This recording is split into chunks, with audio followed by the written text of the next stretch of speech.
It's time, guys. It really is time. Today, most likely, we'll be finally able to put Final Fantasy EXTRAVAGANZA behind us. And I'm not saying finally in the sense that I'm so glad this is finally over. I'm just saying that we can finally put a closure to this, put an end to this story. And as much as I enjoyed it, all the good things have to end at some point, right?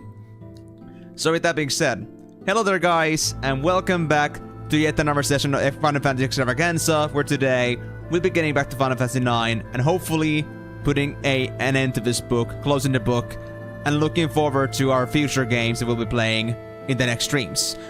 So, we have reached pretty much at the very end of the game. All we gotta do is go down this very linear path to the very end of the game. But before that, we first have to have a small training session here for us to prepare and defeat Ozma, and then we'll take the plunge.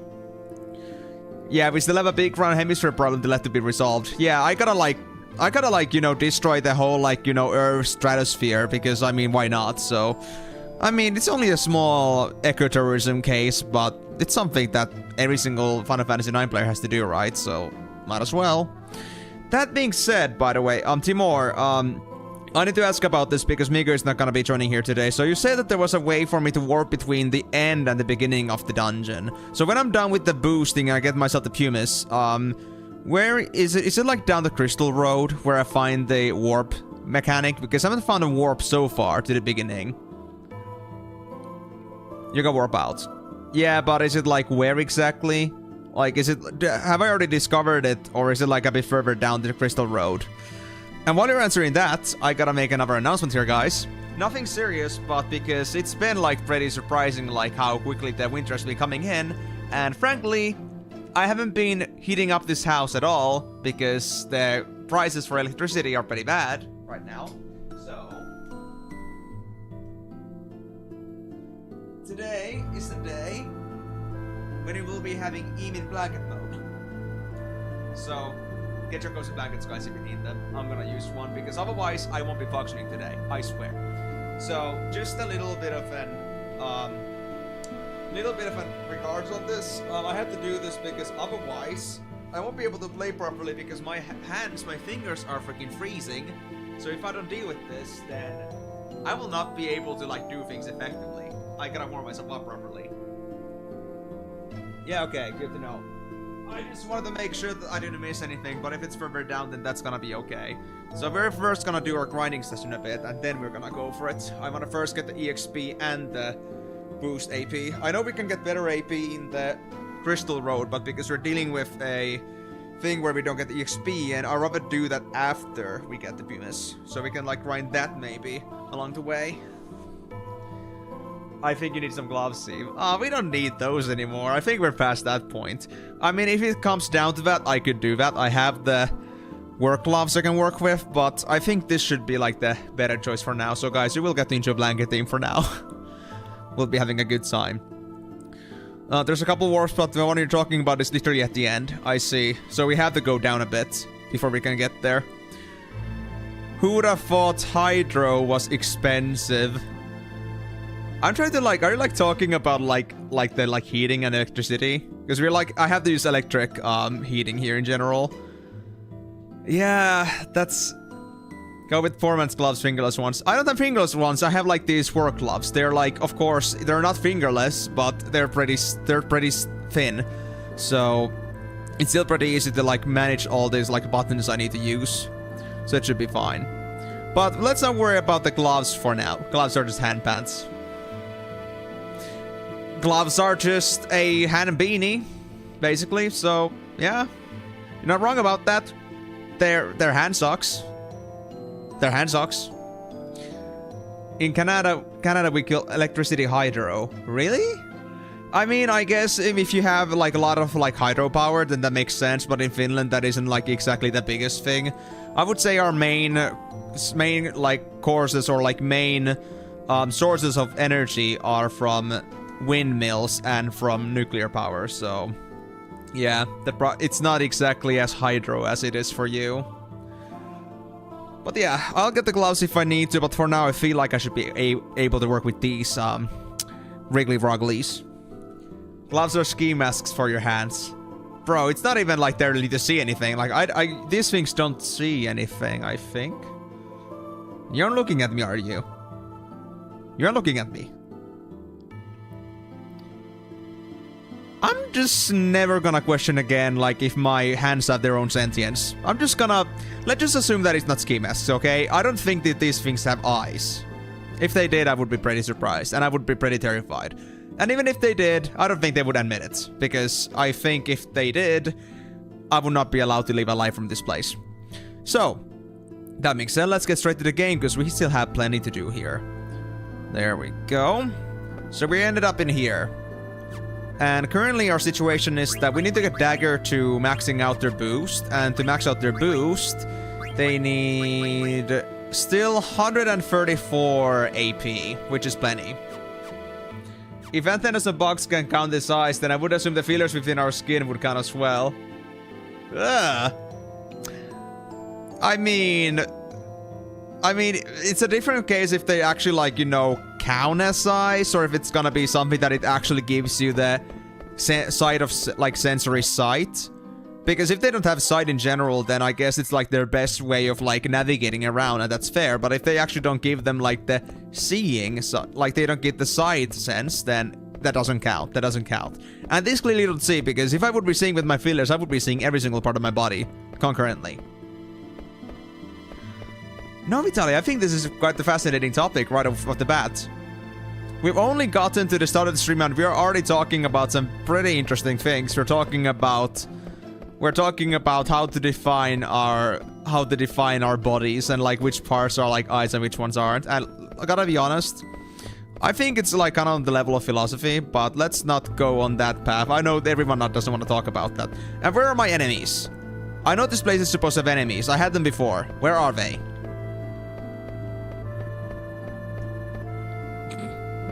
But you cannot call them eyes, exactly.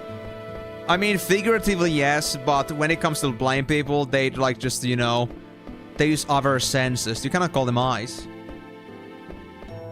So, let's just, like, hold on to this image, Delaney, that you literally just imagined a blind person to have, like, eyeballs at the end of their fingertips. And thought, like, yeah, that would be, like, a great image for everyone. Show that to your children, your newborn children, when you have them at some point. I'm sure they would love it. Yeah, true, but they're not eyes. Oh, it was in the space and beyond. Wait, I thought I fought in here before. Or was it here then I fought? Why do I feel like I fought in here before? Well, I guess it doesn't matter. I guess I gotta do space. Okay, so... Well, also the ledge. Let me try how the space is. Like, is the space, like, also regular enemies? Or is it gonna be the AP enemies already? Because if it's the AP, then I'm gonna go take a step back. But I swear, I didn't fight at the ladder place before. I could be mistaken, though. Ah, yeah, for a boss in here. That's true. Okay, never mind then. That's a good point. And it was so that bosses are... You never have bosses in the same room. Or, like, you never have enemies in the same room as the bosses. I remember now. Thanks for reminding me. Well, in any case, we'll make this happen quickly.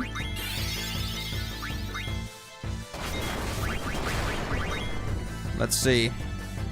Currently, I'm a little bit rigid with my fingers, but I'll get there eventually.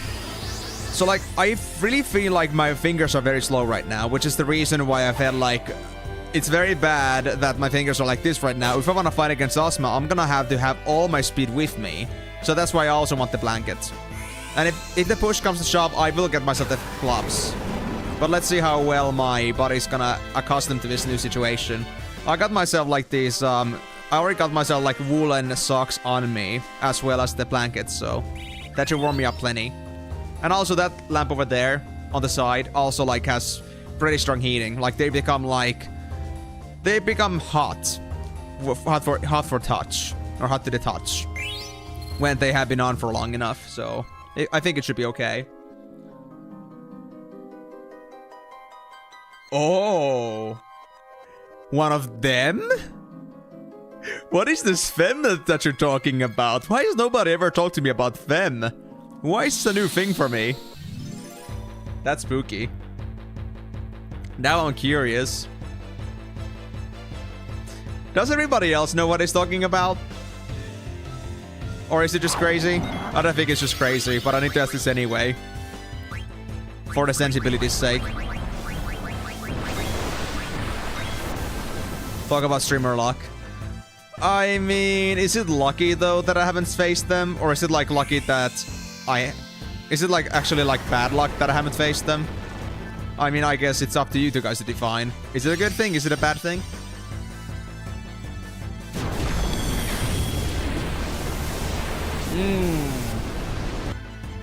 You mean, is it gonna be like the EXP-less zone that will come across them? Not in this place?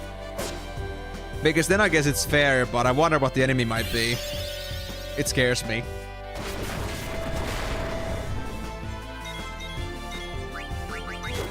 Come on, guys. Kill the Clipper.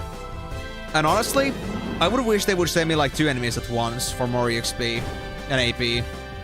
Because getting 4 at a time kind of sucks right now. I mean, it does turn into 8, I think. It does turn into 8, so it's not that bad, but still. Guys, you're making this sound like a horror movie that I'm playing right now, or a horror game. You can't do that. I already played my horror game. It's only been 3 weeks, guys. Give me a break. You can't do this to me. Alright, let's try, like, farming in here for a bit. And let's just pray to God I don't find myself the horrors that I should not come across.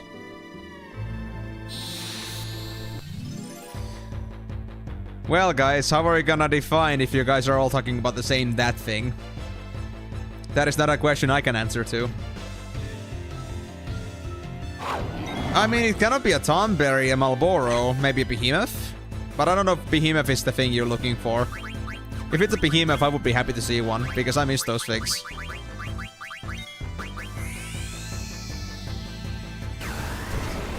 Guys, you're not making me feel any more easier. You are making me feel very uneasy with this. Where is Goku? I'm not gonna find Super Saiyan Goku. Is Goku gonna come kick my ass because I've been a bad kid? I don't know what I did wrong though, but Goku doesn't exactly do things, doesn't like beat up anyone if they haven't been bad. So I guess I've been a really bad kid lately. I'm sorry, guys. I didn't mean to bring this up to you, but since I seem to have wronged you guys somehow, then I guess Goku has come to deliver divine justice. Oi.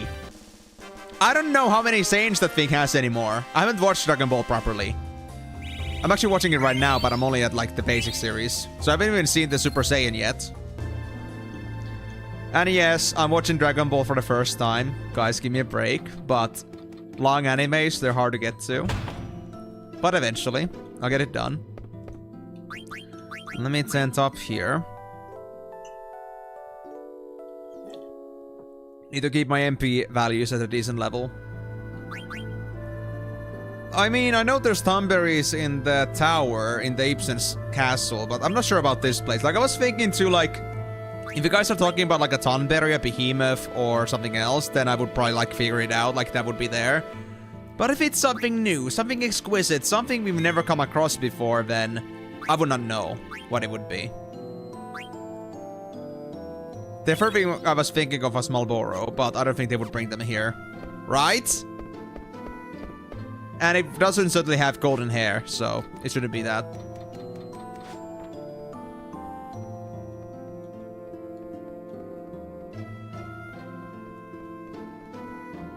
Berries in Memoria, you might find them by the Aoife tree, maybe.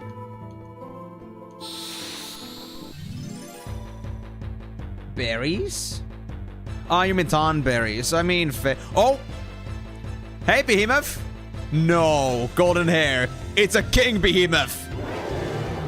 It's a King Behemoth. I know it. I know it. It must be a Kong Behemoth. Oh, it's a normal Behemoth. Okay, it's fine. It's fine. So we got a Behemoth. Okay, let's go then. So it does have golden hair. Interesting. Well, let's go. How badly can I beat this guy? Or how bad is it gonna beat me? But I'd say I have a pretty good grounds for defeating this guy. We'll see. Well, I guess I was right about that. That it was a Behemoth that we would be talking about. I just wasn't expecting the golden hair though. It kind of depends on the the edition of the game, what color it is.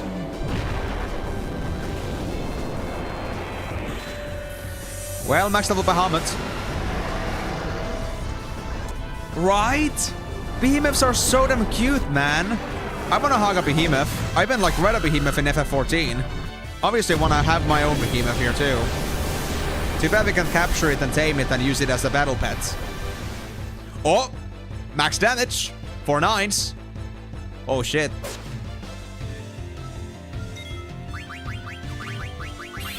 To be honest, let me try this. Meteor counter?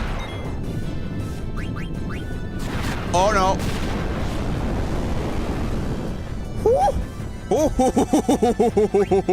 Okay, buddy. Okay, I see how it is. I see why this guy might be a bit scary. But we made it. Whew. Okay, that was... Meteor counter. At least it doesn't go all the way to 4 9s, but dude, that was unexpected. But then again, it's a behemoth. I should have expected that at least a little bit. But it was pretty fierce. They almost got Amaranth. Oh, really?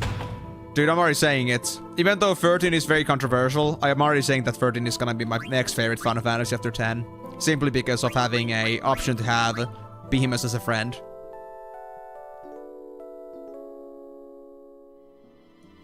I see. I mean, the thing is that I don't think there's anything wrong with the Chocobos per se. It's like mostly the problem is with the gameplay, at least the 13, at least from what most people have been saying. Hallway simulator, so to speak. So, if you like the Chocobos, that shouldn't be a problem. But if you're saying like you like the game as a design, then it might be something that brings some controversy. But I don't think Chocobos should have anything wrong with them. Not sure though. But to be honest, regarding the question like why behemoths are like red and purple, I mean, to be honest, it's a very good question too. Like if it's like really like born that way, or if they are just have like a magic mutation, beats me. I mean, so far behemoths have been something that I've been only coming across in like the hardest parts of the all the dungeons, and then there's like a king behemoth. So I do also wonder that is it something that because it's always in the late dungeons you always come across these. Are they actually magically enhanced, or are they just like that brute force that they have? Are they like that to begin with? Or maybe like king behemoths themselves are like the magically enhanced ones, and then like normal behemoths are like just straight up just pure power, and that's it. Who knows? Also, let's not get everyone poisoned here. That would be kind of bad.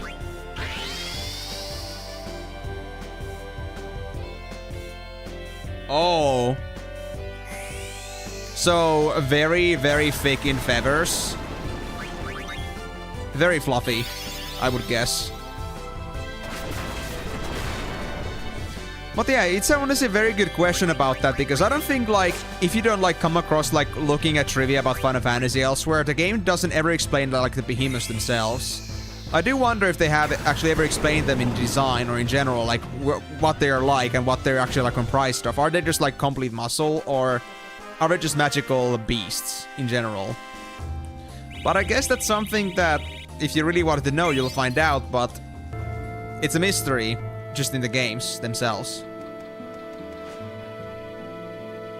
Oh, I see.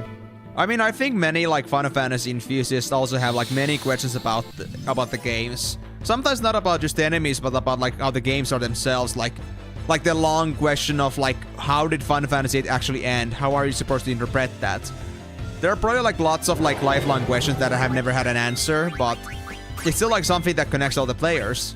Something to like, you know, have your excitement towards, something to kind of like always have like intrigue and curiosity towards. But they may never come across the answer unless the devs themselves like come up with an explanation. Or maybe some other game in the future explains some phenomenons.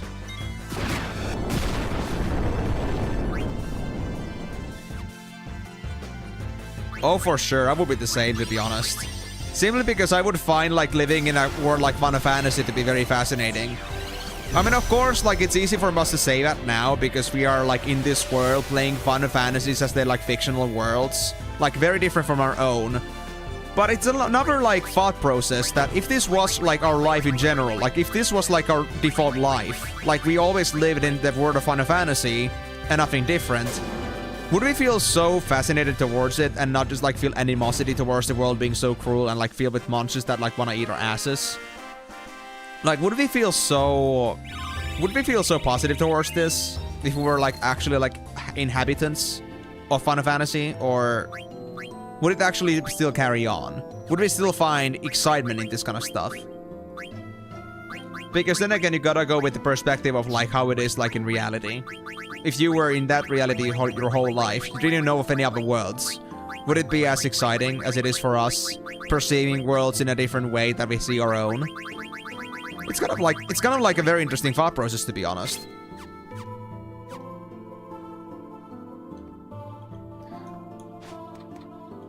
To be honest, King Behemoth also in Final Fantasy XIV as a raid boss also doesn't, like, you know, take away from this fact. They really deliver Behemoths being just like assholes, but hey, they're still fun, they're still iconic. King Behemoths, they can stay. They're okay. They're here to keep us on our toes. And I think sometimes in an RPG game, you sometimes gotta have some adversities. Some things that will really make you sweat.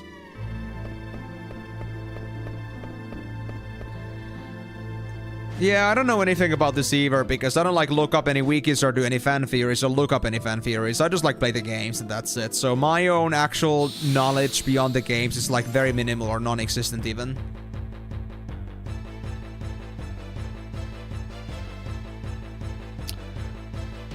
I mean, fair. But the thing is that if that was the case, then why do we have a Chimera separately here, and then we have like a Behemoth? Like, wouldn't it make more sense for that to just be a Behemoth and no Chimera? Yet we have a Chimera and a Behemoth. Like, even though we could consider it to be like its own species, like a combination of different species, we still have a Chimera separately. Like, Behemoth is organic. It's not called a behemothic Chimera. It's called just a Behemoth, and there's a Chimera. And a Chimera is obviously like, you know, split into different species, very roughly. But Behemoth is still kind of like its own thing. So there must be some reason why this has evolved into what it is. Like, it hasn't been artificially made, it just is a thing. At least I assume so.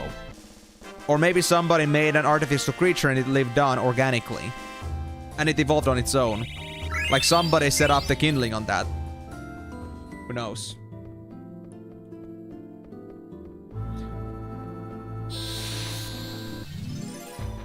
Yeah, but yeah, the King Behemoth will most likely be the magically enhanced version. But then again, it's just very beefy. It could just be like an extra muscular Behemoth, like a Behemoth Alpha. So, who's to say that it is necessarily magical? Why could it not just be a very strong Behemoth? One can never know.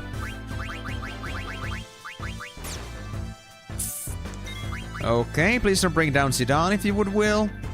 Thank you.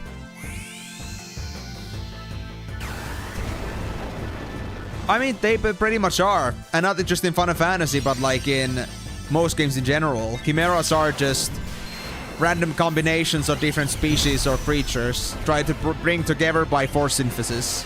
And there you have the abomination just coming to you. So yeah, you would be right about that. But I don't know how common it is, like in the Final Fantasy universe, to be making these failed experiments. Like, who's been making these? How often? What if it's like something like a... Maybe it's not an actual experiment in Final Fantasy, but it's rather just something like a very bad evolution, like a very messed up evolution caused by magics trying to intervene with like the natural process of creatures trying to evolve and create new offsprings. Who knows? I mean, to be honest, Eleni, I think chimeras in general are like that kind of in general. It doesn't have to be a science project per se. Just like I said, like this could be just like a complete like organic evolutionary thing. But in FMA, it is true, chimeras are like that. But chimeras are very often in most games or in most fantasy worlds, they are a mix of different races or species, obviously. Like, it isn't about just like being a... It isn't like just like, you know, a like proper melding or like a smooth melding of these. It's always like chimeras are always like there's an obvious part of a scorpion, an obvious part of a griffin, obvious part of a lion, obvious part of a snake. It never is a smooth transition. So it always looks artificially made, but the question is it always artificially made? Or is it something that's also like just made by nature?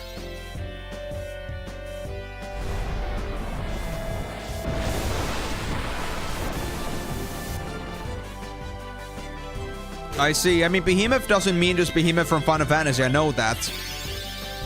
Like, behemoth is like the word you would use for just like ginormous, gigantic creatures in general, I would say.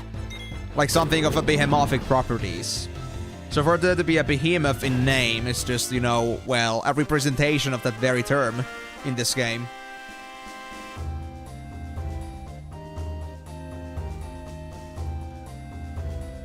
I mean, that's exactly what I was thinking too, like, maybe like somebody made it so that they did synthesize a behemoth, but they also made it able to reproduce. So once they like let out the behemoths in the wild, they just kept like evolving further organically. So there was a start, but maybe they don't make new ones anymore.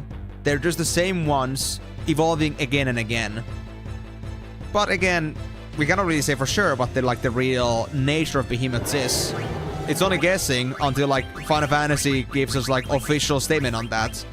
And if there is like no proven lore or like dev statements about this, then we can never say for sure like what the case is. We can only make second guesses. But yeah, let me just see this.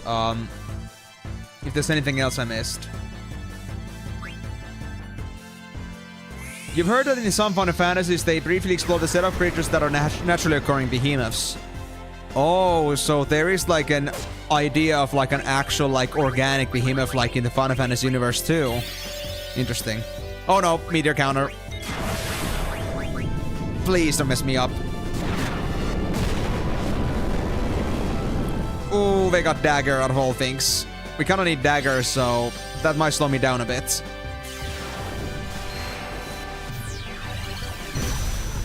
Well, I hope I didn't miss any messages regarding that, because I think this was a pretty fascinating topic in general, but it's just like because I'm fighting at the same time and you guys had so many different opinions to give about this. On that note, thank you guys so much for the activity on this one, because I thought it's pretty interesting that you guys want to talk about it so much. Like, we came here to watch me play and beat this game and deal with Ozma, and here we are talking about behemoths like that was like the obvious thing to do in the first time, like the first thing on the stream. So, much appreciated, but sorry if I missed any messages. It's because, yeah, a lot of things going on. And because I'm really trying to make sure that these behemoths don't mess me up too hard. I need to do another tent. Every single time these behemoths come in, I gotta use so many summons. And that is very MP. It's very MP expensive. But I'm glad that I got a lot of tents. So that is never a problem. I also should maybe go to the Black Mage Village one more time at some point to like check out some synthesizing before I go for Ozma. Because I mean, the thing is, I already have all the... I already got many of the synthesis from Black Mage Village, but I don't think I grabbed all of them. But maybe I'll be able to do the rest of them now. Now that I've done enough grinding.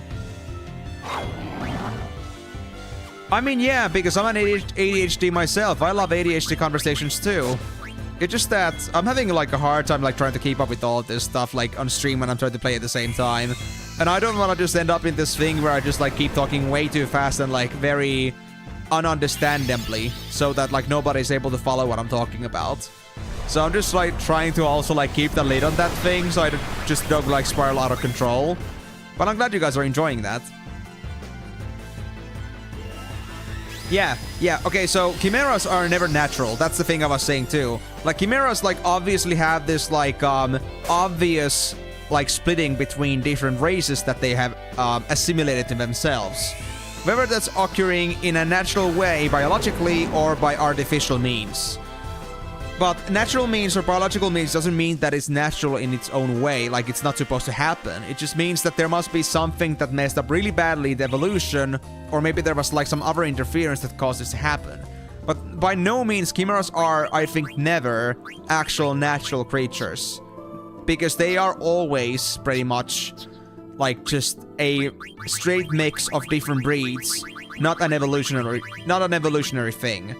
It just somehow these beasties got together and turned into a single organism. The reasons, we don't know. It depends. Alright, thank you, Delaney. I appreciate to hear that.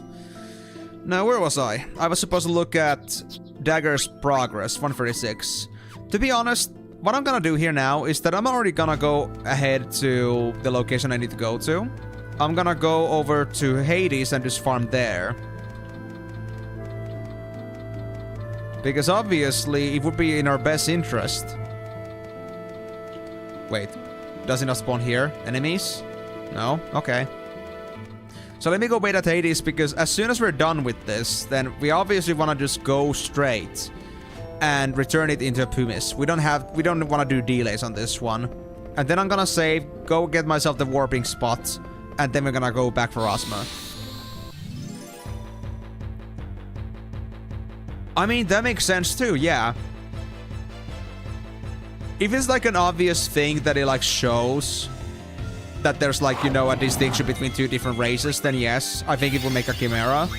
It's just that it may not be so easy to see like an organic chimera if like the characteristics are melded together. Like if you were to say like we combine like, let's say a rabbit and a deer, unless they had like those obvious characteristics that that's like from a deer and that's from a rabbit, then it would be like an obvious chimera. But let's say that if it had like these other features, like what if it somehow melded its horns and ears to be one and the same, like the rabbit's ears and the deer's horns? If it looked to be like something of like a proper intersection between those two, not looking like having obvious qualities from one or the other, can we call it a chimera at that point? Or is it more like at that point that it's actually like a cause of evolution? Well, it could still be called a chimera, but it isn't as obvious as like some chimeras are, that they have like these clear split sections of different creatures. Yeah, and I mean, honestly, like, the thing is that if you were just always talking about like these random things about the game itself, then honestly, you would not have enough to talk about for the next 4 hours. I mean, that's for me too. Like, I always oftentimes like talk about random things that come to my mind when I'm playing. It could be like completely unrelated to the game itself, but it could be like a thought process that came with me when I was playing the game. So in the same way, I also do appreciate having these conversations, because I know that if I was just talking about what's happening on the game, that would not be entertaining for the next 4 hours. That is just a reality of things. It's just content, I guess you could say. It's something to intrigue people. And I think it's like intriguing me too. It's like something to keep me talking as well, so not against that at all.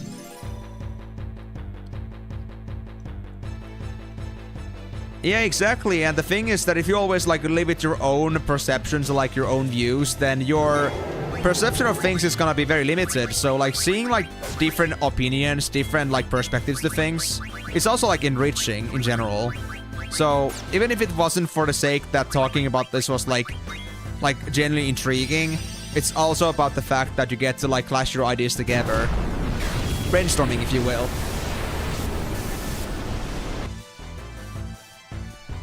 But yeah, exactly. I mean, that's the thing. I mean, Vitaly, I don't think it's often like the case that an evolution comes from two different breeds or different creatures breeding with each other. But oftentimes I believe that is still possible, and I mean, evolution has to come from somewhere. It could be just something that is like grown over the years, like over the like decades, centuries, even millennia, or maybe even millions of years. Like things are just progressing over time to like improve the qualities of the like the breed that it has to become to like survive better in its own environment. But also like in these drastic situations, I think it could be possible for like these two qualities of different species to come together and make a new supreme creature, and for it to evolve from there. So I think like a chimeric evolution would still be possible. But whether that's something that could be just called evolution, or just like a chimera, like separately and also evolution, I guess it's really like up to the perception. And like also like what counts as a chimera, like from literal perspective. Like what is a definition of a chimera?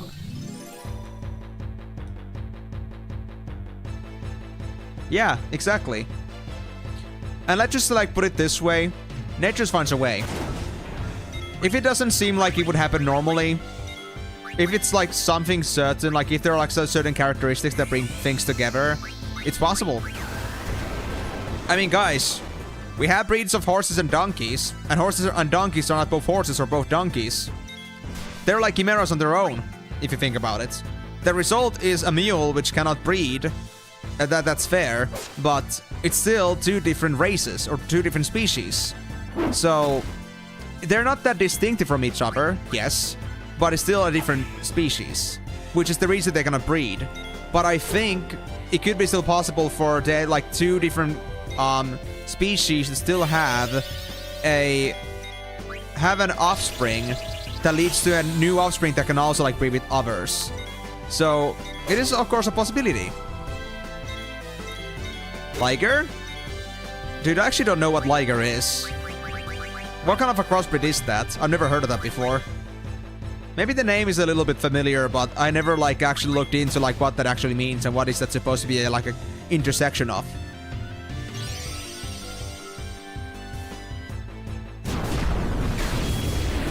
Ah, lion and tiger. Okay, that makes sense, yeah.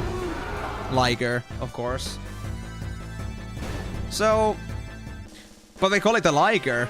We don't call it a chimera lion / tiger. We call it a liger. Like, we've already acknowledged that it exists. So when does a chimera stop being called a chimera and it turns into its own species? When does that happen? When do we people define that that's now a chimera, like one-time thing, or that's like an actual new species now? Is it like if we have proven that it can, like, reproduce, it can continue living on? It isn't like a failed experiment, it isn't like a failed creature that just dies on its own? Like, you could call it, like, to be like some sort of like a laboratory field test. And if it goes through, then it's not a chimera, but if it fails and just turns into like this one-time thing, then it could be called a chimera. Or is it like that? I mean, yeah, of course, that makes sense. I mean, that's the same thing like with, like, dogs too. Like, we call all of them dogs, but they're still different, like, species of dogs. And we try to, like, forcibly put them together, and we make these different... We make these different kinds of species of them, new breeds. And then we have, like... Then they have, like, their own health problems or issues that they have just, like, inherited from their parent. From the parent species or breeds. I mean, I think, like, honestly, like, calling, like, breeds of a certain animal is just, like, calling it, like, a species with a different name. They're still very distinctive from the originals, or, like, from their parents. Like, we have so many different kinds of cats. Can I really call all of them, like, just, like, under that word, a cat? Is it all exactly the same? We just like to generalize. But it is still not the same species or the same breed. It is not the same thing. It's just like we put these things under a certain category.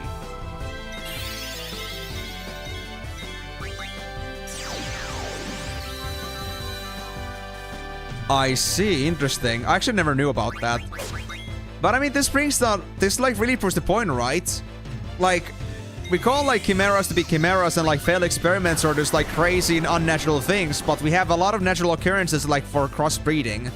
So, what does chimera actually mean?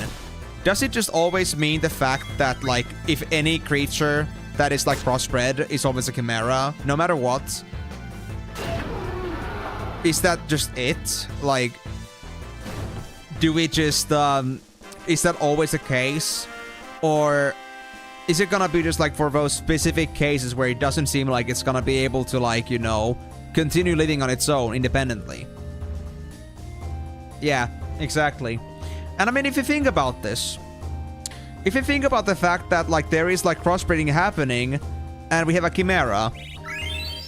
If, like, we have, like, two of these chimeras happen, like, we have two ligers and they breed with each other, and they make a new liger. Is the liger still a chimera?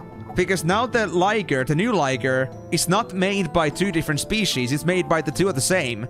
Even if the originals were both chimeras. But does it make it a chimera anymore? Are we gonna treat every single new species formed from, like, crossbreeding always a chimera? Like, when does a chimera stop being a chimera? And if, like, that's always still a chimera, then doesn't that mean that we're basically all chimeras? Because I'm pretty sure that there must have been some crossbreeding happening over the millions and billions of years of our existence in evolution. Yeah, that's what I was thinking too, like, it might be an artificial hybrid. It might be the best definition to, like, differentiate just, like, natural evolution. And again, Natural evolution doesn't mean that it has to be like the most smoothest transition, but it's something that has happened like normally by nature's course, no matter how, I guess I could say, how unhinged or how coarse it looks. If it's not a finished product, it's still a natural thing.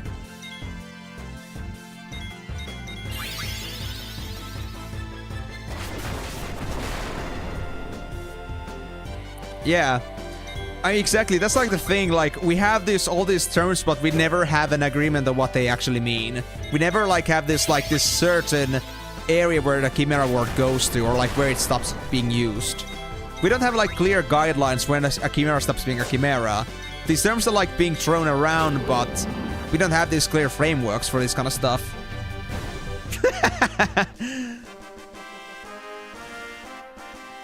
I see. It's fine, Cap. I don't drink coffee myself, and I've been working on editing this whole day, so... I wouldn't say my brains are exactly fully in the course either, but hey, my brains are never there, so... You gotta embrace the insanity. That's how I function. Anyway, am I not like pretty close to finishing off Dagger now? Let me see. Yes, 2 more fights. Let me turn up here to get Zidane some more MP, and after that I think we're able to finish this.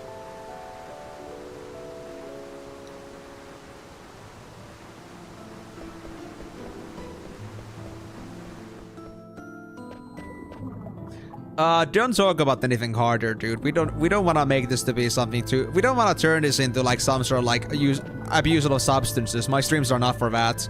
If you need to use substances to enjoy my streams, then we are in the wrong place, man. I'm supposed to be allowing you to prevent having to use substances to like have you enjoy your time in life. I mean, of course, using them to like enhance your life is okay, I guess. Like if you want to make the streams be more fun, I guess. But you know, it should be making things better for you.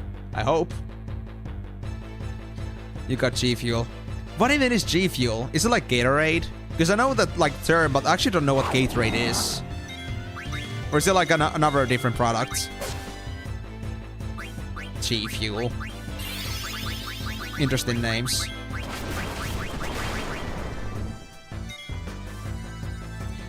But yeah, let me actually think about this. Let me look at these messages here. So...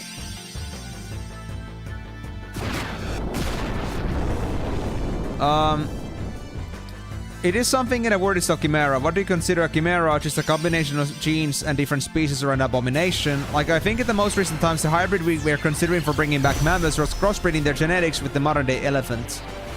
I actually didn't know about that, but that's an interesting thing to bring up too. I had no idea that they tried to do that to bring up the mammoths again. I have heard about them trying to revive mammoths, but I didn't know it was that. Like, that's how they decided to do it. Monster in powder form. Oh gosh, no. I mean, Vitaly, it really depends on what's considered as something harder. I mean, this place has a very strong association with euphemisms. And I'm saying that... Okay, let's be honest. I think farting is a lot more acceptable than using substances. Needles and such. You know, if you think farting is like more serious and like a worse option, then I gotta say you got your priorities wrong, man. Exactly. That's exactly the point. I mean, this is the kind of question I get like almost weekly, like in general. Like when I talk with friends, when I talk with anyone, if you have like a long conversation, it always ends up with this question, like how did we end up in here? And you're gonna be asking me, like, in an hour later, like, how do we go from genetics to this? Whatever the topic's gonna be by then, but hey, one thing leads to another. Classic of minds, brainstorming. It all happens. Actively, real time. It never ends. I mean, yeah, we bring a mammoth, but mammoths were Arctic. They were born in the Arctic times, and, like, they were, like, living in the Arctic times. Like, cool, I know, like, we actually brought down mammoths ourselves, like, we brought them to extinction, but I don't think mammoth would be able to live in our current habitat anymore. Honestly, literally brought them up to the Arctic areas. But we don't have Ice Age anymore. I don't think MMOs would really survive in here anymore. At least not with their original genetics. I find it very hard to believe. Ah, there goes Emerald's trans. Oh well, it's fine.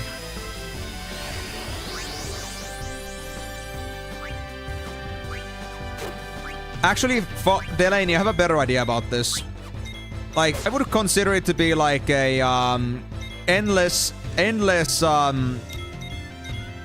of like an endless train network. Like, it's kind of like something similar to like how we have like 3 doors. So they always tell you that you have 3 doors you can choose. For example, like you are in this position, you can go through any of these 3 doors you want to. But every single time you go to a door, you're gonna find another set of 3 doors. And another set of 3 doors. And another set of 3 doors. And in the same way, we could have like the same similar idea, but instead of like going to like between these different 8 trains like we come across, instead, we're gonna go on one of those 8 trains, and that one train is gonna go forward, split from the rest, and they're gonna find another 8 trains. And so we'll end up in this thing where we're gonna be going through an infinite possibilities of trains, because we never know what's ahead of us. It just, the thing goes on and on, the travel goes forward, and when you just want to have a change, or when like, things look like this is like the end of this destination, you move on to the other one. So will you know what your destination is gonna be like a couple hours later? No. Absolutely not. Welcome to ADHD conversations, guys. If you're not used to them yet.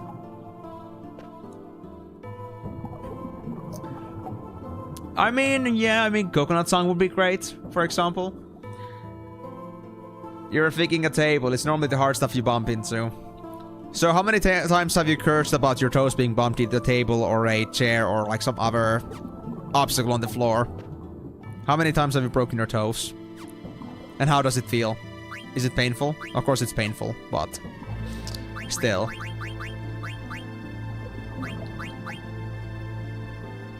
Exactly. That's a thing. For me too, like, when I try to, like, honestly, like, guys, I'm gonna have to talk about this, like, seriously with you. So, my biggest problem as a streamer is the fact that I'm an ADHD, okay? And I don't say that just because I'm an ADHD that it's hard. I'm just saying, like, how ADHD operates when it comes to streaming, or anything about when it comes to, like, bringing your thoughts forward. So, that's exactly what you were saying, Delaney. Like, one's brain is hardwired and fast-forward. The thing here is that a normal person can go through, like, the thoughts in that certain speed and still kind of, like, explain it on the way.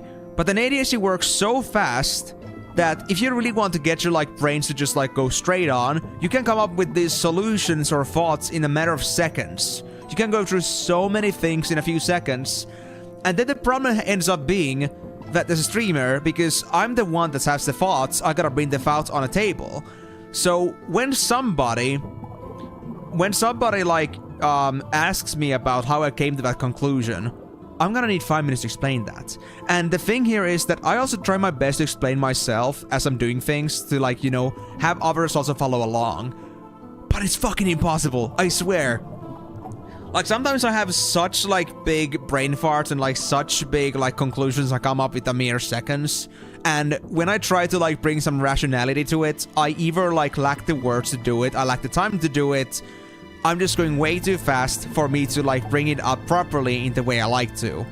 And it's also, like, a matter of, like, speaking skills, of course. Like, this is also something that the better you become at speaking, the better it's gonna be. You're gonna be able to clarify yourself better. That's something that I've been improving over the years. But even then, I still have my stopgaps. I have these moments when I try to go through something, I try to explain something, but it's just not easy to do in a way that I can just, like, let those thoughts out in a space I want to let them out. And then there happen these other things, like me talking super fast, even though I don't intend to, that just so goddamn fast how my mind works. Like, I don't intend to speak, like, super fast. Like, that's not what I'm supposed to do there. That's not what I actually intend to do. It's not in my control. It's just like, let's say that if I'm really paying attention to how I speak, I can control it. But the moment I decide that I'm focusing on this other thing and I just try to, like, commentary without paying much attention to how I speak, it's always gonna be super fast. Yeah, exactly. Not the words, but also my words cannot keep up with my own thoughts. That's a problem. ADHD goes so damn fast. So when it comes to like the streamer being unclear, the way they describe things to be a little bit lacking, it's not always because they aren't able to explain it, but it's more about the fact that they don't have the time or the kind of like the resources to explain it in a way that it follows along with their thoughts. And the other like common issue I have when I'm streaming is also that I lose thought process as I'm going. So I don't know if that's just like ADHD in general, but I think it's also because I'm trying to slow down my thought process, or rather, I already have the whole thing like mapped out in my head, and I'm just going out of my way to explain the whole thing. But then along the way, if I don't like have like some clear like structure to it, like somehow like predetermined, then likely I'm gonna like lose track of like which part of this was I explaining again. I want to make sure that nobody's like getting lost, but it's hard. Yeah. It is.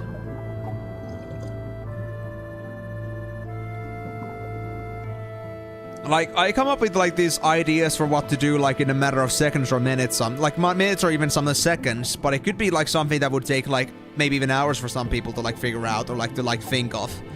It's hard, man. It's hard to like, because look, if we were just doing things that I didn't have to be vocal, like honestly guys, if I had a stream where I did not speak a single word, I think I would be able to do so much more in a single stream.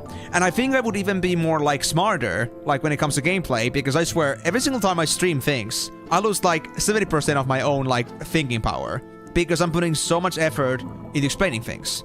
But this is the reality. When I'm streaming, I just put so much resources into speaking, which means that I lose my focus on the game itself, because I have to do that. I'm not able to do those things in line. So, if anybody ever like has any issues like how I explain things, maybe they don't follow along, please let me know, because honestly, I may not even realize it myself. Like, I'm so fast with my processes sometimes. And I know like my worst sometimes turn into porridge, and that's because I'm sometimes involuntarily trying to explain things fast, so I will stay on pace with my own thoughts, and also at the same time like still keep doing what I do.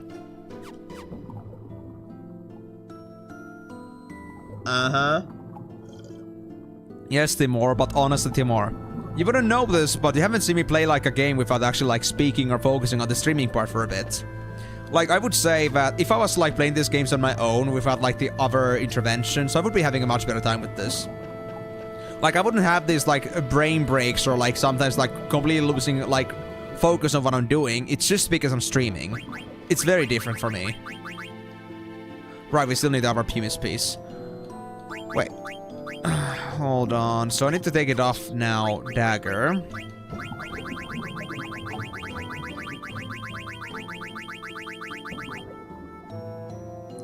I will put it this way.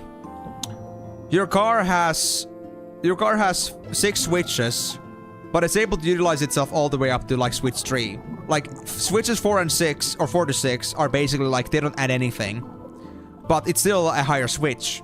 Like, you have these other 3 switches, like these at the bottom, that are supposedly supposed to do something, but they don't. But they still are always running on 6th gear, even if your car is gonna follow at 3. So you're always, mentally, so fucking ahead.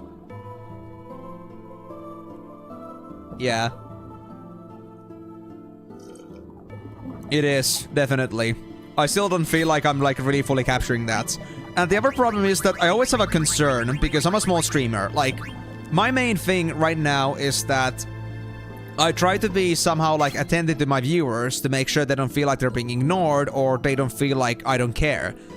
I'm trying to also make sure that I'm actually giving time to also like just like watching, like also like conversing with my people here, because I'm not a big streamer where the other chatters are able to like keep the whole chat going on without my help. Like, if it was like that, I just had to like intervene sometimes occasionally, then it would be a lot easier for me to also progress the game. But because I also value my interactions with my viewers, and at the same time, I don't have the luxury, because if I was dead quiet and not like actually talking about like with others at all, then I wouldn't exactly be like a very, let's say, enticing streamer to anyone. So, that being said, it's kind of hard to like put a balance. Like it is not like a right solution. You don't want to just be playing, but you also don't want to be just chatting. Like it's like a very like in between. You kind of want to like make a moment to talk with people as well, not just play the game. Like you want to like, it's hard to find a balance in that. I don't think there is a balance to that. It's kind of like you want to like try to do both occasionally, especially like if you're like a small streamer like me where there's only a handful of people. If you don't talk, nobody talks. Until your chat can do that, then it's really like not a good idea to like not talk.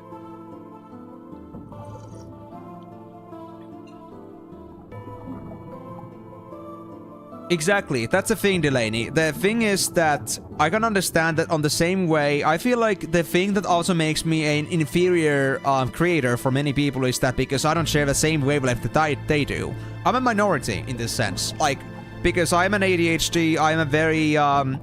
I'm also like an autistic person, so my mind flow is very different from like how many others would have that. So when somebody else tries to like understand me, why I like this, why I do that, and so on, why I think like that, it's something that most people cannot like get. Most people won't understand.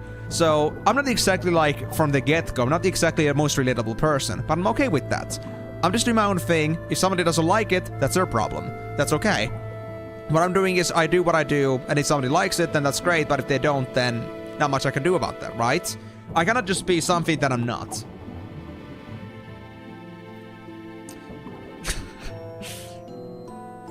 I see, yeah. You're still gonna make fun of me if I screw up? Yep, that's okay with me. Like I said, it's totally okay in my streams to make fun of me because that's like how I set myself up to be as well. And I want to have a good time with others too here. So if people want to make fun, that's okay because I mean I'm pretty chill about that too. And also, like, sometimes, like, it's also good to have deep, some funny and stupid questions, too, because, let's be honest, sometimes conversations can get pretty deep, and if it, like, keeps it like that, then, honestly, if it's always like that, then it isn't exactly, like, a comfortable space for everyone, so it's good to have also, like, those, you know, that you have, like, those high ends, and then you have the low ends. Yeah. Yeah, exactly. Like, I'm not exactly looking to be like the... I don't, like, intend to, like, become a creator that becomes popular by being trendy. I want to be a popular creator for what I do and how I do it, and because people enjoy it for, like, no matter what I do. It's, of course, like, not the most effective way. Like, I could be, like, if I try to really do things in a way that would be best for marketing, I could, like, maybe get over easily 10k subscribers, for example, or get myself to higher view numbers. But it's just not what I do. I don't do scamming, I don't do lying, I don't want to do anything that I feel is against my own values as a creator. So I miss out on a lot of things that most people would say that are so-called essential for content creation. But I just say fuck that. I don't want to be that guy. So I'm gonna try to do this my own way. Period.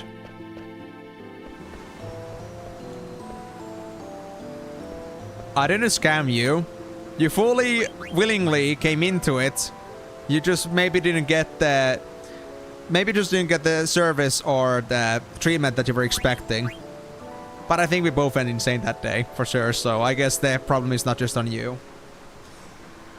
That too, Cap, but I would also say that there's also, like, no reason why a bigger streamer could not also have soul. It's just more about the idea, like, how they decided to grow up from there. Have they decided to, like, abandon their own values for the sake of popularity? Or have they gone through the hard work of still being themselves, even if at the face of adversity and difficulties, and still keep doing what they do? Yeah. Exactly. But I mean, that's really up to, like, how the creator wants themselves to be. Like, I think there's a full, like, possibility that there's a creator that's bigger, but they've gotten bigger simply because they're like that. I think also, like, having, like, humane values is something that people can look forward to. It just doesn't always mean that it's gonna get attention as easily. But I've decided long ago that internet should be my own, like, ultimate judgment. So if people, like, really like what I do, like, I will trust that people will tell about me. People will talk about me. People will speak about me and what I've done, rather than, like, hoping that some trendy attention-seeking, using certain trendy buzzwords and using, like, the most scammiest or, like, the most clickbaitiest shit in the world is gonna get me the attention. I believe in the power of the internet, so if, like, something like... if people consider me to be like a genuinely good creator, I'm pretty sure that the word would get spread at some point. I'm sure like something would make that happen regardless. So rather than like trying to be like a fake for the sake of use, I'd rather be like the realistic version of myself and just like do what I do, even if it costs me like the progression speed. Because I've never been about like money with the content creation. I already do get money from it because I have gotten that big from like my past ventures in other games, but still not necessarily in a way that I've decided that I want to be like working for money. And I have decided that I don't care about that. I've never cared about money that much. So it's really just about, no matter how big I get, I feel like I would still stick to the value that I would just want to do things that feel right to me. I don't want to do things that I would not do like realistically. Exactly. That's exactly what I'm up. That's what I'm about. I want to do things that I find entertaining. I want to entertain people with the things that I find entertaining. And I want us all to have fun. That's all that really matters to me as a creator. Like, I don't care about numbers. I don't care about money. I don't care about what makes me popular. I don't care about being like a B-tier celebrity. That's bullshit. Like, that can come like as a byproduct, but my main concern is that what I do is still the reason I started doing this in the first place, and I want to stick to that. And if that ever changed to a point where I could not see myself anymore the way I was when I first started, I would quit. I would straight up quit. Because that's not just how I want to make creation in general. Yeah.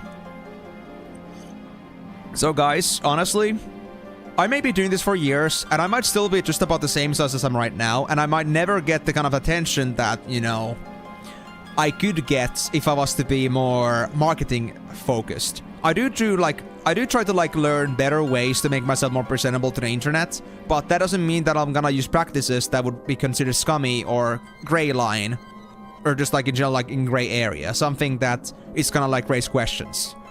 I wanna do things that I would feel proud of. To do my things, and that's all. And if I cannot achieve that, then I won't do it. And that if I cannot achieve that, then it's not, you know, what I want to do in the end. So I think my values are gonna be my number one with content creation, like all the way to the end. Anyway, I feel like I made my point clear there, so let's like actually like go forward with the crystal path here, crystal world. And if you guys got any other questions about that, feel free to ask, but I think I made my point pretty clear.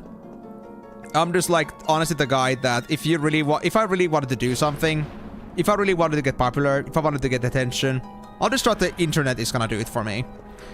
I'm not gonna just like hope for quick results or money and just like try to like put forth trends and such. I hate trends. I never cared about them. Even if I tried to be trendy, I couldn't do it because I just don't know how to follow trends. I thought for a second that guy was frozen. It's a Kraken. Oh, it's very similar to the boss that we had earlier. I see. Also, I just thought about it. Hold on. I need to fix something. Did we all just get frozen? Well, not frozen, but did we all just slow down? Let me try Odin here. Does it work? Trouble counter. Oh, no. No. We don't want trouble. Leave it that shit. Don't tell me that the Kraken is a very bad deal. No. Mass freeze. Okay, it isn't a mass freeze. For a moment there, I thought it was. Yeah, exactly. That's exactly what I'm like leaving with. Like, Vitaly, here's the thing you need to understand about me too. Like, I've always lived the world in a way that I always knew that my opinion was unpopular. My opinion and my own way of things was always something that most people would not, like, tolerate or, like, something that most people would not agree with. But it's just the way I like to present myself, and that's all that matters to me. So, I'm already, like, fully intact with that. Like, I will do things in my own way, in a way I prefer to do them. May not be the best, but it's what I want to do. So, does anything else matter? Not really. I don't exactly fall into peer pressure. That isn't my thing anyway, so you don't have to worry about me ever, like, going out of my own way. Anyway, so the thing I was thinking about, now that I got my thoughts back together, was that I think I should give Eiko the Pumice now.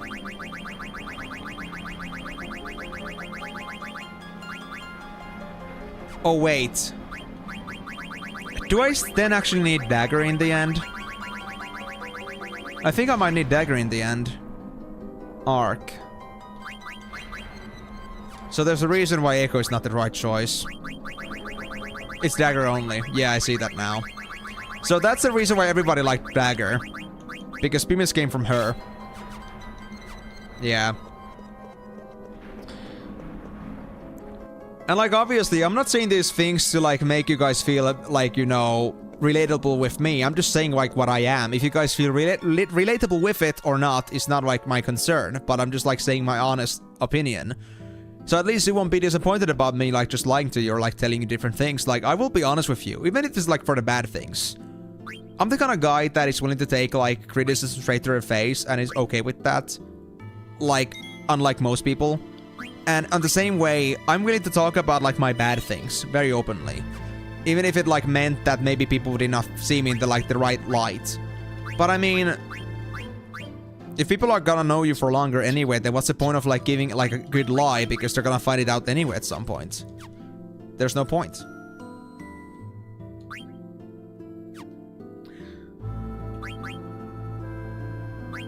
I'm gonna go backwards, but that's because I wanna get Migo back here now. Because I feel like this is gonna be my final team setup then. Although, do I want anything from Eiko before I go? Let me actually just do it so that I just give Eiko the worst freaking stuff ever.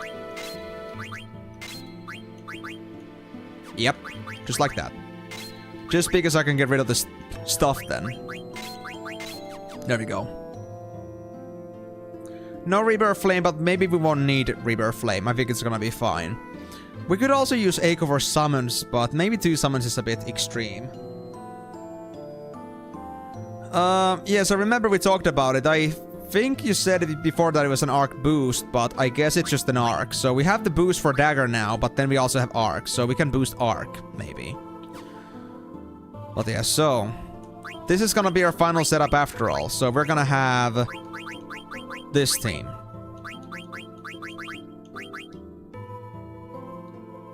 Arc plus boost. Oh, that's just like, Timur, don't worry about that. That's actually something that I'll be discussing with Delaney here. Because, Timur, honestly, the thing here is that me and Delaney have very big comment section conversations in like my streams in general. Like, I think we have even like one comment section that where we have over 20 replies altogether. Well, like, we have talked about this game a lot, like, off stream as well, so I understood from that if there was like a separate arc boost that both can get, but it was apparently just arc for dagger, and boost was always separate, so I was never working with the information that you gave. I didn't remember you even gave me information in the first place, but now it makes sense. There's only arc and then there's boost, and arc is only for dagger. So let's just say that you just, we just now replace the information that I had. Yeah, do I need to use the tent before we go? I think we're good for now. Let's save. Yeah, you were trying, Delaney, but it's okay, man. Like, again, this is not about me trying to blame it on you. What I'm trying to do here is I'm just, like, saying, like, how I ended up in this solution, how I came to this conclusion. But I'm not saying it's your fault. I'm just saying, like, that's what happened. It's okay. It's not a big deal. We can fix this. It's no big problem. But what I need to fix now is, though, that we need to get ourselves another level, because we have 3 guys in the level 5 area. And once I get past this point, then we won't get any more XP, so I need to get Zidaon to 66, and Migo and Amaran to 61. Nah, Timur. I'm not blaming anyone for this. It's really just because I was only going, like, with the information that I got and actually absorbed. Doesn't necessarily mean that all the information that I was given was actually, like, coming to my head, mind you, so I was mostly going with, like, what I heard from Delaney. But I'm never saying that anybody's information is ever gonna be correct. It's just, like, it stands to be corrected. So, it's okay. No big deal. I'm just happy that now we know for real what the situation is, and now we can, like, act accordingly. So instead, let's try Arc. I'm glad to hear that, Delaney. I just wanted to, like, clarify that you're not feeling bad about that, because I would feel very bad about making you feel like I was blaming you for my own shortcomings and understandings. I'm just glad, like, now we know for sure what the deal is. Now that I had the whole thing on paper set in stone. Because up until now, it's been hearsay for me.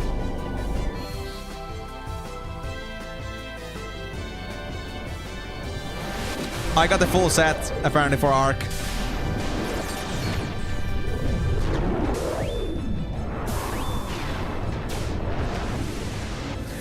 Oh my god, it actually is Transformers. Holy shit. And it's a freaking comet. It's a Transformers meteor. Oh no.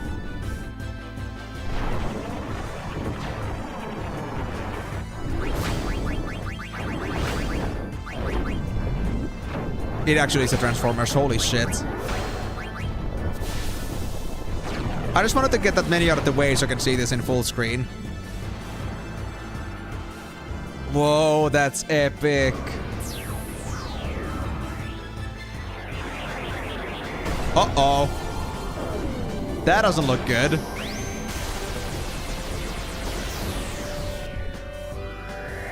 Holy shit, what a missile barrage.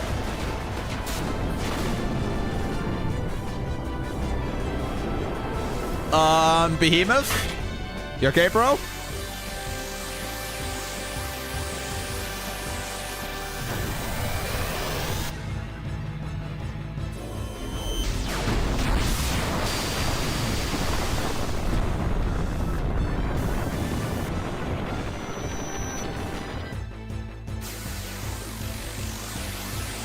We're not done yet?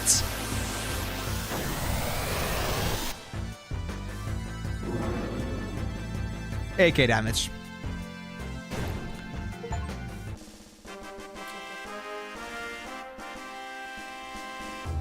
I see.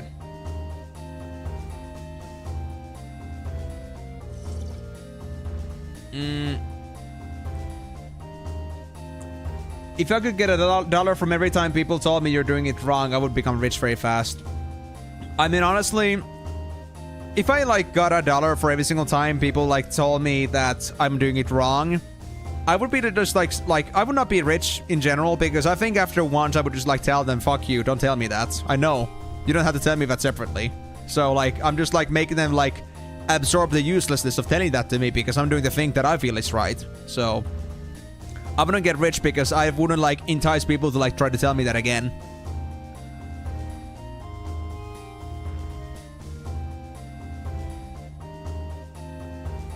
I see. So it's kind of like, you know, a recreation of that game. Interesting. But hold on, let me see this. Yep, Guy finally started singing Transformers there. Autobots roll out. Oh, I love that. But maybe you understand my percent at the Osmo fight when we talked at your Discord about it. I don't exactly know what you mean by the percent, but I know we talked about it at some point, and we had lots of discussion about that. But I'm looking forward to like seeing like how I can apply all my new skills and all the new things I learned about Osmo on our final fight against each other. And yeah, Tornado on. Ah, yeah. That. But to be honest, I kind of understand that, but guys, we have to bring another thing into question here. I've already gotten max garnets for Bahamut, and we just saw earlier that Bahamut managed to do 4 nines of damage on Behemoth. That was more than the Arc did. So I'm now wondering here, is Arc really the thing I really want? I now understand why Migo said that this is kind of like the Knights of the Round or Eden. It's because this thing is so goddamn long. I can train it? I can train it? Can I train it?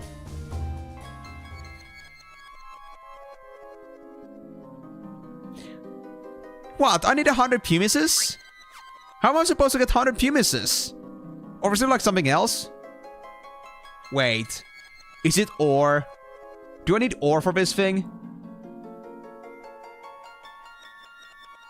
Okay, not ore. Okay, how am I supposed to know what ore? Daguerreo. Is it the fountain? Is it the fountain in Daguerreo that gives me the stones that I need for that?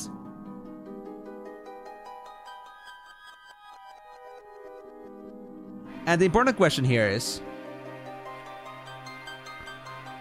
what was it again? So, does this thing break the damage limit, the damage barrier? Is it worth it? The unusual gemstone's not really tied to anything right now. Do I already have this gemstone? I'm gonna ask it this way.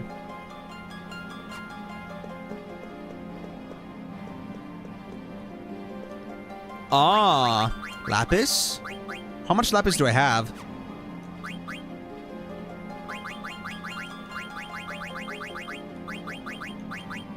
True, it isn't tied to anything. But I already have 45 lapis, but I could easily get to 100 if I wanted to. Interesting. Well, there were 2 points towards lapis lazuli, so I guess that's right. But how the hell would people figure this out? Just testing? Because, I mean, if there's no, like, clear connection to it, then how the hell would people figure this out? It is lapis, okay. Good to know. It's the only stone that doesn't have anything to it. Yes, sure.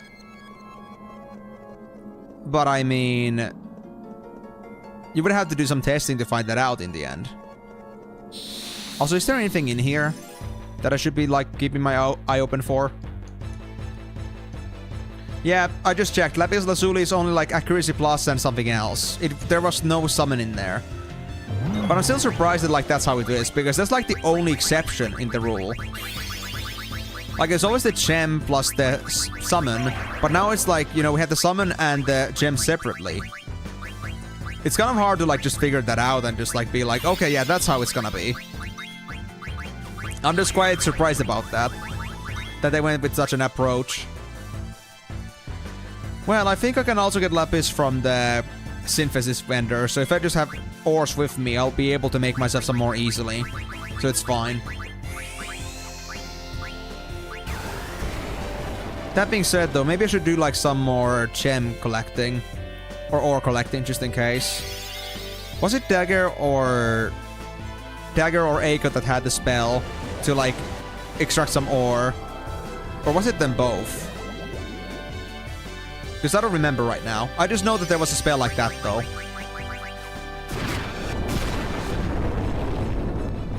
Oh, I missed. Damn, unlucky. Eiko has jewel. Oh, it's on Eiko. Damn it.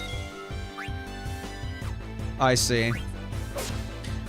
I'm making a small spoiler here, but is it really, like, only Final Fantasy X so far that has that? Like, from all the games, like, if you go to Final Fantasy X next, after Chocobo Racing, of course, is it gonna be the first game that has that? Like a limit break, like, damage barrier breaking attack?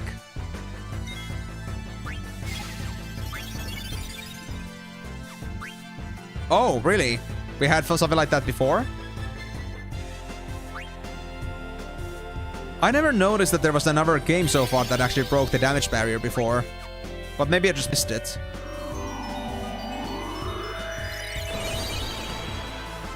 Maybe I never had such a thing. For some reason. You never used it. Really? Which game?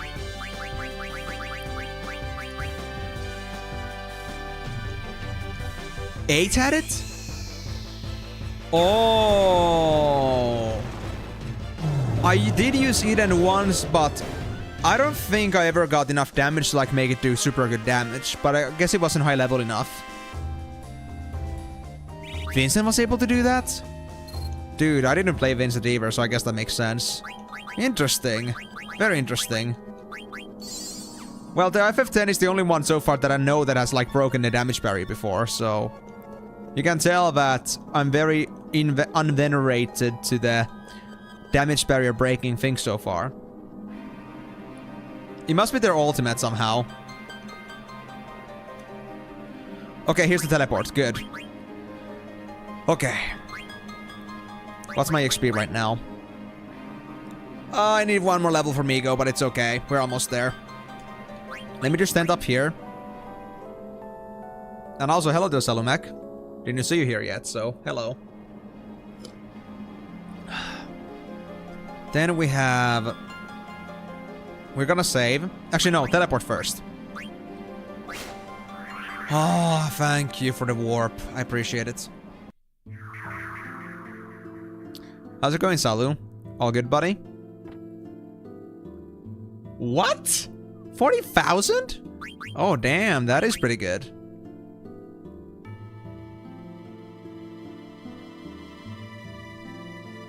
Okay, so that's kind of like an indirect damage barrier breaking thing. But that's like not like an actual, like we have C5 digits, I guess. Yeah, that would be more like a bug, I would say. But FF8's like me missing Eden entirely. Well, I mean, I was told from the get-go that GFs are kind of pointless, so I guess that's why it never happened. I think I did get like pretty good damage at some point, but it wasn't like past 10k, so I never noticed. Or maybe I noticed, but I didn't like register it properly for some reason. But I think it's the former. That I never had it like high enough damage. I think I tried it as soon as I got it at level 30 and that's it. Yep, it was. But that was also the first time ever I did any boosting, so you gotta forgive me on that one. I had no idea like how boosting works and like how small the tolerance is for resetting the damn booster. Yeah, I don't think it's worth the like the effort to like make insta kill things. Besides, I like my own to like party kit in general, even without Vincent.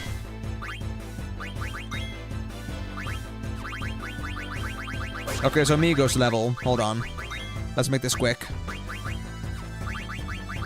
I'll try to Odin this guy, if I can. Alright, no worries, Salu. You gotta do what you gotta do, man. And of course, always, if you ever like have to like drop off the stream, you can always catch up on it later on the VODs in YouTube, so shouldn't be a big deal. Sad to hear about that you're like feeling a bit tired. Rest well, buddy. Hopefully you'll be able to join the stream still if it's still active, with a much more rested health and much more rested mind. Barret had something like that? Dude, I never noticed. But then again, I didn't play Barret either, to be honest. So I guess that's also my fault. But also because nobody ever told me about this kind of stuff. But I guess it makes sense, like, you start the game and they're gonna tell you right away, oh yeah, by the way, Barret has a skill that like can break the damage barrier. You should go for that guy. No, nobody does that, dude. Nobody does that. Okay, one more fight, I think. Then we should have Migo ready for this. And then, guys, believe it or not, we're gonna go fuck up Ozma. Oh. Ah, shit, right. You are talking about... You have been watching Final Fantasy VII. Okay, let's just put it this way, that no hard feelings for Vincent, but let's just say that they were never my favorite character. Like, as a playable character. And I never really, like, got the full potential of their skill. Like, I think their ultimate, the limit break. So, please don't hold it against me. I never meant to make them have themselves in bad light, but I never had, like, the full potential of them. I never saw what they were capable of, supposedly.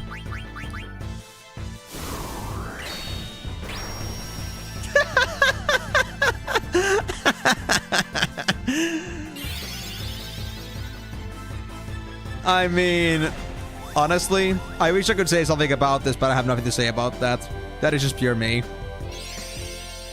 Well, let's just put it this way, Delaney. There's a term and they call it simping.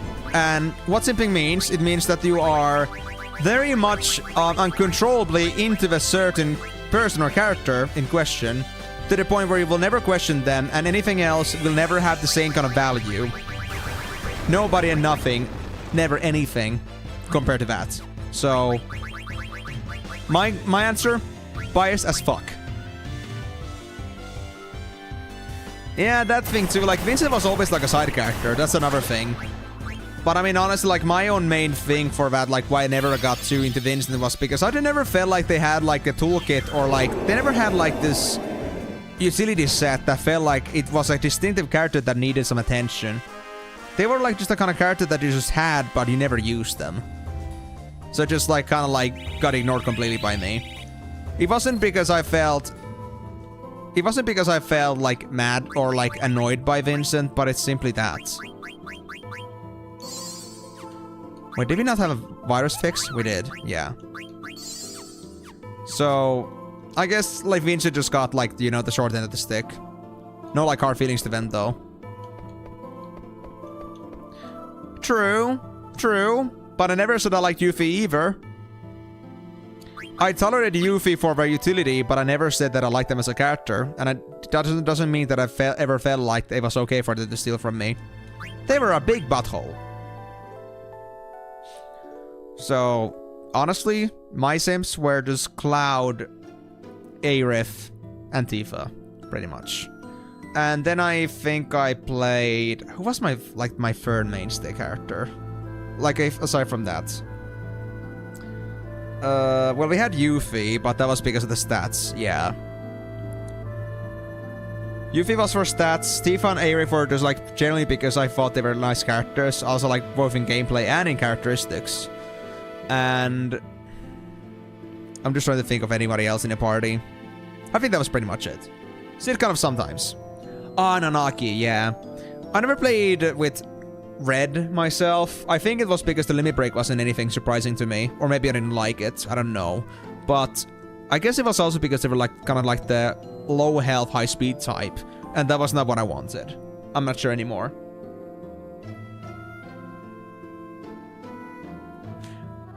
Okay, guys. Before this goes completely out of hand, let's just remember that we are not here to judge each other's own tastes and preferences. Let's just say we don't have to go confronting each other about this. Just, everyone has their own opinions, okay? I literally fucking said that on your comment earlier today. I literally said that. You took that word, you just copied me. You took that word away from me. How dare you? That was my punchline. See? They copied me. Yes, we will get back to Ozma, don't worry. Now that I've saved.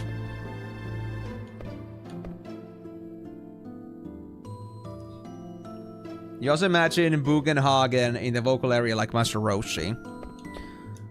To be honest, I know Master Roshi, of course, but I don't actually know who Bugenhagen is.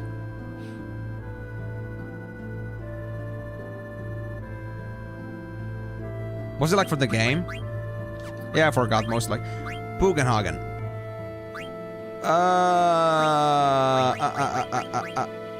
Now that you like say it, I do have like some little spark about like what that was, but I don't remember exactly what Bugenhagen was.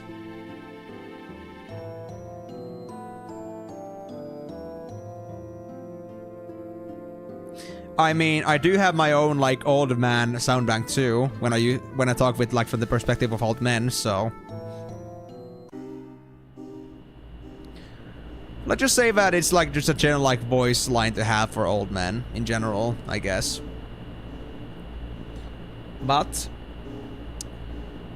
going back to Nanaki, I honestly don't remember. Like, it's been a year already, and I gotta say, as being the first game I wasn't like fully used to like streaming those games yet, I cannot say that everything about the game like really stuck with me. So whatever reason I had for not playing with Nanaki, maybe I explained there, but if I didn't, then honestly I wouldn't remember anymore.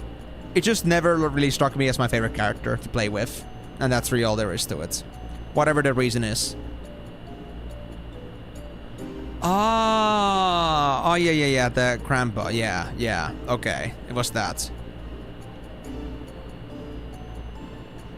So, was it like I voiced Bugenhagen to be like Master Roshi? Well, I mean, let's just be honest. That's like every single old man I do. Like, for example, with like Moonlighter, I don't think most people know that I play that game. Even with like Moonlighter, I also did it so that, I also like had like there was like another old man there called Xenon, and I had the exact same thing. Like I was like using a certain voice line. Like I always have this like with old, fragile looking men.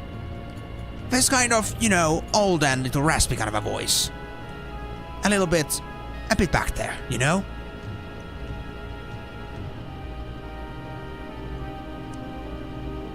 Dude, I need to like get my high pitch voice back so I can like start doing like one of those, you know, kind of like those arrogant rich girl voices from anime. Just because I can like do those like ha ha ha's like in the most obnoxious way in like the most obnoxious way possible.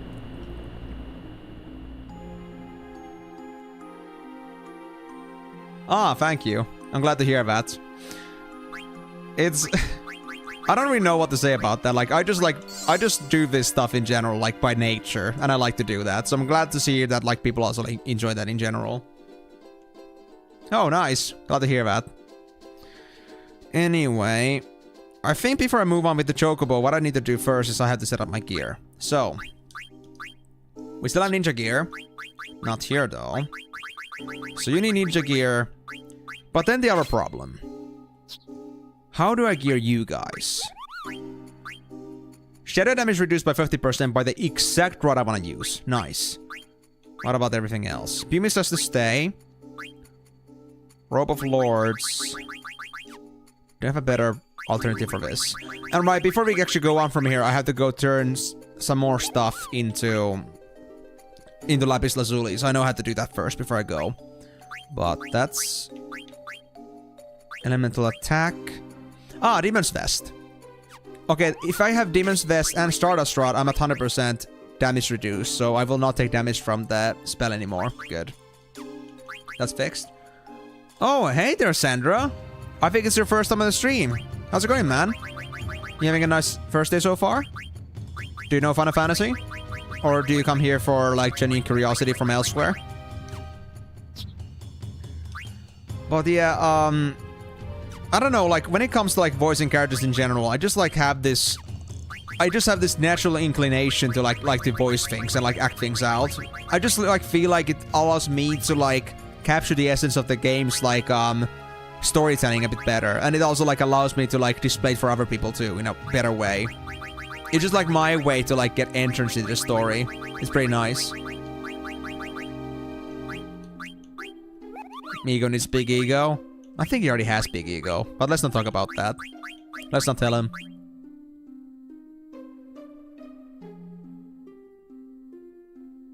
I mean, it must be possible, right? Because, I mean, everybody else is... Like, Timor, for example, has used Arc. So, why would it not work? Like, everybody was telling me that I should use Arc for this boss. And if not, we still do have the... We still do have Bahamut, so it shouldn't not be a problem. Oh, Egoist Armlet. Okay, so I got my problem solved, guys. I know exactly what to do here. So... I could increase my shadow damage reduction and basically end up with maybe Absorb if I go over 100%, but I don't think I need to do that. Yeah, like if Timor was able to do it, then definitely I should be able to do it too. So, 100% from that. That's good. Let me just check if this is the best helmet for me. It is, basically. Okay.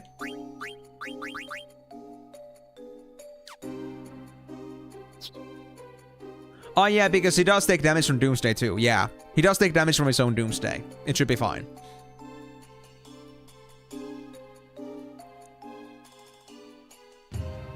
Yeah, exactly. And that's like the one spell that we have Shadow Spell resistance for, so it should work. Anyway. So I guess I will build up that.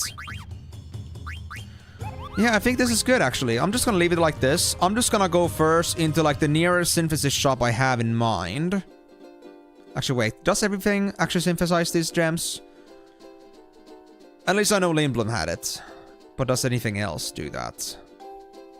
Alexandria doesn't have a synthesis anymore. I'm just gonna go to Lindblom, I guess. I think they had it. Actually, wait. Lindblom did not have a synthesis shop. Actually, they did have a synthesis shop. Did they have gems? Should I just go for Daguerreo, just to be sure? I should, yeah. I should. Hold on. Let me check. If I have enough. If not, then I guess I'll have to bring out Eiko. Where's the forest? Where's the forest? Hold on. I get your peppers. Was it so that I can buy peppers from the Moogle? Do I need more than 15, though? Oh, wait, that wasn't intentional. Hold on. So, do I have ore? Let's see. I have Max Phoenix Pinions, which I cannot use anymore. Kind of a shame, honestly. It's gonna be all the way to the bottom, isn't it?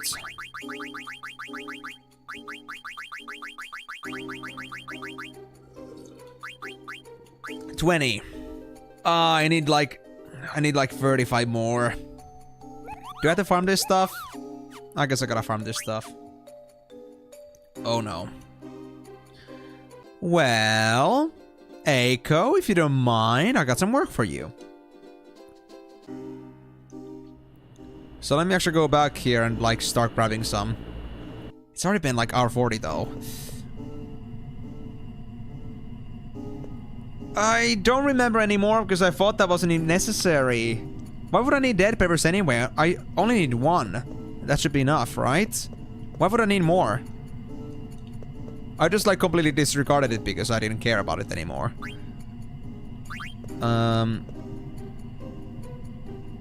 Yeah, switch party members over here. Eiko, Eiko, Eiko. Oh, I see. Was it so that I got the dead peppers from the Moogle? I still don't remember. So I could use a clarification here because I didn't exactly pay attention. No.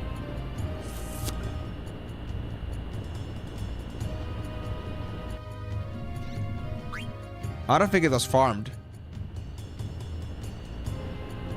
Oh, you mean like the Chocobo Sanctuary?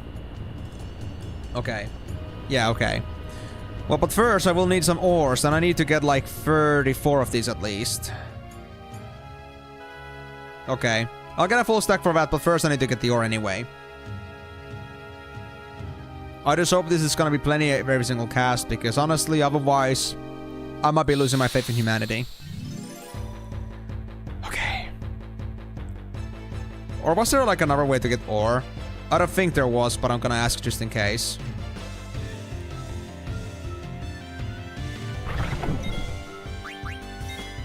I could try stealing from it too, by the way. If they have any. I didn't mean to defend. Oh man, that was the wrong button. Well, I think I understood still the Sanctuary to be the Paradise, so it's fine, Cap Allen, but thank you for clarifying at least. Because there's no other place like that. High Potion. And that doesn't matter. Jewel, there it is. How much ore is it? Oh, please don't get Eiko with the roulette. Thank you.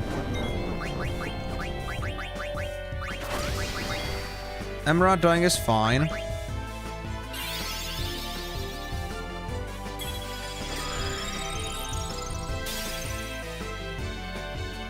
Missed? You can miss Jewel? Oh, dude, come on. Oh, no, this is gonna be pain. I just know it.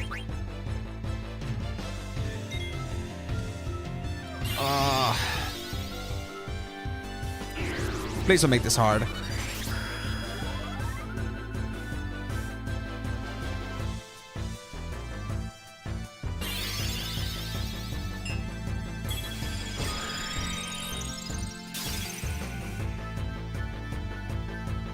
Now I hit it. But I don't know how many I got. Please be more than one. Can I get more than just one per fight?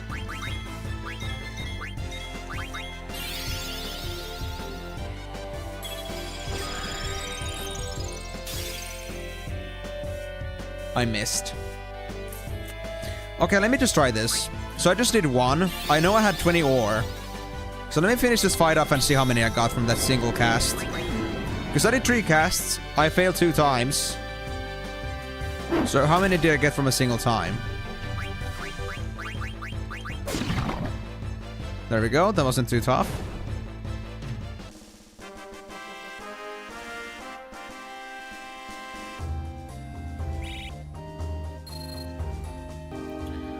Okay, it doesn't like displays an item, so we had to check manually now. How much ore do we have? If it's one, I swear. Choco Hut and... Oh! Oh yeah, from that vendor. Yeah, from the Moogle I thought we could buy the dead peppers from. So it's the other way around. Yeah, that was just 1 ore. Yeah, fuck it. I'm gonna go buy it. I'm gonna go buy it. Screw it. Screw this, man. I'm not gonna go through this, man. So we have to go to the Sanctuary or the Paradise, and we have to go to any Chocobo location to get the ores. Okay. In that case, Chocobo Paradise was over... Why does it not show on the map? Even though I've been there already. Oh, that much? I can only get like 10, but at least it will save me some grinding. Especially if Jewel is gonna miss. Paradise is always hidden. Well, now I notice. Yeah, thank you very much. I can see that. I wish I could use money to buy this stuff.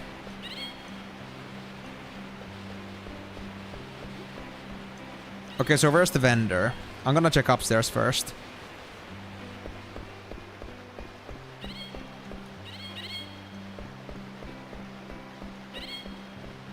I feel like this Chocobo could be it, but I cannot get up there. Oh!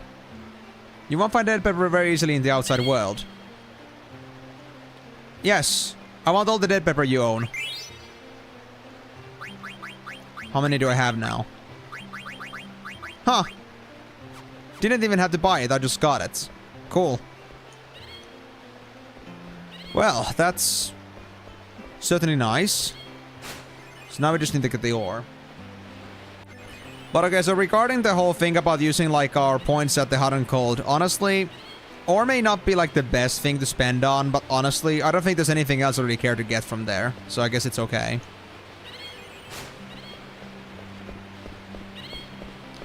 Well, to be fair, I just expected it to be bought, so I'm just surprised about that. So hot and cold. I guess my closest would be the lagoon. Let me go to the lagoon then. So we had to go first north. I think I only had like 3k points, so I can only buy like 10. I still had to farm like 20 ore. Why did I spend it on garnets? Why did I spend it on garnets? And please tell me, for the love of God, that it's only 1 ore per lapis lazuli. Please tell me. Yes, it's an issue, I know that, but you know, I will gladly admit that I dug my own grave on that one. Oh, the lagoon was back there. Oh, I thought it was more north. Vitaly, are you saying that Fat Chocobo is not a contributing member to the society? Are you claiming something so bold and hurting their feelings?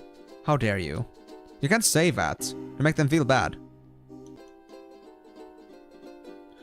I think it's ore and dead pepper because Timor told me that I need to get some dead pepper for the obvious craft, which would be lapis lazuli, so I guess that's it. But if it's just 1 ore, then I'm happy. Ah, oh, damn it. Okay, where's my closest forest I can go back to the shore with? Or can I just go like this? Of course I cannot. Why is flying so inconvenient sometimes? Can I go there?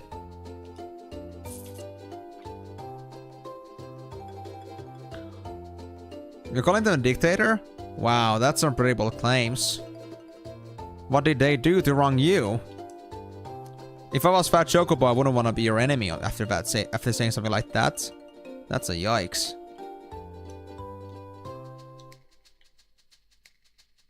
Yeah, I mean, like, the Fat Chocobo decided that, you know, no exception, or we only accept Chocobos. No friends. Screw all your family, your friends. Just come here to the Chocobo world.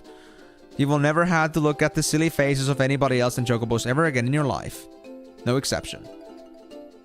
So, I do understand that from that standing point, Fat Chocobo was pretty unreasonable, but, well, at least they let us go. At least they let Choco come back. I mean, it was Choco's own will, but at least they weren't the kind of guy to, like, just, like, hold on to what they had. Yeah, I only have 2,700 points. Yeah, or it's 250.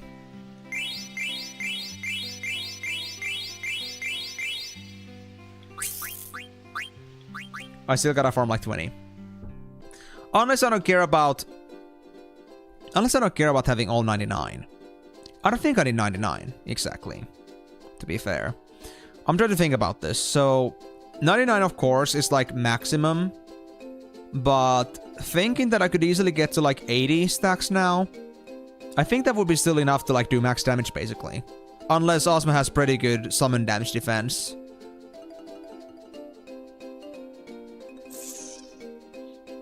I don't know. I just don't know.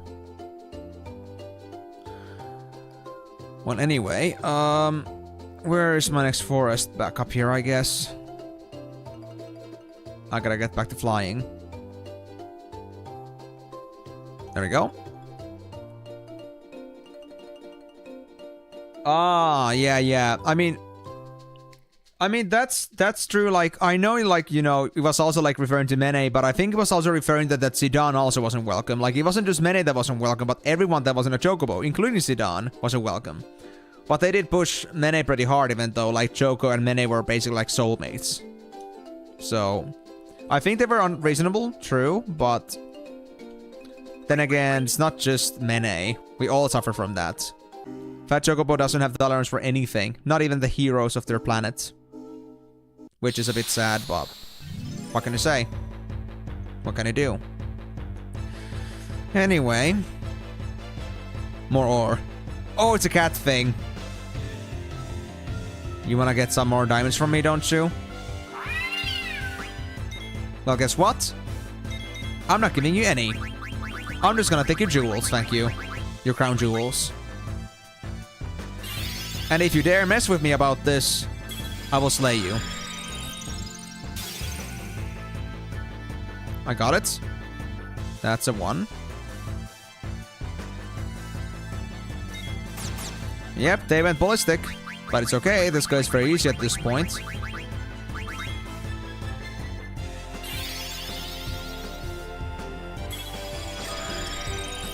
I mean, I'm saying person, but I think it would be better to say at this point that anything that is not a Chocobo is not acceptable. I think that was their creed.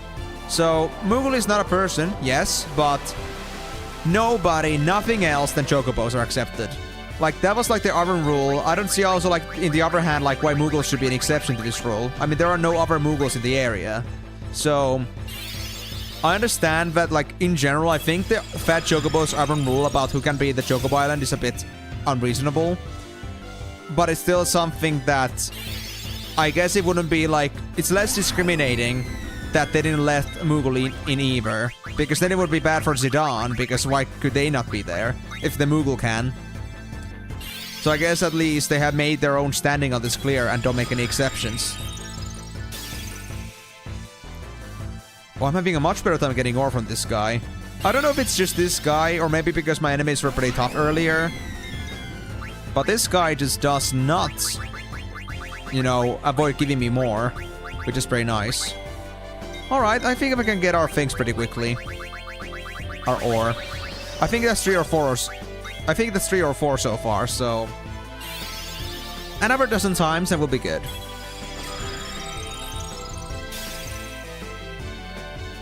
I just wish more than Eiko just could do this. Would be very nice.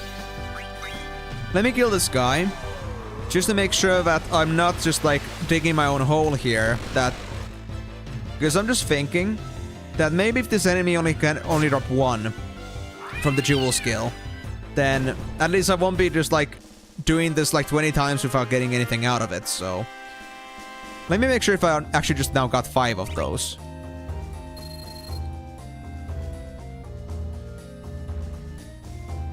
Yeah, exactly. Like, that's what I'm saying too, that if they have decided that there should be nothing else than Chocobos, then if they're willing to cross the line, then it's gonna be just like worse robbers that also want to get there if there are not Chocobos. Even though it's a little bit sad that Choco would have had to leave their friends behind for that, but I mean, at least they still had a choice to like not be there. And they were made a pretty obvious, they made a pretty clear distinction at least that there isn't gonna be any exceptions to that. Nobody else is gonna be left out because they just feel like something else is like a lesser race or species. But also, yeah, we got 36 ore now. We have now at 81. So if we get 18 more, we're good. But yeah, we got 5 ore from that cat. That's great. So if we can find another one or something else weaker, then we should be fine. 54 ore. That's so much. I see. Okay, good to know. Well, let's hope I'll find myself another milkable enemy again. That's Squid. I think Squid should be easy too.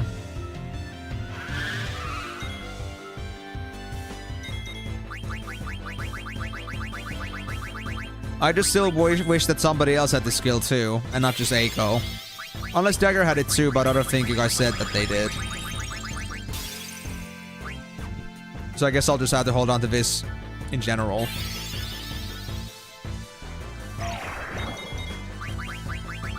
But yeah, at least the end result regardless is that we can still enter Chocobo Paradise, no problems. Like, even if they said that we aren't allowed there, we're not allowed to, like, stay there. We can still visit there and, like, do things as long as we're on the Chocobo.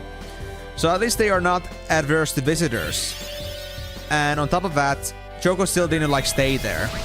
Like, they decided to leave with us. So, I guess it's okay. I mean, technically, I guess Choco now lives there. But because Choco is still with us, then, you know, it doesn't matter. Also, well, the ends were right. We're not exactly missing out. But I mean, I gotta say in general, I'm quite surprised that they turned, like, Fat Chocobo into this, like, the king of Chocobos in general. I know, like, Fat Chocobos always had, like, this, some sort of, like, a paragonical or, like, a big role in Chocobo world. But in this case, like, for the first time ever, like, Fat Chocobo was, like, the obvious ruler of Chocobos. Like, if you look into, like, other Final Fantasies, like, I think it was on 5, that they had, like, a Fat Chocobo as, like, a pack mule. But that's it. They had no other role in the game. And in some cases, they would be, like, a vendor in some other games. But here, like, for the first time, they were, like, a paragon. Like, actually, like, on the top of the Chocobo world.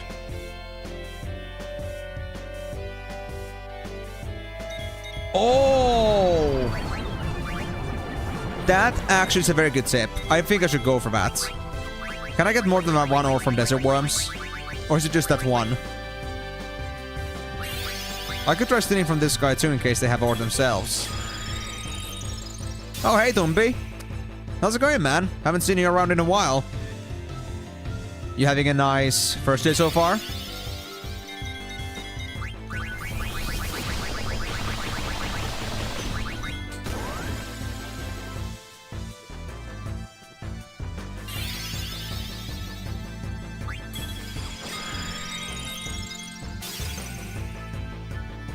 Oh yeah, I'm pretty sure now that the thing that I had a problem with the multi-eye thing, whatever that the name was called, I think it was the fact that it was a higher level monster, and so it included a mischance. Because now I'm not missing a thing. Oh, I see. How come is it down? Do they like have a scheduled server maintenance, or did it just like completely just like destroy itself? And if you've been up for like 30 hours, why not just take this chance to take a nap? I think you should rest, man.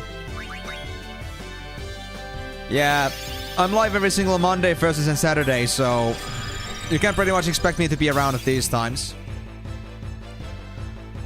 I see. Okay.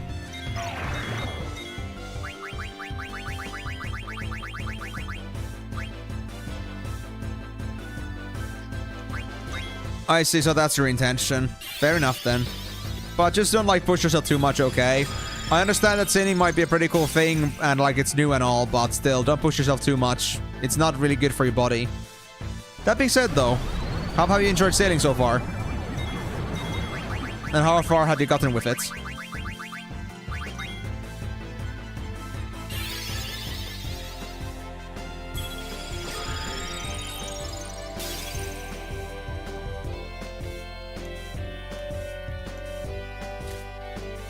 Also, guys, on another note here, I gotta say, at least this is a very good opportunity for me to listen to the battle music.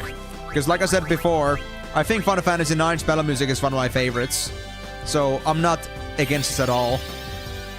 I got to enjoy this stuff.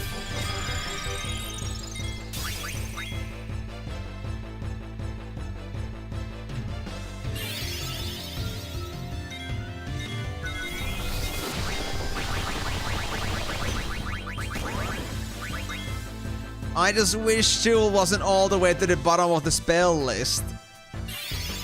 The pain.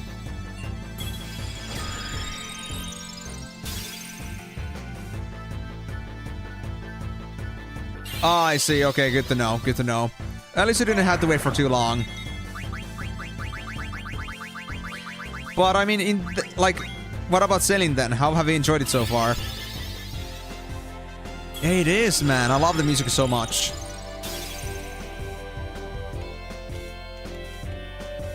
To be honest, guys, I haven't counted how many I've done so far, but I think I'm gonna kill this after this one and see how many I still need. Really? That's great to hear. What level are you on sailing right now? Did you already reach your 20s or so? Oh, is that something you need sailing for to unlock? Oh, 50. Damn, that was quick. Just for reference, guys, like, sailing came in OSRs yesterday and this guy's already level 50. It's been crazy. But I guess pulling an all-nighter doesn't exactly, like, make it too, like, unexpected.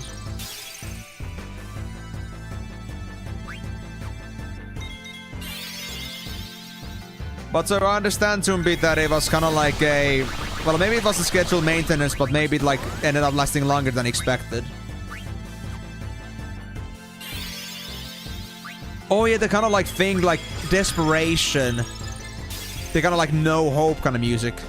I understand what you mean there. I mean, it's kind of sad to, like, see that sometimes, because I think, like, you know, giving that feeling of no hope is kind of creepy, and at the same time doesn't, like, make you feel like you can win this. But... then again, having those kind of like tense moments, then again, sometimes is pretty nice to have. There we go.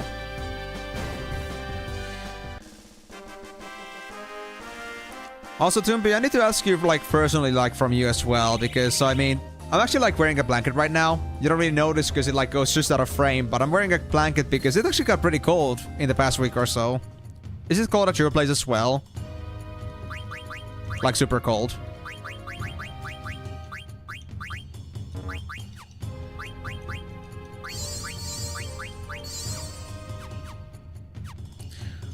How much ore is that? Let me see. I think I should be like at 50 now, at least. Oh, I see. Wow. Yeah, that's plenty. I got my usual t-shirt and shirt, or like, you know, t-shirt and hoodie. But on top of that, I also have like these cotton socks, or woolen socks on me. And also I have this blanket. Because I just wanted to make sure, because today's like the last day I play this game. Because I think I'm gonna finish the game today. I have this thing that, I had my fingers so cold today when I started the stream. I just decided that I need to warm myself up for this. Because I'm going to be facing against a boss that is going to require me to be pretty fast. So if I don't have myself fully prepared for that, it's going to be a bit hard to do.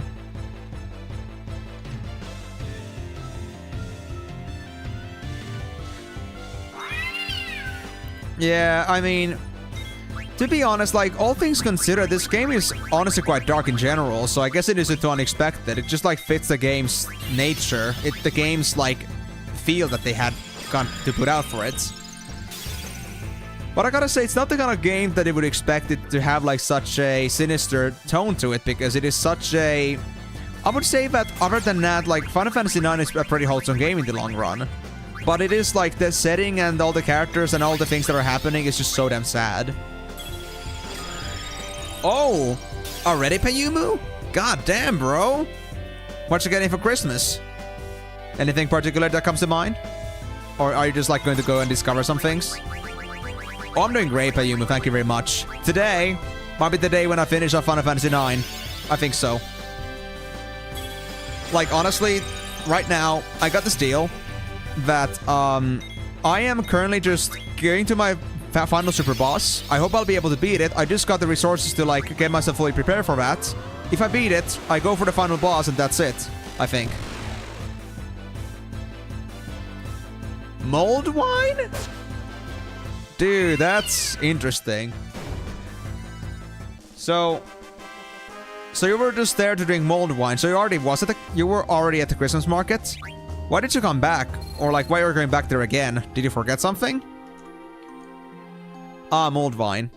I see. Oh, yeah, Toombi. Like, I have the exact same thing here, too. Like, the reason I'm not heating it up right now is because electricity is so expensive right now. I already explained that at the beginning of the stream today. It's kind of sad, but it is what it is. I don't want to spend my money with my student budget with the current electricity prices. And I know it's gonna get easier on weekends, so I'm just gonna like blast off all the heating on weekend and then just like hope it's gonna last for a whole week. If there ain't gonna be any more days where it's gonna be chiller.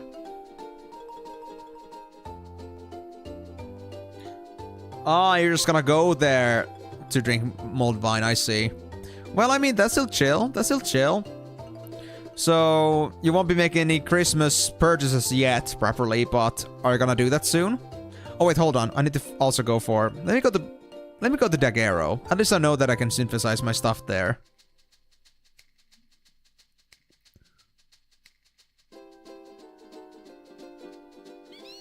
Oh, yeah. I see. I haven't checked it out yet, but I knew that the price was like going... It's been pretty consistent for the past few days that it's been pretty bad, so I wasn't expecting it to go down.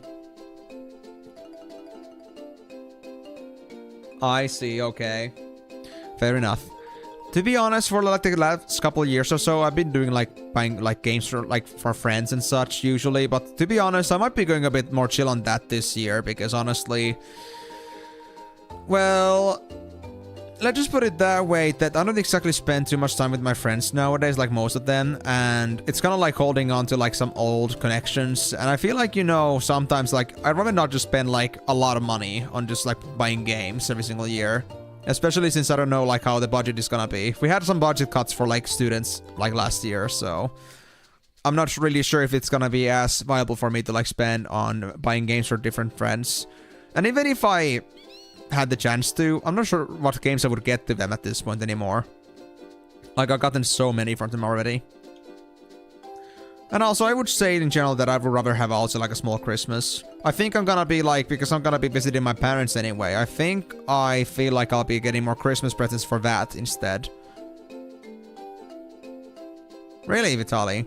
How big of a family are we talking about? Is it like your own family of like children and your own wife? Or are we talking about like a big family reunion with like your relatives and such?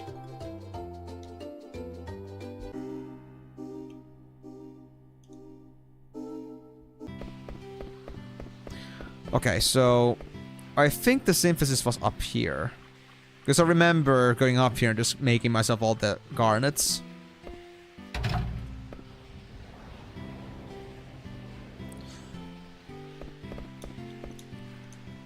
Alright, this is gonna be it.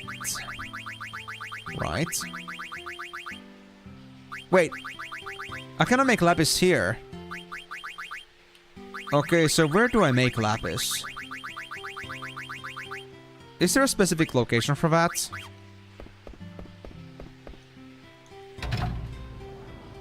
Ah. I see. Did I hit a rough spot there? With saying that? I'm sorry if I did, but, you know. Family Christmas just sounded too good for me. Vivi knows the answer? So are you telling me that I need to go for Goose Marsh?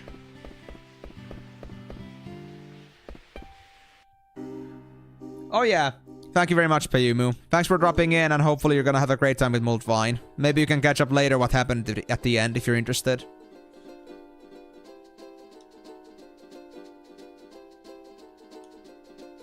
Ah, Black Mage Village. That's what you meant. I see. Let's go there then. Okay, well I need to go check some other synthesizing anyway, so I guess it's fair. To be honest, why did I not think to go there first anyway? Because I need to go do some stuff there in any case. Well, I need to go to Black Mage Village to check some synthesizing anyway. Maybe there's some new things I'm gonna learn and get. So, it should be fine. But after this, we should be ready for Ozma. This and Hades, and we're good to go, I say. Or to be honest, if the like Black Mage Village has these things, then I don't even have to go to Hades. I should be fine. Because I got all the important stuff from them already. Aside from the lapis, of course. What was the... Was it here? Oh yeah, it was here. Great. Let's drop off here. There we go.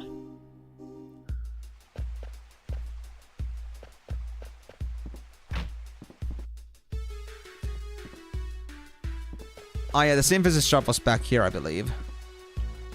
Let me check. Yes, I remembered! Black Cat synthesis shop. Ah, there it is. Dead peppers and ore, like you said. Wait, am I missing one ore still? Hold on, I need to fix this. This is unacceptable. I thought I counted the 3, but I guess I didn't. Or then I missed one of them, maybe. I don't know. Okay, one more ore, please. One more ore. But I have 98! It's so good. Close enough. But it's fine. We can easily find one more enemy here. Right? There we go.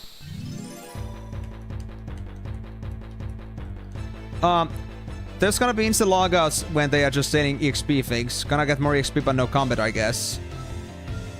Oh, I see. Well, I guess that's because they're trying to hotfix things on the server. I guess it makes sense, but damn. Why are they so like... Oh, they stole the ore from this guy. Okay, well, that's enough then. Why are they doing it like that? Why don't they just have like a proper maintenance until they're done? Is it because they feel too bad about like leaving people to wait for that? Like too scared like when they now have the new skill around. They don't want to kill off the hype. Yeah, exactly. I was already like bopping to it once I got there. I love the Black Mage Village tune. It's great. Bye bye, Marlboro. See you never again. Don't want to deal with that shit.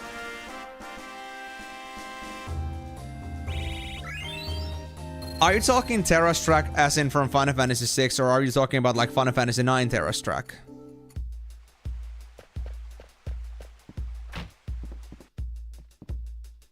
Sorry, because Terra is an disambiguation. And to be honest, if it's FF6, I don't remember what like actual Terra's track was at the moment.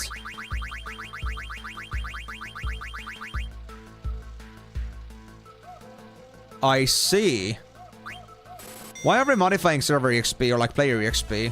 Are we nerfing things down a bit or something? Because they like found out like how unbalanced it is. And dude, that's a lot of work to like modify every single player's EXP individually. Dude, there's gotta be a better way to do that than that. That's crazy. Ah, just been too slow for like the starters, I guess. From FF9. So are we like talking about the overworld theme when we're like outside flying, or when we're like with an airship, for example, or just walking around? You mean that theme? Because I gotta say, it isn't exactly the theme that I would bop into, but it's not bad necessarily. Anyway,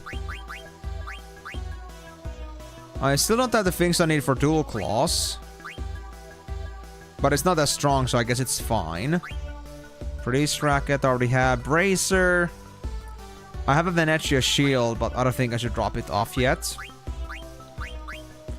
Brave suit.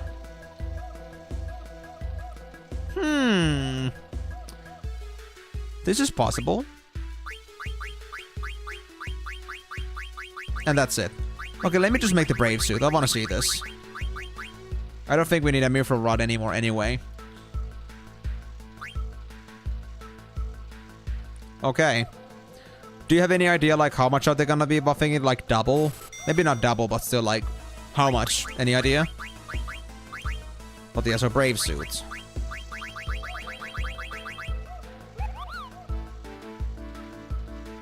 It doesn't give me any new skills. I lose speed, but I get 7 defense.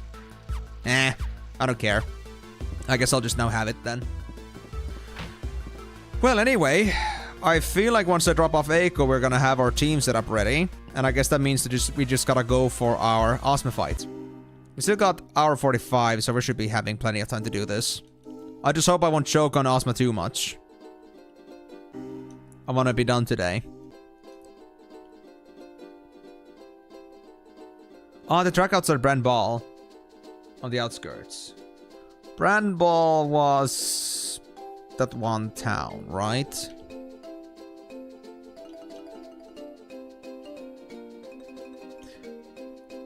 Was it?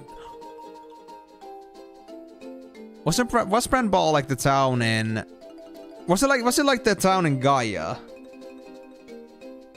Oh yeah, Brand Ball was in Gaia, yeah.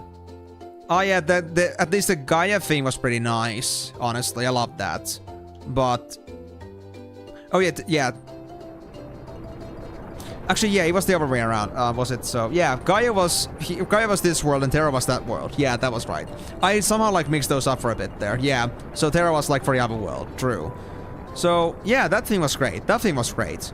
I don't think the theme here, like, in Gaia is good, but I think Terran theme is amazing. I agree. Sorry for, like, mixing up those two. I don't know what was going on with my head at that moment. Yeah, it was on Terra. It was on Terra. Yeah, I just mixed up, like, which one was Gaia and which one was Terra again, for some reason. I don't know why. But anyway. So let me just go do my character switch again. Now that I got all the things that I want. Ah, yeah, that's fair enough, Tumbi. Hopefully you already have it fixed once you get in, but if you don't, then I guess you'll find out later. Alright, well, Tumbi, if you're gonna be going off and doing that on your own, then I guess I'll wish you a nice first day then. Good luck with sailing. Hope you're gonna have a fun time getting all the stuff together.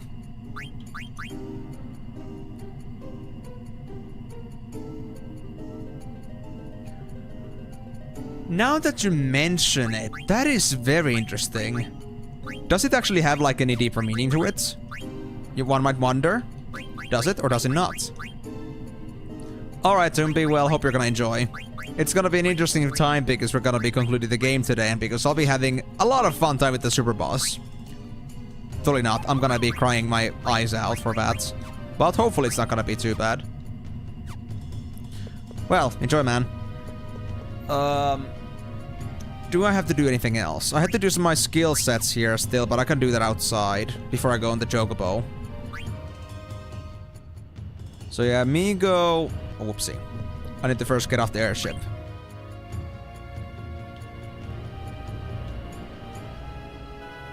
Okay, so everybody is now not on the level 5s. Yep, nobody is divisible by 5. Perfect. And then, abilities. How should I set this up? Now, Zidane has 54 points. I want to hold on to MP attack, Master Thief, Body Temp. Don't need these things. That's better. 30 points to use. Nice.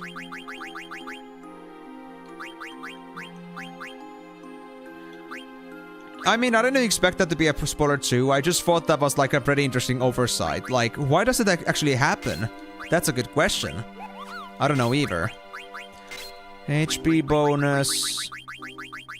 If I'm not gonna do any thieving, then I guess I don't need to do anything else about that. Restore HP could be gotten. But was there something else I wanted? Oh yeah, of course, clear-headed. That's what we need as well. Clear-headed. I could do add status, but does it benefit me in any way? Sleep. Nah, Ozma is not gonna sleep, man. They're completely high on coffee.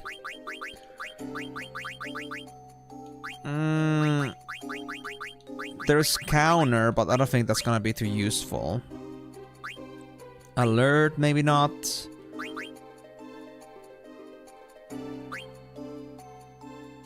No sleep for Ozma. I could try to make him sleep, but he doesn't likely go to sleep, so I'll just deal with that. I could just like assume that Ozma is a bird and just like put Burkiller. That's great. Great idea. I love that. HP should stay. I'll take these 3 off. Clear-headed. And put this on. Yeah, we can get full HP for Emerald. Perfect. I think that should be good. Yes, that's exactly as many points as I wanted. Nice.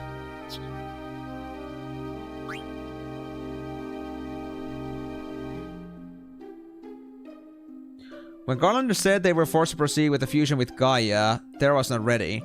I mean, I think they had like a claim to that Terra wasn't ready for that.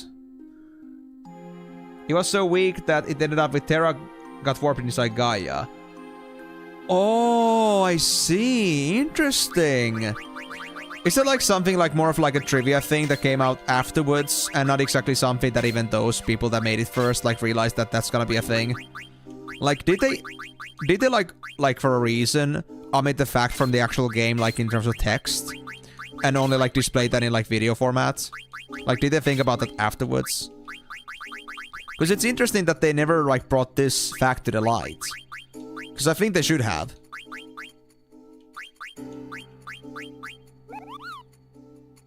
Absorb MP. That sounds pretty nice too, but I think I need to do melee attacks for that.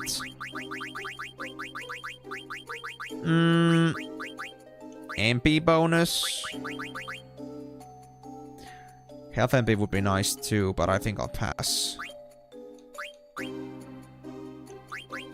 I guess I'll just take antibodies. Yeah, I'll just take antibodies. Stop ain't gonna work. I know that much.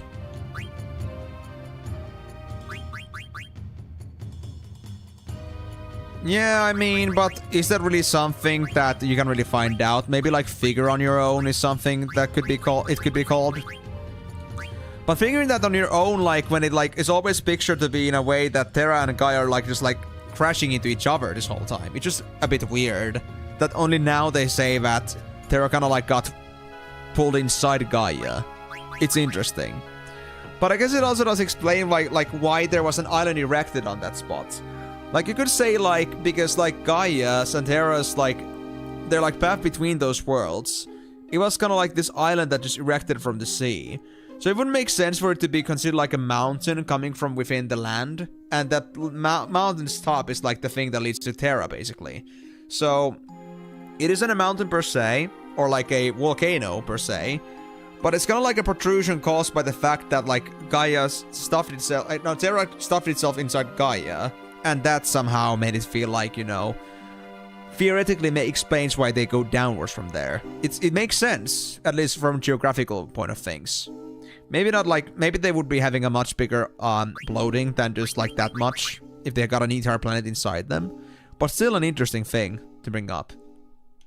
Yeah. Anyway, aside from that, I don't really have anything else I really want to have from Migo. But I guess for the sake of safety... I guess I'll have another potion. It doesn't matter. It's an automatic thing, so... Shouldn't be too big of a deal. And we don't have quite enough for me to get, like, counter. If I want to keep my loudmouth on. And at least Migo is the one person that has to have that on. Ah, yeah. That was also another problem. Dagger doesn't have auto life by default. But I guess it's okay. I can get that done in a bit with Migo instead. It's because I know that too, because I haven't been grinding Dagger this whole time. They're very lacking in spells. Now it really shows. So Regen, Auto Haste, Concentrate, raise the strength of spells. Does Concentrate work for summons as well? Or is it only for like casted spells? Oh, you're pretty close to mine values too, Delaney. Interesting. Well, I think... I cannot get Concentrate anyway without like dropping any of these, so... I guess this might be my best choice in any case. I'll just take Loudmouth instead. Then I guess I'll couple it up with...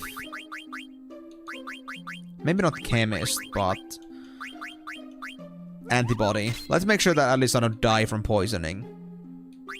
So that's gonna be my setup for Dagger for now. Yeah.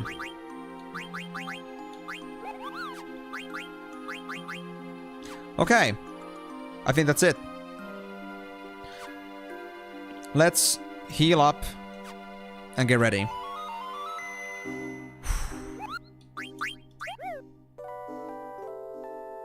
Tent up first. And let's save. It's been almost 77 hours to this game. It's already been 77 hours to this game. And it's time for us to go finally have our potential final encounter with Ozma.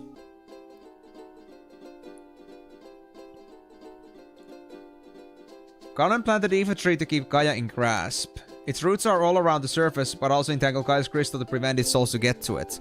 Oh, so that's how the Aoife tree works. Like, I already knew that Aoife tree was like the soul divider. That was already mentioned on the story. Like he said it himself. But then, like, now that I understand how it works, it's like, it makes a lot more sense now. So yeah, I can see why that is. Anyway, where's the Chocobo Air Garden? It's still here. Good. Okay.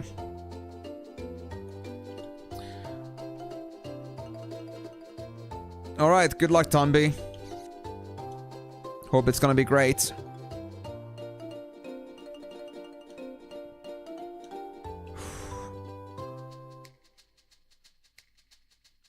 Yeah, I'll resave. Let's just go. And if I fail, I'll just continue. I think everything should be in check. Yeah. Now I just hope that Dagger doesn't die on the first turn. Because they have no auto life. Otherwise we'll have to grind a bit more. Yeah, I mean, that was very interesting to hear. Like, now I understand the workings of it. The question is, how did you find this out? Is it like, you know, devs telling this afterwards, or some other lore that's like hidden somewhere, or something like that? Like, where did this information come from? Yep. I had to go play some volleyball with this guy. Let's go. I'm so freaking ready. I hope. Asma, you are such a big pain in the ass. I've spent so many hours on you already, but I guess it's time to bring this to a stop. Just don't start with a curse, please. Or a meteor. Oh, no, I'm an auto. Shit. Well, Doomsday starts. Works for me. Let's see if my arc is gonna do full 9s of damage. Oh, that was on the wiki, I see. But I wonder where people found this out in the first place, because the wiki is also, I think, like, player managed. When did this come to light, this information? It's gotta have come from somewhere. So yeah, I just caused Ozma to get a turn on their own with my own actions. My bad. But it's fine.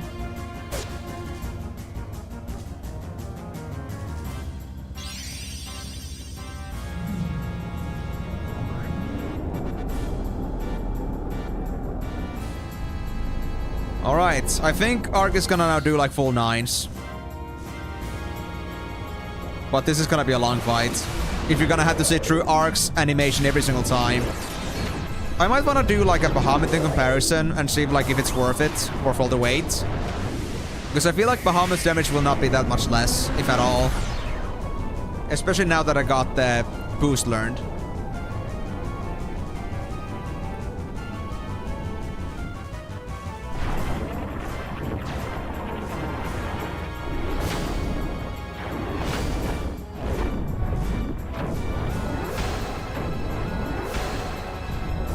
Like I said before, I understand now again why Migo said that this was like kind of the like nudged round of Final Fantasy IX. Not because of the style or like how the attack goes, but simply because of like the amount of time it takes to do the summon. It takes so damn long. And I understand they wanted to make it epic, but dude, these things should be skippable, especially if you spam it. I mean, that's true. But I'm all out of hydration. And there's no longer here anybody to hydrate me. I've been hydrating myself on my own accord.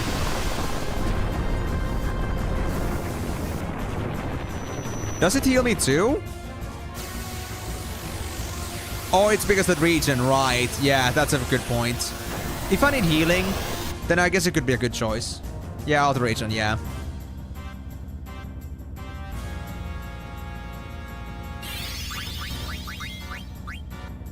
Oh, crap.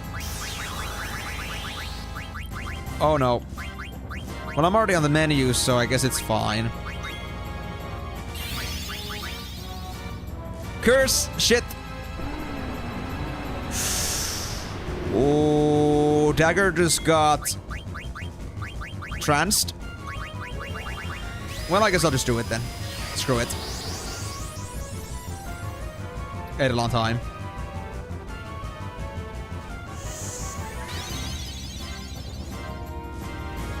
I refuse to drink water, by the way. It's one thing I will not allow. It's not my jam. Other mini again. Crap. But dagger isn't, luckily. Oh, it's Berserk. It was exactly on that guy.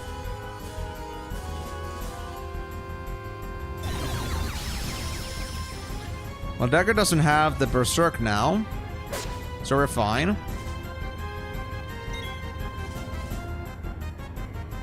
Come on, dagger. Oh, okay. Gonna have to do Angel Snack here. Zidane, attack. Yeah, that's exactly my thing too. I hate water because of that. Oh, dagger died. Did I lose my trance, by the way? Gosh, I hope I didn't. That's better.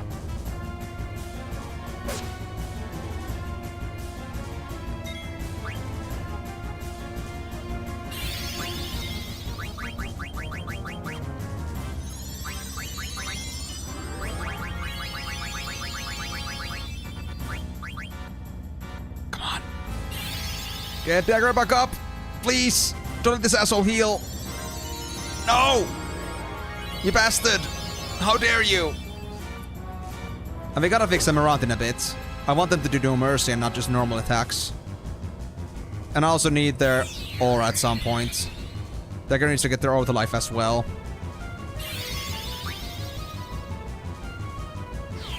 Okay, they still have their trance at least. That's good.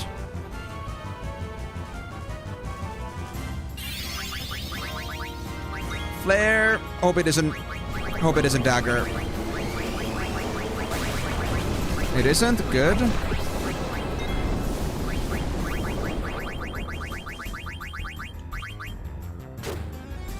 Okay, this should be it. We're getting back in the game, guys. And I already have Arc coming in, so we should be fine. Okay, yeah, it's curing. I think we should be fine.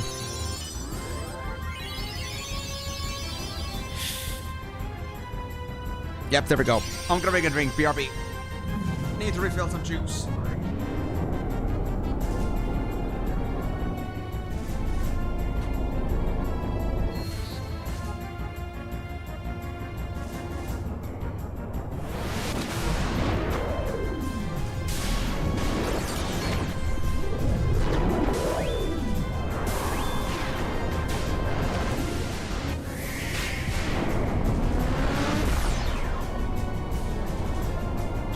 I think I might even take a piss break during one of these arcs at this rate.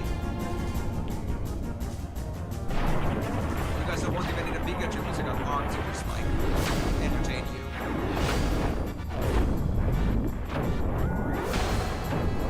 And I guess Timur will not be complaining about that because they just hate the Pikachu.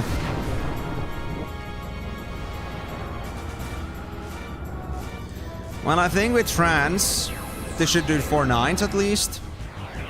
So a very solid way to get rid of Ozma.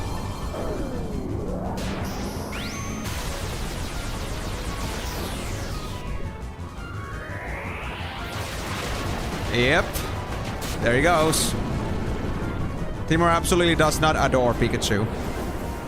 I don't know if it's just like Pikachu problem or if it's a me problem. It might be my Pikachu's being weaponized and all. Might be a bit too traumatic for him.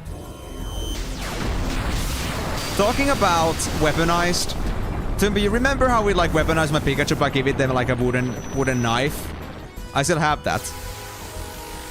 Pikachu problem. Okay, that's good to hear.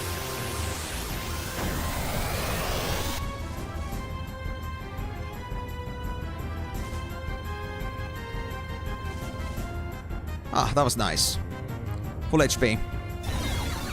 Then we wait.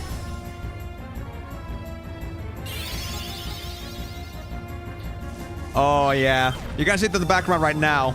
We got the big Pikachu there. He's still holding the knife. Oh, because is dagger double Eidolons during trance? Bro, I'm gonna take a base break here.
Why should I come back?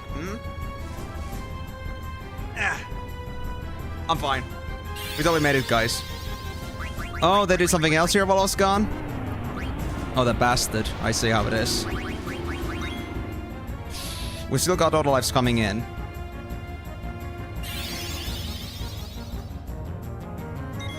I'm gonna have to do this, guys. I'm sorry. Gonna have to do a angel snack here. So, did I get too comfortable with Arc?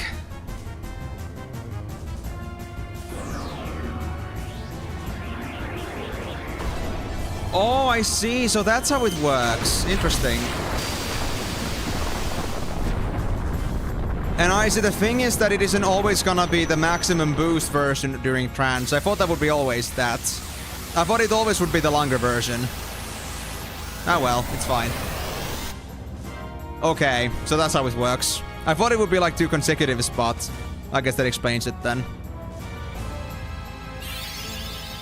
Oh, I see. Hey, Doomsday. Good timing, guys. Very good timing. In that case, let's do that. And I guess I'll do another one.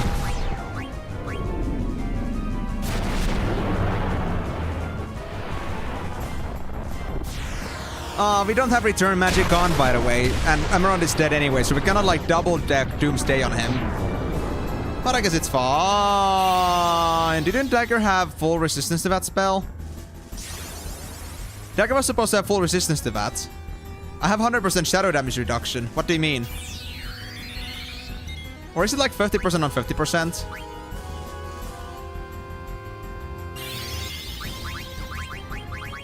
Okay. We have to revive. I think it's still fine. I think it's still fine. Let's auto-life Emerald, I guess. It seems to be like 50% on top of 50%, so maybe it's like 75%. I don't know. Still kinda sucks, though. I would have thought that to be additive. What can I do? Well, that's only because I'm not used to playing Dagger for summon, so I had no idea that it would be a shorter summon on these consecutive casts. Well, at least it's a good thing that we do get trance of this fight, so we can make this super easy. Well, as super easy as Ozma can get, of course. So I guess in that sense I'm pretty lucky. Ah, it's only 1400 damage. Yikes. But it's still damage, I guess.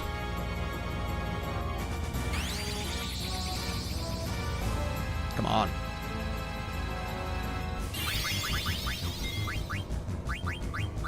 Oh, it's Meteor! Fuck. Get Dagger, if you can. Oh, the whole team wiped. It's fine, though. We still got 2 auto lives here. But then I need to immediately revive somebody. Oh, it's Curse. Fuck. So there's no Phoenix there this time.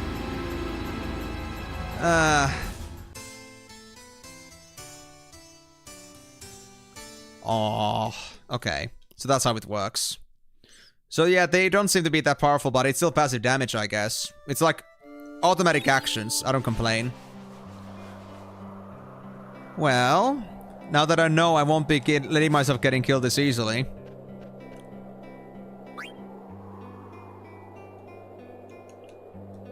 I think Dagger should just simply keep her shit together, simply put. Yeah, it was a good run, but honestly, I think my own piss break just messed me up there, so... Loki, imagine if I had won if I just hadn't taken a piss, because I just had assumed that Dagger would do their job. Damn shame. Okay, so I'm gonna start with Chakra. Or with Aura for Dagger. And then Frog Prop. And summon Arc. Perfect. Easy, easy. Full heals. See, guys? I got the thing together now. And now that we got the trance, that means the Dagger is gonna start echoing that shit. It's gonna be fine. Team is fully ready. Let's see how it goes. Zidane does 8k damage thanks to MP attack. That's crazy nice. I'm very glad I noticed to like put that on this time. It's massive upgrade for Zidane. 6k from Frog Drop. It does look impressive, but too bad we cannot have it ourselves. So that's already like 25,000 damage, guys, with the arc. So that's like half of the... Well, not a half, but like more than a third of Ozma's HP gone. If we keep this going, we might force them into a defensive fight. I just gotta hope that we don't get cursed too hard here. No curses or meteors, please. But we're ready for a single wipe. So we've still got an hour 20. So hopefully I can do it in the next few runs.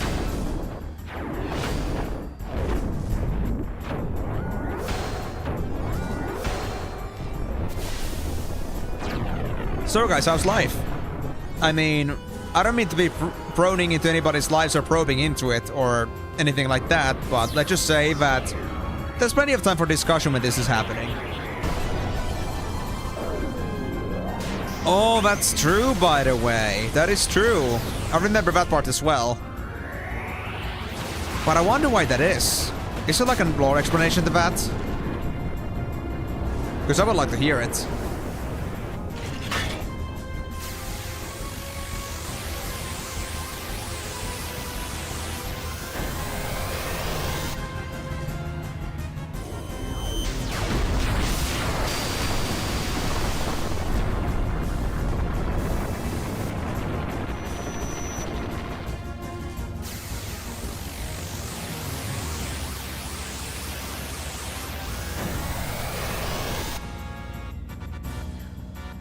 Yep, 3549s, thank you.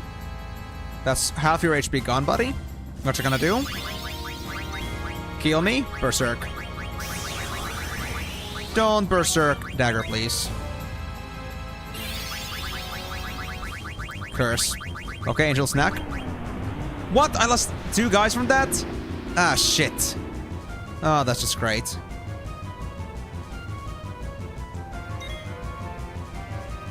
Come on, Dagger. Do your passive, please.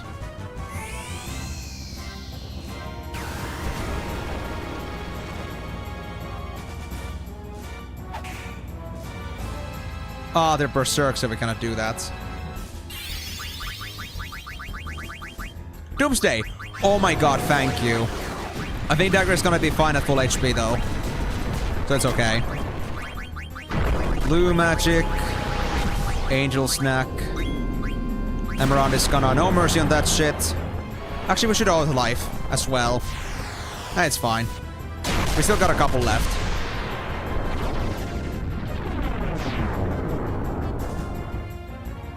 Oh, now Dagger is fine. Yeah, now they were just okay. Not too bad. I was like thinking like... where did you like... Is there like a lore explanation to as to like why Arc comes from Terra's moon? That was like the one thing I was wondering. If there is like no explanation to that, then that's okay, but I was just curious. Berserk? On who? On Amarant? Nope. Kiraga. Oh, that's easy. Alta life on Migo. I need him.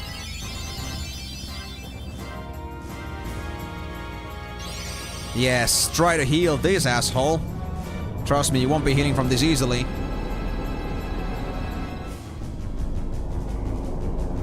Yeah, I figured that would be the case too, but why the Red Moon specifically?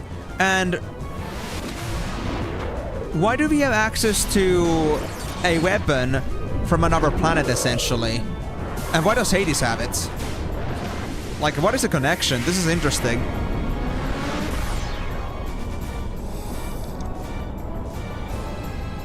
I was like wondering like how come is it that we ended up with this arc and we happen to have our hands on the Terra's like super weapon of some sorts. I don't know what it's supposed to be. I know the question might be a bit confusing, but I was just like confused. I was just like curious like how? Like how do we have access to this thing? Because it is not like ours by nature, because it was like originally from Terra. It's interesting. And also, Delaney, how much have you been grinding? God damn. And I thought I was a high level with Zidane at 66. Almost a perfect level too. You're bringing shame to my existence. Not in a bad way, but you make me feel very bad about myself. You're making me feel inferior. Well, if you were to do Osman now, you'll be having an easy time, for sure.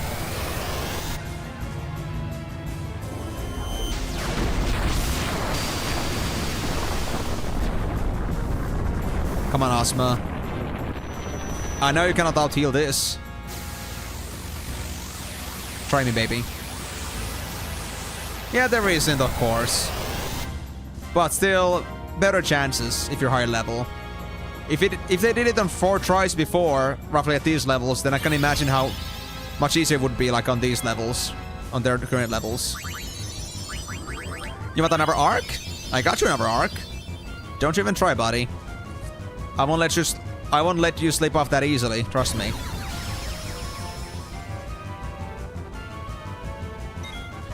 Yeah, that could be the case too, yeah. And also, like, maybe, like, Hades just ended up, like, because if it happened to, like, come from Terra, then maybe Hades is, like, from Terra too. And that's how they know how to make Fumis. Like, that's a Terran thing, I guess.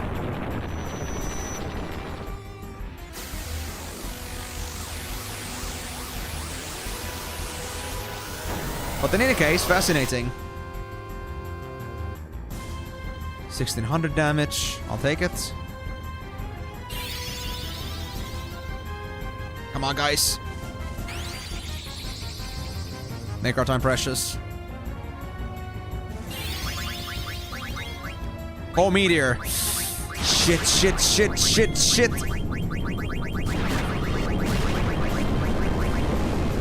We only lost one guy. We only lost one guy. Holy shit. Oh my god, yes. That's so lucky. That's actually so lucky. With meteor, no less.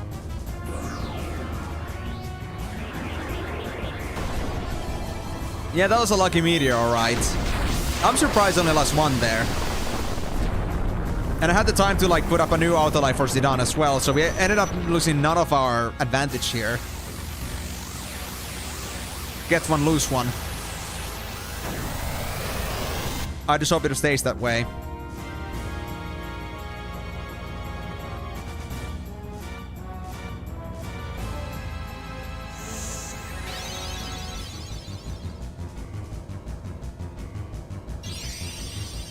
And there comes Dagger with another one.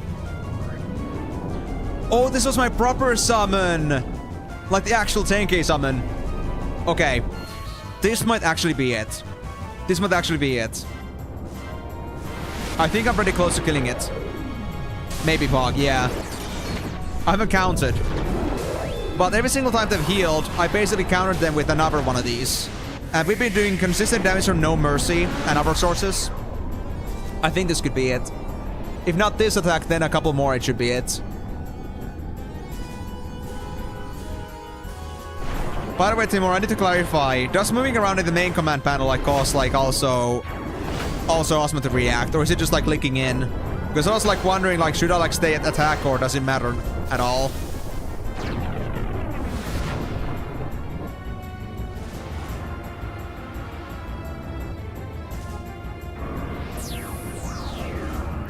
Just because like being ready on the button would of course be nicer.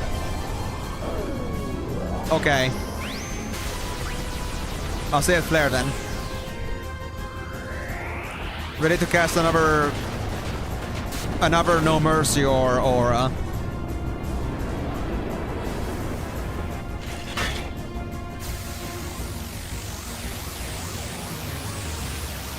Come on. Let this end. We no longer want Osma.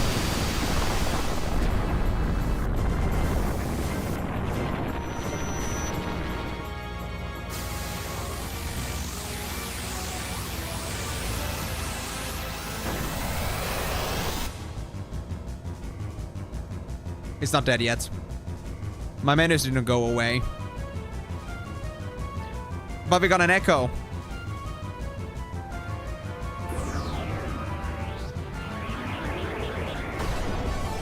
And also Dagger needs more MP, by the way.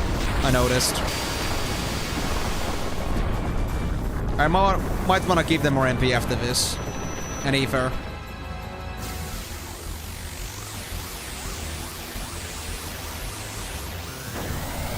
You know what? An elixir. We got plenty.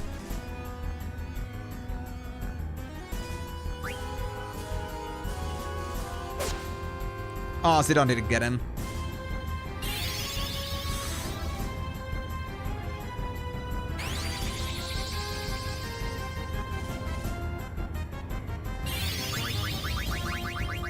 Elixir, elixir, please. Where's my elixirs? Crap, where are they?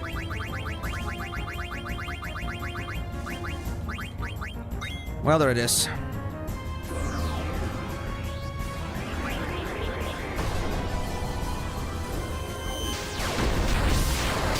That's not gonna kill it, though. It won't be that close to death.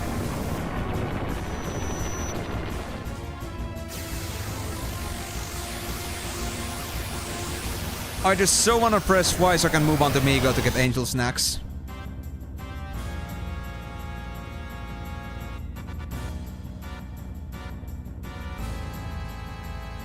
Oh, we got the elixir. Okay, never mind. Or, yeah, first angel snack.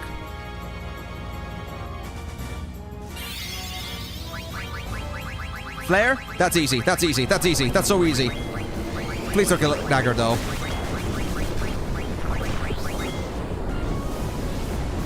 Dagger's dead, but it's okay. They still held on with the life. And they still retaliated. My god.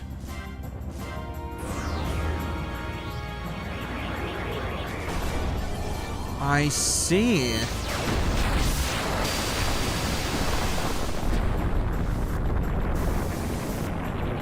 I mean, that would make sense, but then again, if Hades knows what Ozma is, then why is Ozma's existence still a little bit of a mystery? Like, why is it still a ball? Because their existence is just based on the fact that nobody knows. We got it, guys! We got it! Oh my god, finally! Dagger's 700 damage actually finished it off.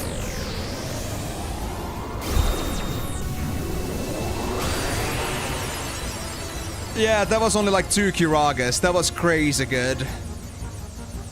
Oh my god, yes! It's over. It's actually over, guys. We're done. We're gonna beat this game today. Oh. It's over. GG. G frickin' G. And now we finished Arc. Thank you. Another Pumis. Well, that's just very neat.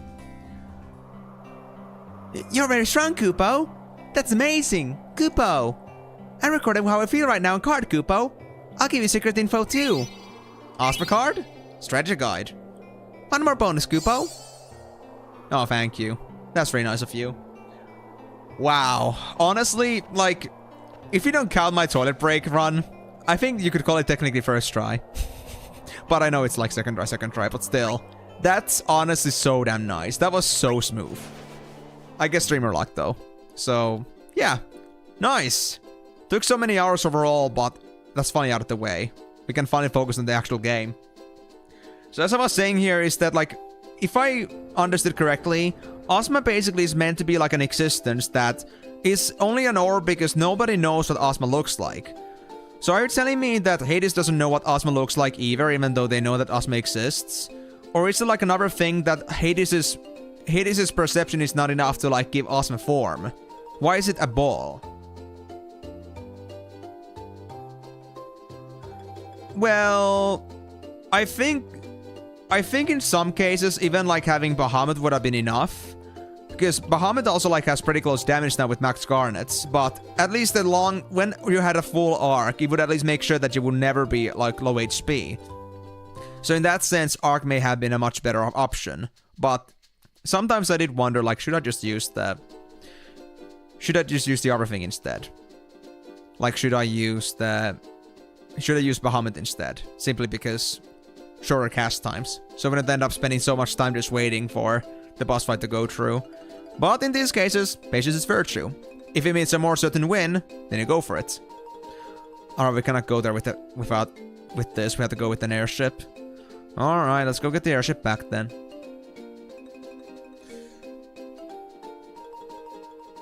I see, so you could like say that, hey, this is a special case and that's why it doesn't count. Interesting.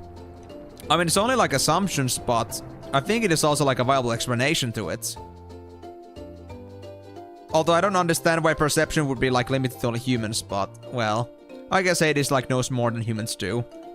It's like only the only thing that humans can understand, I guess, having it as a ball. Can we not teleport back? Can we only teleport like close to the entrance, but not like go back to the end of it? Whoa, I see. Okay. Well, no worries. Since we have no encounters, I guess we're gonna speedrun it. And we still have an hour, so it shouldn't be that bad. I would say max 20 minutes. We'll see. Okay. I'll just hold on to the same party. I think it's okay. Let me just save here. Just so we don't lose our progress with Ozma. Honestly, I forgot about the fact that I couldn't teleport back in. I just remember that there was a warp system available. Yes, I remember all the most important details, right? I'm so good about this. Well, I'm okay with that. As long as Ozma is dead. Nothing else could be better. Yeah, I mean, that's exactly what I mean. Like, I would say that it's kind of like you're trying to explain, like, quantum physics to a 5-year-old. They wouldn't understand a shit. So you would go for, like, the closest thing that would remind you of that. And in this case, that would be a ball, I guess.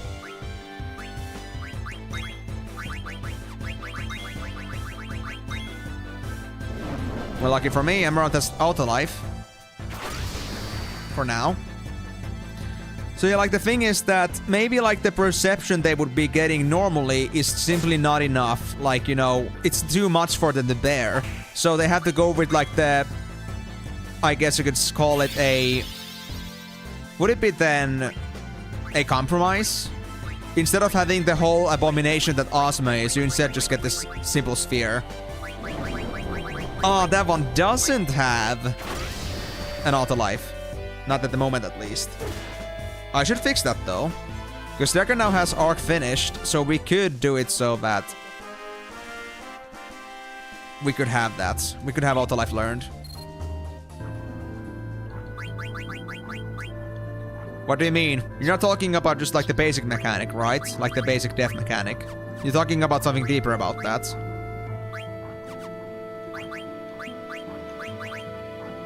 I cannot use revive from the menu. Okie dokie. Abilities.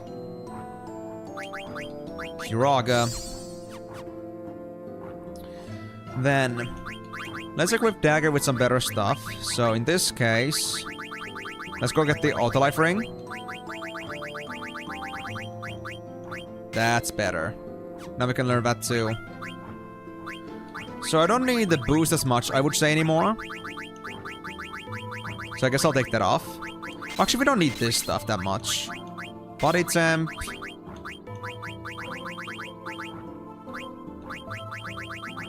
Yeah, I'll just take off boost for now. It's fine. I'll take off boost and put on concentrate. Yeah, that'll do. Then, in here too. HP can go off. Bird killer. Let's put on the... Oh, we also need ability and level up, actually. Never mind. Let's not take concentrate. This is gonna be just fine. Sit on. Accuracy off for now. So I wanna have bandits and Master Thief back on. Bandits and... Where's Master Thief again? Oh, there it is. Do I have points for that? I guess if I took off my MP attack. But that's not what I want either, to be honest. You're only 13 hours ahead of me. That's impressive, honestly. I guess I have to drop off the auto life for Zidane if I want to have my stealing abilities back up. Yeah. Fine, I guess. I'd rather have the damage than the auto life. So Master Thief. I guess I'll take Restore HP instead. And Accuracy Plus. There we go. Emerald. You don't need the HP as much anymore, but let's take MP attack. Clear-headed can go off. Body temp. Did I already put body temp for Zidane as well, by the way? I didn't. In that case, body temp and let's say alert. That would be nice. Yeah, and maybe also the fact that I'm also not as fast at playing the game because I do like spend my time on these different things, so I might be progressing much slower than in general, so that might also like make the appearance there.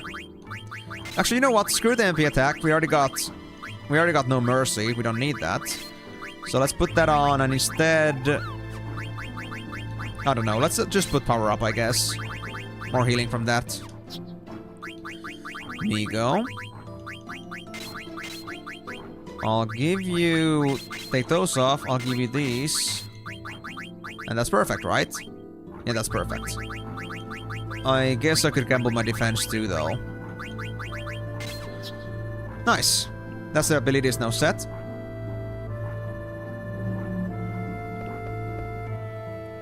What is this Yancer talking about? I'm quite perplexed by this. Oh yeah, those things, yeah, the Yan sheeps, yeah. I thought you were saying like a name Yans, but I was like, wait, what is that? Yeah, the sheep things. The rams.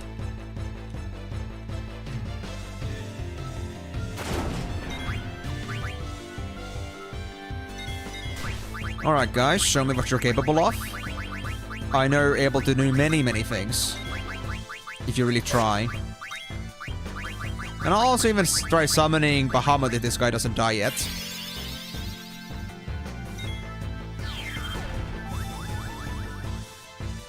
Oh! Is it because you're using Freya, Delaney? So you've been farming dragons for the Freya's ability?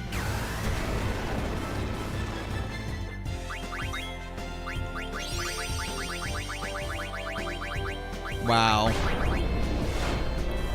This guy really wants a beating, huh?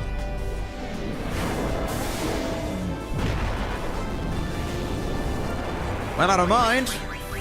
If death is what you want.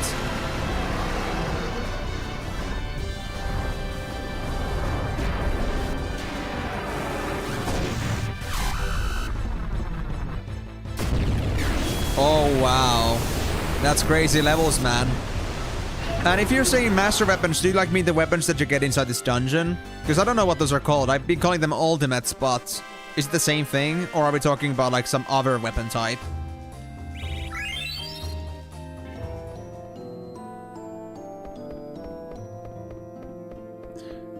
Wait, I had a fight in this room?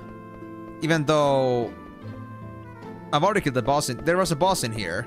There shouldn't be any enemies spawning in there. Ah, yeah, you're talking about that. How come you didn't grab those here, Delaney? Have you been just waiting for me before I go to the end? Or is it something else?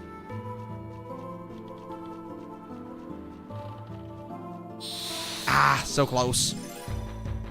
All these random encounters. I just want to get to the boss. We don't need any more XP. We are good, bro. We're good.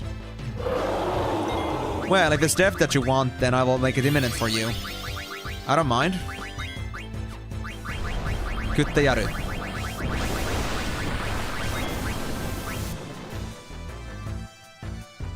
I see. Well, I'm already basically at the very end of the dungeon, so I should have come across this items by now. At least I think it's the very end of the dungeon that I've been to.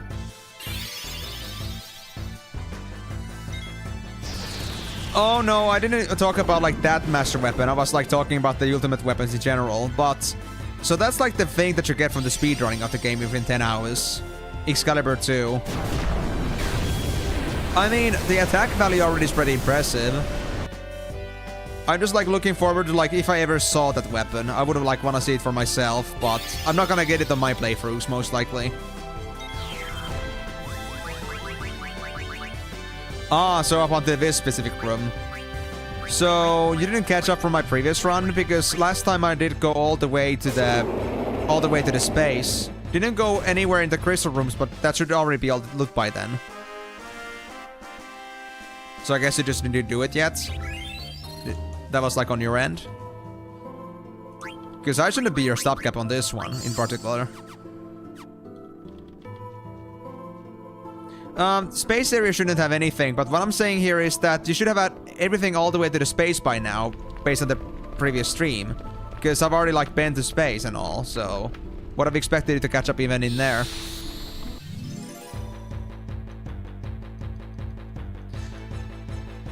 I mean, yeah, exactly. Like, I know I'm pretty slow about this, but that's also because I'm also trying to, at the same time, like, experience everything. If I was doing a second run on this should be, like, much more slow, like, faster, of course. But, hey, first time should be enjoyed after all. Talking about the enjoyment, I'm getting hungry already. Well, as soon as I'm done with this. Oh... So we have a half warclave of As Enough. That's nice. Nobody's gonna get that reference.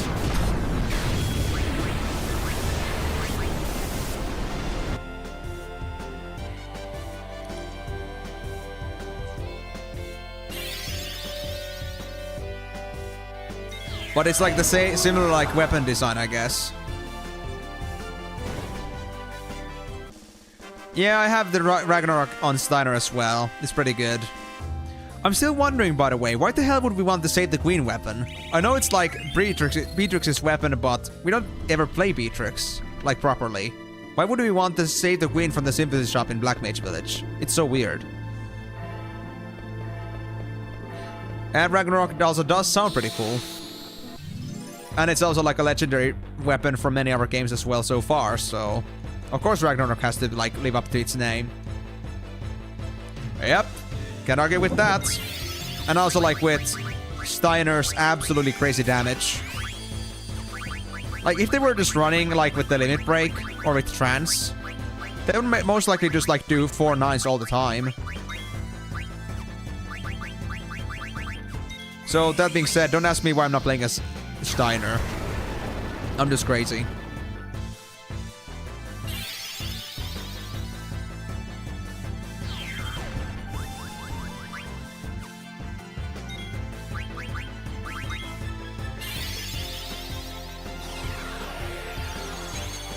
Bragging rights? You talk about like you being faster? I think you're just being a scum for that. You're trying to remind like I'm faster than you. Yes, that's very much something that gives bragging rights. More like you're just rubbing it on our faces. How dare you. Also, please remedy that. Oh my god. Ah, yeah, you mean the Ragnarok 2, I guess. Or like Excalibur 2.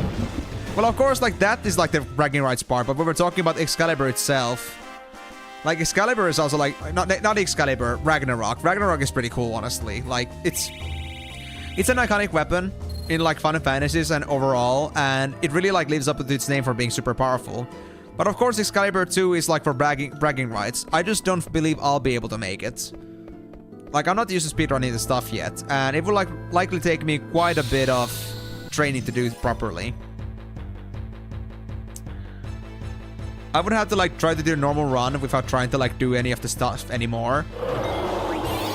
Without trying to... like, experience everything. Just trying to get through the game. And learning, like, where are the points where I can just, like, you know, skip some time. And then to do it. But it would take quite a bit of training, so... Not expected to do that anytime soon if I ever was to. And I gotta focus on other Final Fantasies afterwards, so... Definitely no time to learn how to speedrun this game. As cool as that would be. I mean, Salu, I understand you completely, but it's just because, like, I really thought this would be, like, the optimal team for Ozma, and it did work in the end. I just had to change my healer after I found out how different they are, and after they get their different skills. And it kind of still stuck with me because I'm, like, 20 levels above with these guys. So, there's no reason for me to go for my other team anymore. So, like, I used VIII for the longest time, but ever since that point, I just, like, have stuck with this. I know it sucks. It sucks for me, too, but, well, I guess there's no reason for me to go back anymore, is there? It would be just, like, basically, like, saying that I don't care about the work that I've done so far with these guys. And they're just so far ahead with everything. It feels bad to, like, having to go start over when we're already so close to the end of the game. But I did play with all of them for, like, a pretty decent amount of time. Until I started working on Osma. So, I would say that VIII still had, like, a pretty good spotlight on the stream so far. Although I guess VIII would have been great for damage too, but I was looking for support capabilities. That is true. That is true. And also, Vitaly, that's such a random thing to point out. We didn't even see Final Fantasy VIII, and you're like, oh yeah, it's really crazy that Balam Garden can be mobile. My bro, you are completely unhinged. But hey, I agree with you though. I agree with you. It's true. I wasn't expecting that either. I was so certain that it would be just like something stuck to the ground, but well, let's just say that Final Fantasies never cease to surprise me sometimes. There's always a Final Fantasy that gets me on my toes. Or rather, every single Final Fantasy has something that makes me go on my toes. No exception. Like for Final Fantasy 1, I was surprised by like how good the game was, despite it being like very old. Final Fantasy 2, I was surprised about how different the mechanics were, yet it was still so functional. Final Fantasy 3 got me completely off the guard with the whole ATP system. And then, I guess you could say that the first, like, class system that they had really, like, you know, got me intrigued. The thing about Final Fantasy is that it's always, like, a roller coaster of emotions. And, like, not just, like, with the story, but also, like, mechanically. It's always something to really surprise you. And I like that.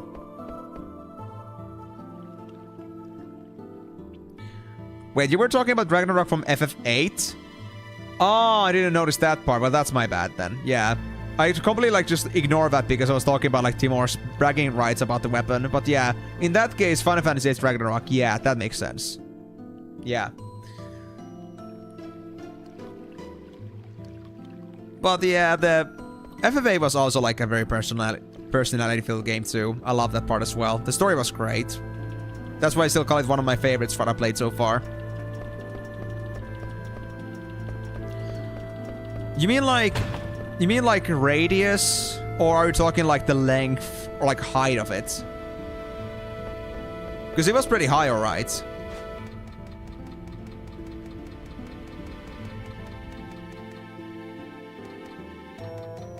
To be honest, Galbadia, like, honestly, Garden looked like a very awkward, like, you know, plate with some shit on it.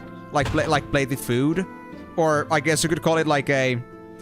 You know, like one of those, like, spinnable, like, twisters? Like, that's, like, what Balam Garden reminded me of. But Galbadian Garden was, like, straight up, like, an actual freaking, well, Transformers. It was, like, straight up, like, some actual, like, built for battle kind of deal. It was, like, an actual airship. I love that one much more, indeed.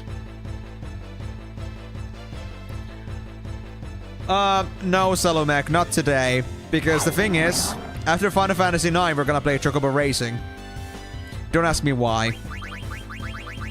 There was a couple of people that wanted it, so we're doing it. Before Final Fantasy X. But we're gonna do it like after we're done with that game. And Chocobo Racing shouldn't be that long. So you're gonna have an awkward intermission of me playing something completely unrelated to the actual game series. Hope you're happy. Migo suggested it, but at some point towards Final Fantasy IX, there was somebody that also said, like, Chocobo Racing is great, man. And then I was like, okay, well, fine, I guess I'll do it then. If there's more than just one person saying it. Because, like, I thought, like, to some extent it was like a Migo meme, of course. But then, of course, like, if somebody else also thought that was a great game, then I don't want to completely disregard it either.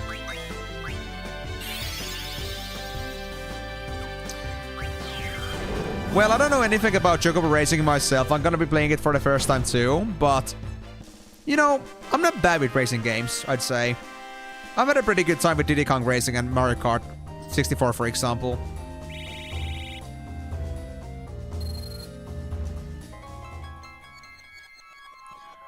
Oh yeah, exactly. I was very sad about Trabia Garden too, man. Like, I would have really wished to see like that to be a thing as well. Like, to be like having a much better fate than just being destroyed for the sake of like drama. Trabia could have been an interesting ally as well to have.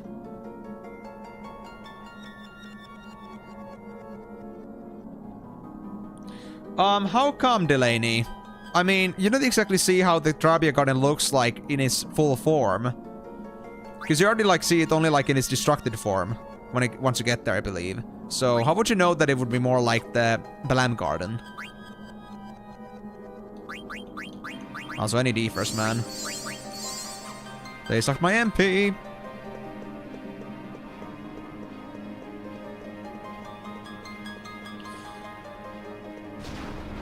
Alright. Can we make through this smoothly? Very smoothly. Yep, easy. Easy. So, if I'm not mistaken, this might be our last pit stop. I think it's gonna be a point of no return from here.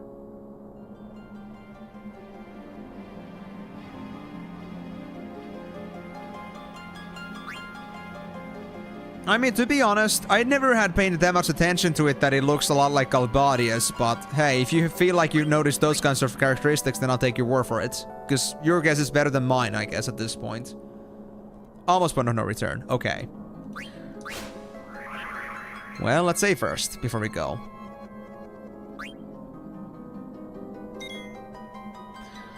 But yeah, like, I would say that there was a lot I would have liked to see in Final Fantasy VIII as well, but I think from the story perspective, it makes sense. And at least it wasn't like one of those games that just like, you know... It wasn't like those games that like easily just like makes you feel like, you know, nothing is really happening, nothing is being lost. Like, Final Fantasy VIII was like full devastation mode. And it was pretty good. Like, it didn't like, you know, spare you the punches.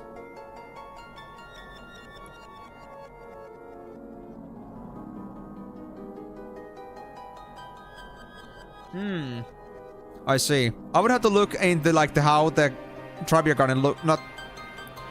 Yeah, I would have to look into how Trabia Garden looked like again. But honestly, I didn't exactly like get to see much because the rubble wasn't discernible enough, at least for me. I never noticed a ring, to be honest.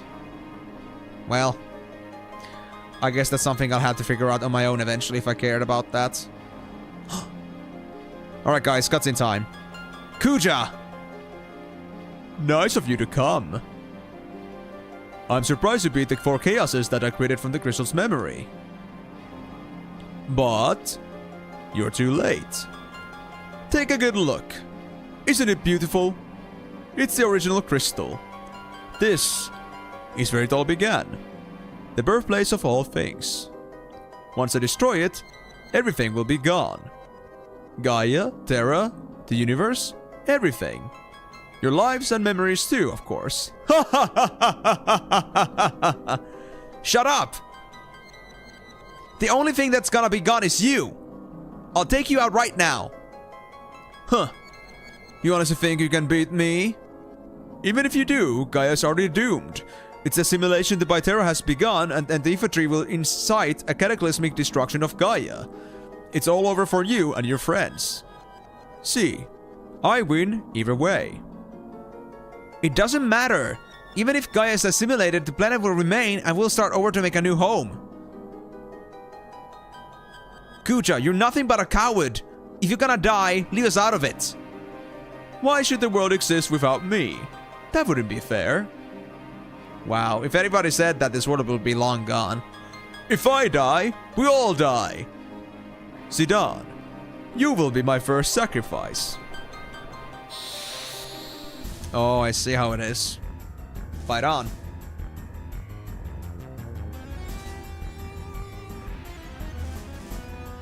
Dude, I don't even know how you managed to glean so much information out of Trabia's rubbles, but I gotta say I'm impressed about that. But if you say it's gonna be similar to Galbadia, but just smaller, then hey, I'll take it. That's very fascinating. It is a very good line, but I gotta say, it really, like, spells out their own biases so hard. Wait, this is gonna be my death. Well, one of their deaths. Yikes. Okay, I see how it is. You wanna play this game, huh? We'll play your game then. I think it really, like, you know, summarizes Kuja so damn well. Like, Kuja's being so Kuja with that scene. Anyway, let me check if this guy has any steals.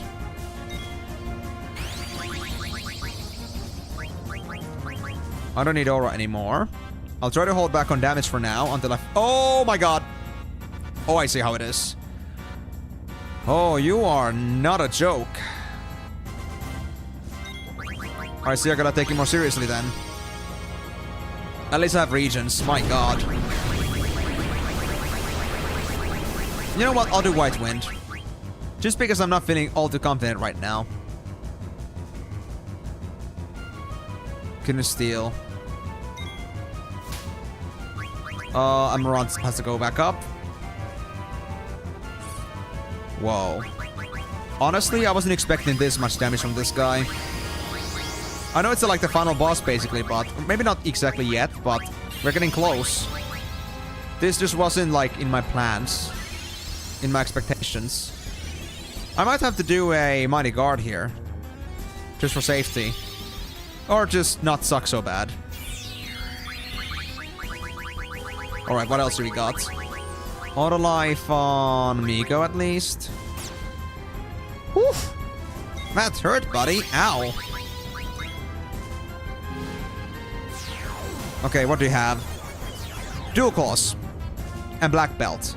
Black belt I think I already have, but dual claws. We were still looking for those things. I want to have them. So at least those and they were good to go. I think the black belt I got long ago.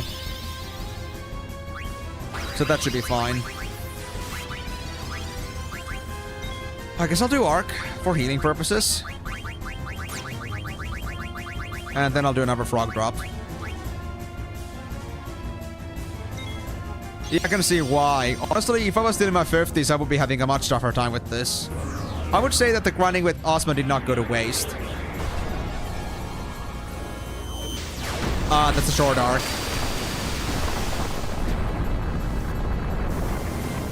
It's fine though. I don't mind.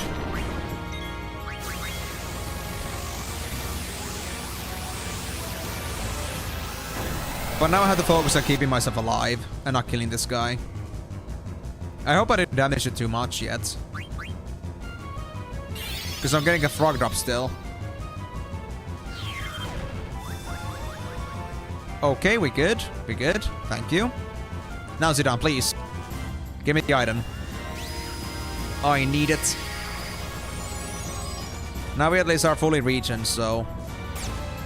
not a big deal. Gonna steal. Come on, Zidane. Close.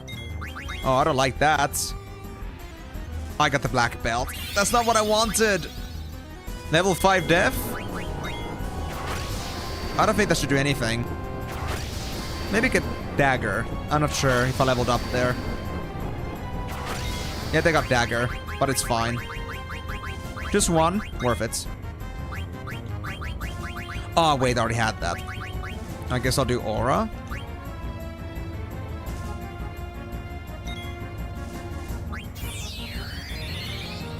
Yeah, I keep forgetting that I have auto life already. And we keep still having those. Because I'm so well ahead of this. Oh, a Twister. It hurts quite a bit, but it's fine for now, I guess. Dagger, just please don't take any more damage. Oh, death. Okay. I think I know what to do with Amaranth then. To be honest, having auto lives in this game is sometimes such a big game changer. You can just like always be a step ahead of your enemy. As long as it is an Ozma, of course. Ah, they're getting dagger again. Okay. Really? Well, to be honest, there weren't any other viable winch buster for me to use, to be honest. Maybe for Migo could have used Twister. But Frog Drop was way cheaper, so... maybe it was better for, like, MP control. Overall.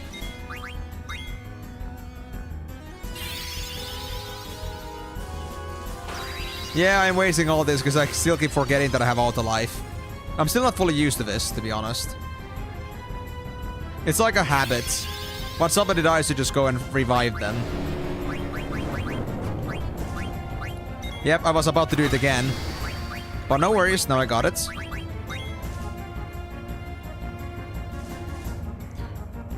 Well, that's great.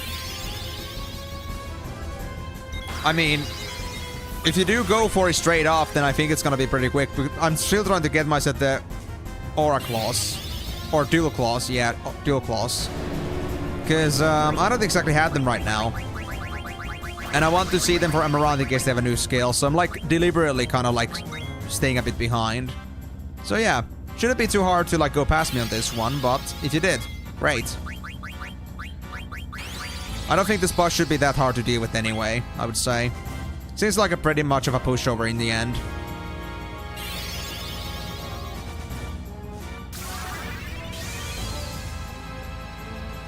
Really? You actually managed to steal them this quickly? Man, you're lucky. GG. I'm still like stuck on the... still stuck on the claws. Yeah, I mean, that's the thing too. Like, I had that very good luck break with like Kuja at some point. Oh, crap. Flare, Aura, on Zidane.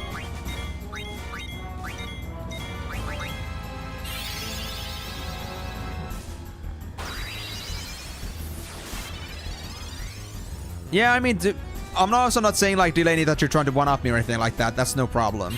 I'm just, like, saying that I'm also, like, surprised about that, too, because I don't exactly get those kinds of lucky breaks even myself, even though I'm, like, I'm the one that oftentimes, like, has those lucky breaks, and I have also Master Thief on me, so I should be having pretty good luck with these, but certainly not on the highest luck with this guy right now. This guy's really hoarding his claws for some reason. I guess he doesn't like the idea of, like, Emerald getting a power-up here. Not that I don't understand him, but it's a little bit mean.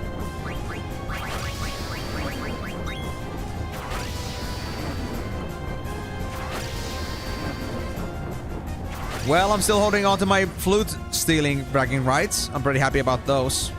Just for the memes. Oh, I see. You didn't have the patience. How long were you farming it for again, Delaney? I think you said something about how long you took on it, but... I think, yeah, you gave up on it.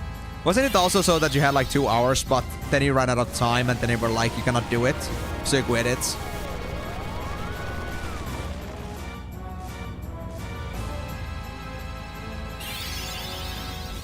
Well, Timor, sometimes even the luck... sometimes even the God of Luck is gonna favor you. It doesn't always have to be me. So, you know what? You deserve that one. At least you got one thing easy. With the stealing. Come on, this shouldn't be that hard to steal. I have faith.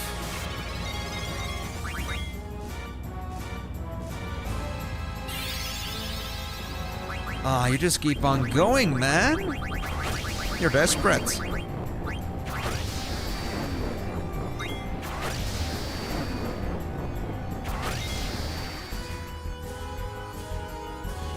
Well, I'm still not dying because I always had the auto life on, so... This guy is fighting for nothing. Can you steal? Come on, Zidane! I have faith in you, man. Yeah, that's what I remembered as well. I didn't exactly know how long you were doing it, but I still remembered that you had to leave for something, and you couldn't do it. So yeah. Confirms my memory. There we go, we got it, we got it. Okay, summoning, you said. I can do summoning. No worries. Let me just save Zidane. Not like that. Crap. I keep forgetting that Migo doesn't like allow you to do auto life while somebody's dead, while Emerald can. It's a bit weird. But now we can focus on killing this asshole. It's gonna be easy. Now that we're out of this situation. I think they have the same open and close stancing, so we won't be able to do physical damage all that often, but it's not a big problem. We still got plenty of movement here. We still got some magical attacks too. Frog drop, for example. You can stop this one. Ah, there we go. It's here. Oh, perfect timing too. Zidon's attack just went in. So, now that I'm not stealing from you, how quickly can it be put down? How many times do I have to break your fingers before you give up? Before you start screaming in pain? Guys, make no mistake. I'm the torture master here now, not this guy.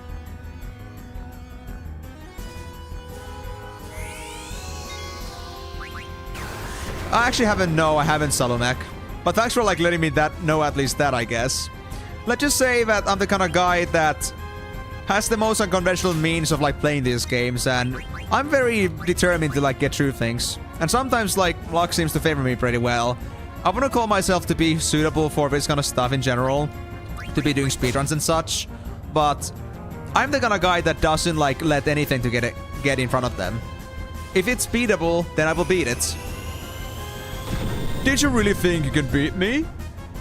Okay, now it's happening, I see. Well, that's not exactly that much, but at least we can get the dual claws now. Yeah, Timor, but then again, I'm not exactly trying. And I guess in some certain way, the fact that I can still beat this stuff without abusing ATP is kind of like something that is also like a commitment and a feat of its own. I'm not exploiting anything to beat my shit. Ah, dual claws were pointless. Well, it's fine. And let me double check. I was right about the black belt, right? That I already had it. Yeah, I already had black belts, 3 of them even.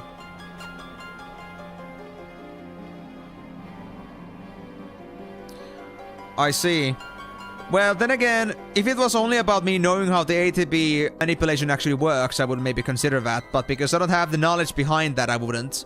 But I also know myself to be willing to like go through a lot of training. A lot of like, you know, trial and error for me to like learn something. So it shouldn't be a big problem if I really wanted to learn it. Oh, trust me, I'm ready for it every single time, Vitaly. But first, let me tent. Maybe even twice. To get myself the full stats. Because unlike with the Asthma fight, we won't get ourselves a full healing recovery here after the boss fight. Distant asshole. But yeah, Salu, I could try maybe at some point. I'm actually thinking of like doing like some challenge runs on some certain games. Like on my videos. But I don't exactly intend to become a speedrunner or a randomized gamer, but I'm actually interested in like the archipelago. You like know that thing about having a bunch of games in a certain like a bunch of games like being like in this logic where they have to like, you know, do other things in other games to like get unlocks. I was very interested in that. That would be like one thing I could be like intrigued to go for. So it wouldn't be a bad thing for me necessarily, just that I haven't come across doing it yet. And yeah, I just have our work that I'm doing as well with the videos and such, so it's kind of like trying to find the priority and like interest to do it. And like also wondering if people would be interested in that kind of stuff anyway. Oh! I can't believe you beat Deaf Guys. Well, my time is almost up. Time to die, everyone! Try me.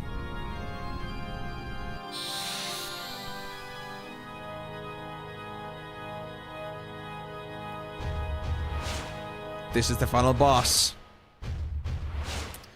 I think. But I don't think it's gonna be his final form. Even if he's in trance. I don't think stealing was gonna have any more purpose to it, but I wanna try anyway.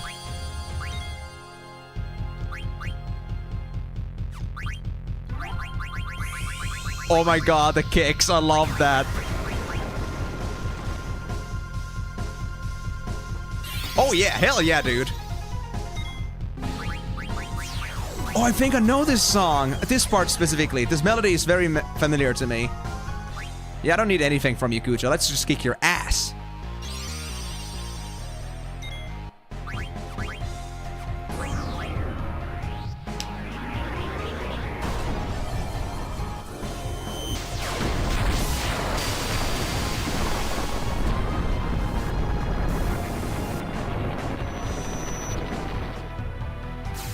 Oh, this is quite the theme to play to, alright. I just hope like the final boss theme is really gonna be like the same one or at least something even more epic. Because you cannot really top this that easily.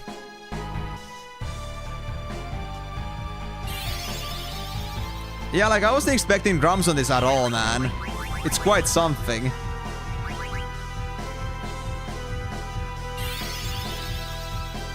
Birth of a God? From which game?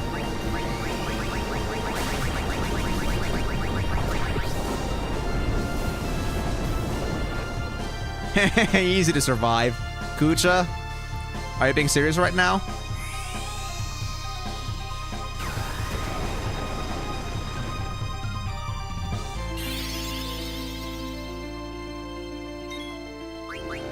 Yeah, I don't know where I've heard this one before, but I know this song.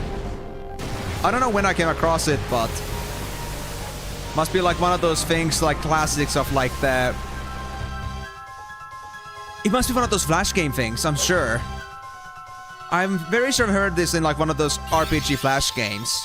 And of course that makes sense because like, you know, Final Fantasy being like of its own eras like RPG classics. So of course it would be used elsewhere. Oh, you mean the one-winged angel. That one was pretty good too. That one was also like on one of the Flash games I used to play. Like I know so many of Final Fantasy songs like from Flash games I used to play as a kid. Even though I never like saw the games myself. And then I'm wondering like, how do I know this song? Like for example, I know one of Naruto's themes. Simply because of Actually, no, I know one of Fullmetal Alchemist's themes only because of another Flash game. And then I found out about it afterwards. And it's crazy. Like, has anybody ever seen Final Fantasy Sonic games? Those used to be my childhood, too.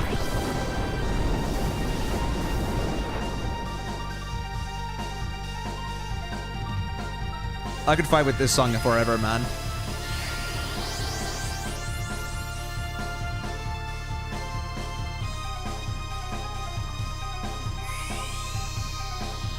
Oh, yeah, intensity. I mean, yeah, like, intensity for a one-winged angel is definitely up there. I would say it's a great theme, but I do prefer this one, personally. Like, just from, like, melody perspective. Like, the hype. The kind of, like... I would say, like, Sephiroth really, like, gives the sense of danger and, like, you should run away. But this one is, like, just complete just terror. In a different way. Ugh. I'm gonna die anyway. I don't have to be afraid anymore.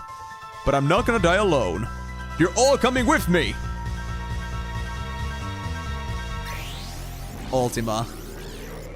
Try me, asshole.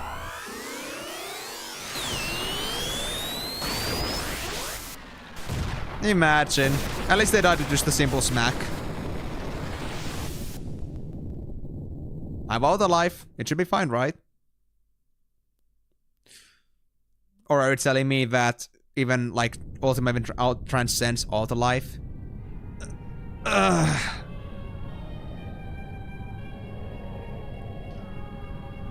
What happened to the crystal? Where is this? You stand before the final dimension, and I'm the darkness of eternity. Who are you? All life bears death from birth. Life fears death, but lives only to die. It starts with anxiety. Anxiety becomes fear. Fear leads to anger. Anger leads to hate. Hate leads to suffering. The only cure for his fear is total destruction. Kuja was a victim of his own fear. He concluded he could only save himself by destroying the origin of all things, the crystal. So he succeeded? What the heck are you talking about? Why are you telling me all this? Now the theory is undeniable. Kuja's action proves it. All things live to perish. At last, life has uncovered this truth. Now, it is time to end this world. What do you mean by that? I exist for one purpose. To return everything back to this zero world, where there is no life and no crystal to give life. In a world of nothing, fear does not exist. This is the world that all life desires. Who the hell do you think you are? You're not ending anything. Never. Not as long as we have the will to live. Foolish creature. Your fears have already eluded you. One day, you will choose destruction over existence, as Gucci did. When he sought to destroy their crystal, the purpose of life ended. Now come. Enter the zero world that you desire. Hey, that was Gucci's desire, not mine. No! We'll destroy you and prove you wrong. And through our memories, future generations will see that we can overcome any fear. We can't give up now. We have to fight together. Even if we lose, it doesn't matter. Our memories will live on inside others. So even if we are born to die, I'm not afraid. I'm gonna live. Oh. Well, everybody's 1 HP right now, so I guess that's gonna have to stay. Imagine if that was the end for real. That would be kind of sad. Actually, I know like Yoda like mostly for like the, you know, their funny way of like forming sentences, but like how, I don't remember, like only seen like Star Wars only once. So how does this like feel like Yoda to you? I'm just curious. I'm not like pointing towards like trying to make fun of that. I'm sorry I couldn't do anything. Good luck. Are the others gonna get destroyed?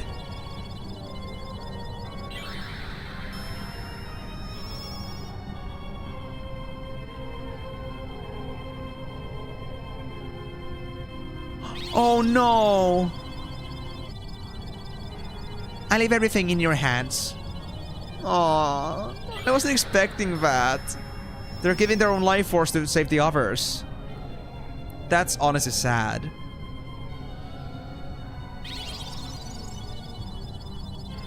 Though I am unworthy, accept my powers.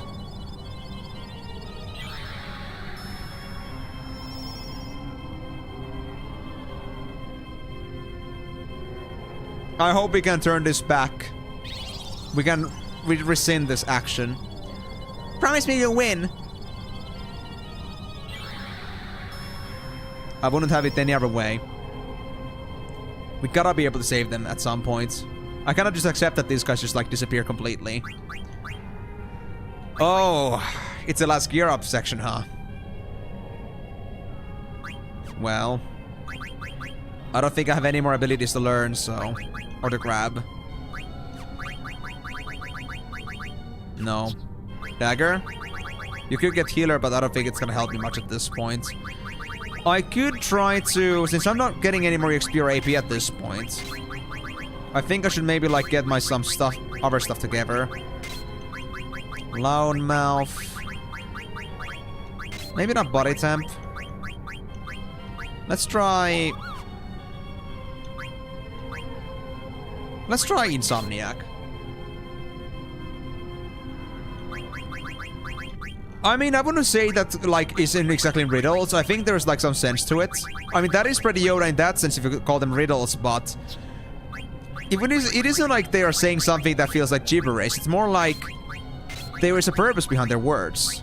And it feels a lot more clarified, a lot more nuanced than saying straight up that they are actually, like, you know, just saying in riddles. I think it's much more meaningful than that, at least in their case. Anyway, I don't think alert is gonna be a problem anymore, nor body temp. I'm just gonna go straight for auto life with this guy too. And I don't know about having Bandit and Master Thief anymore, but just in case I'll keep them. But I think we got a pretty good set already with this guy.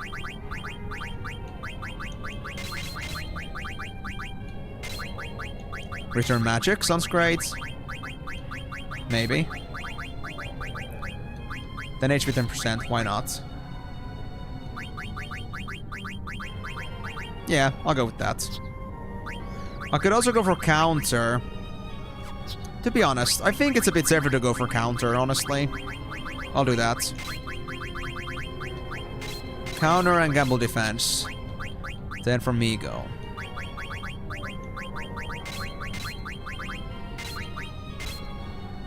Absorb MP could be nice. Yeah, this is gonna be my setup.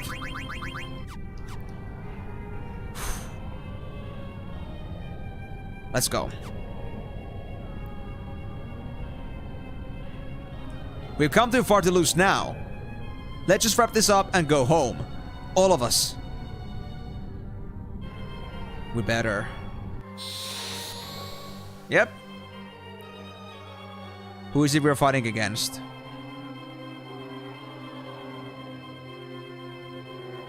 What are you?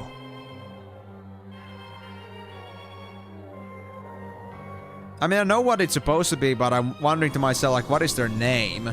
And what is, like, their actual existence? Who did we talk to? Are you, like, God or something?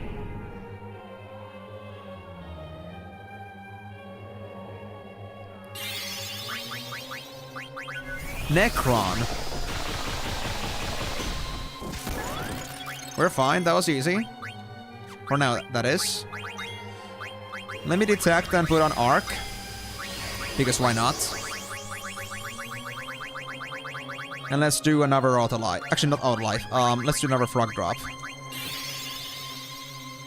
You're casting quickly.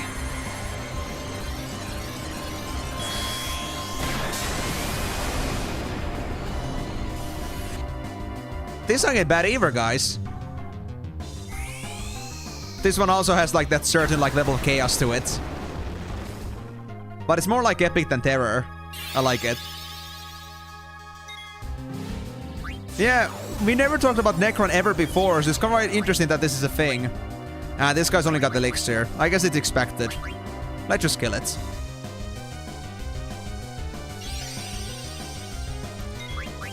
It's not the kind of epic that is gonna make you run away in fear. It's the kind of epic that's gonna make you want to fight this guy to the end.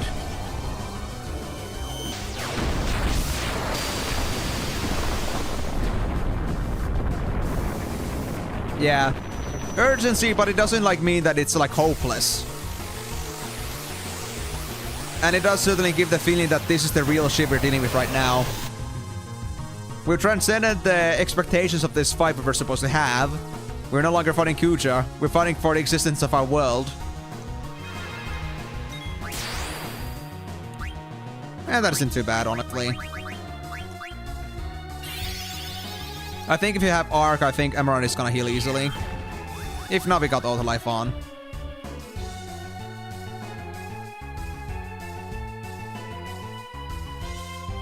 Which arc length is it gonna be?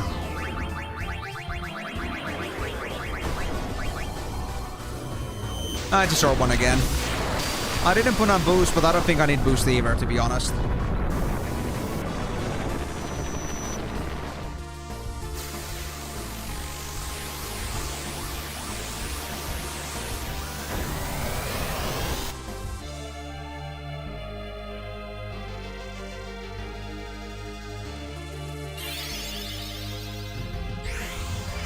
And the song definitely gives the feeling that this is something much larger than the Kuja.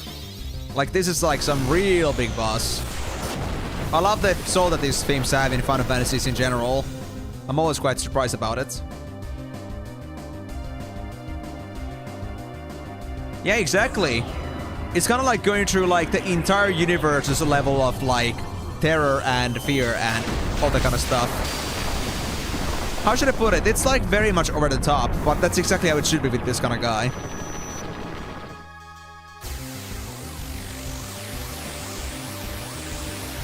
We mean business now. Let's see. I'm supposed to clock in 50 minutes. Let's see if I can do it. Or clock out, my bad.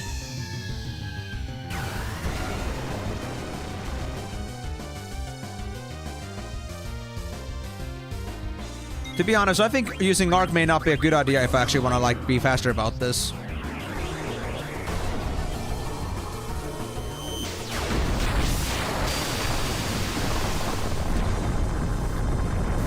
Dagger, you're not even in trance. Why do you keep using this stuff?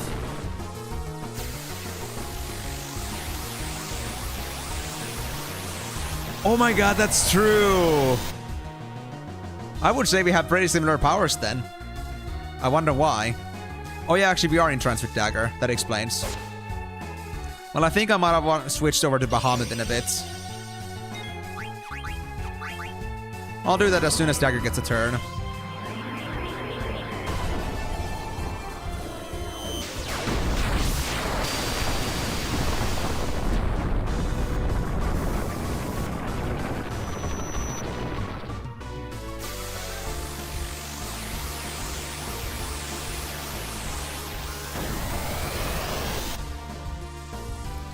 Well, so far this fight hasn't had any surprises to it, but I guess it's too early to say that yet. But I'm pretty much prepared for it considering I have auto-lives on everyone. Yeah, let me just move on to Bahamut then next. Arc is getting a bit cumbersome. Even in this short duration.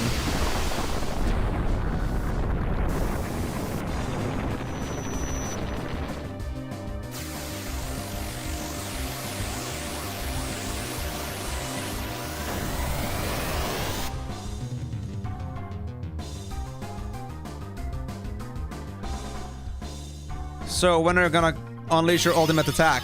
There we go, Grand Cross. What is this like?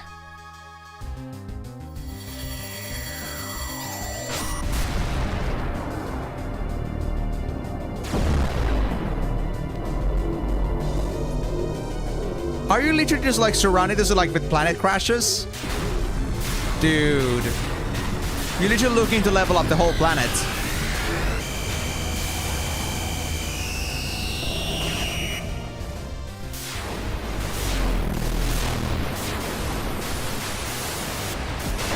Dooms? Ah, shit. And lots of debuffs, too. But I think it should be fine. Miko's got this. Yeah, I noticed that there was a lot of debuffs on me. But for the most part, we're fine. We got all the lives and we got Miko's Angel Snack. If we do Angel Snack, I make sure that... Oh, the Doom just, I think, triggered. It's fine, though. So if we just Angel Snack on that... And we just like put new auto lives on Amarant and Migo, we'll be fine. Oh, he's dead? Or is it just phase 1? That's a poor timing. Oh, they're actually coming back up. Good.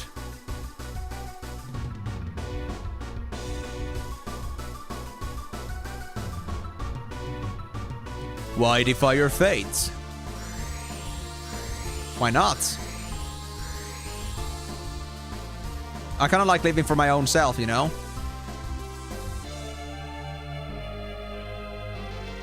Is the will to live that powerful? I think it would depend on the individual.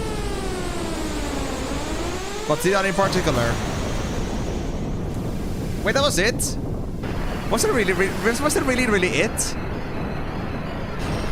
Man, I just completely just bulldozed that shit.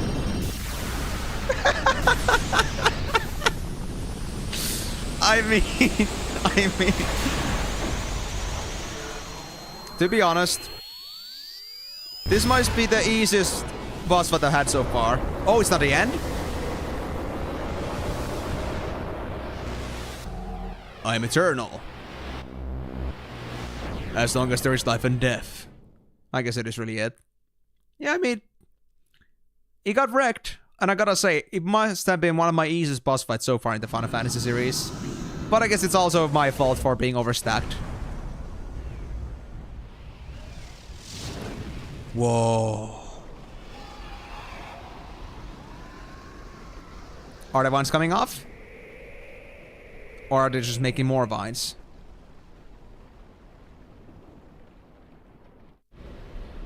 Are you alright? Yeah. But look at what's happening. So, what Kuja said was true. The infantry is beginning its violent reaction. What's gonna happen? I don't know, but it doesn't look good. I doubt anyone could have survived that explosion.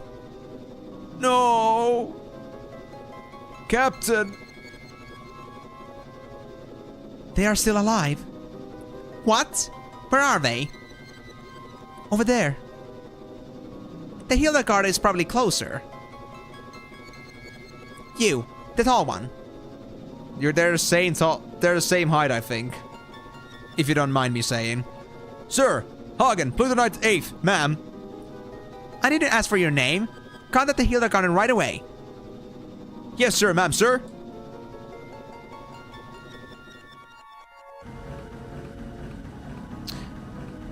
Please be alive. What is that you're saying about crying? Sire, we're receiving a transmission from the Red Rose. Punch it up on the main line. This is the Red Rose. You're not General Beatrix. Who are you? My name is Mikoto. Everyone is alive. You're very close to them. What? How do you know? I can hear him. Who? Prepare to land immediately.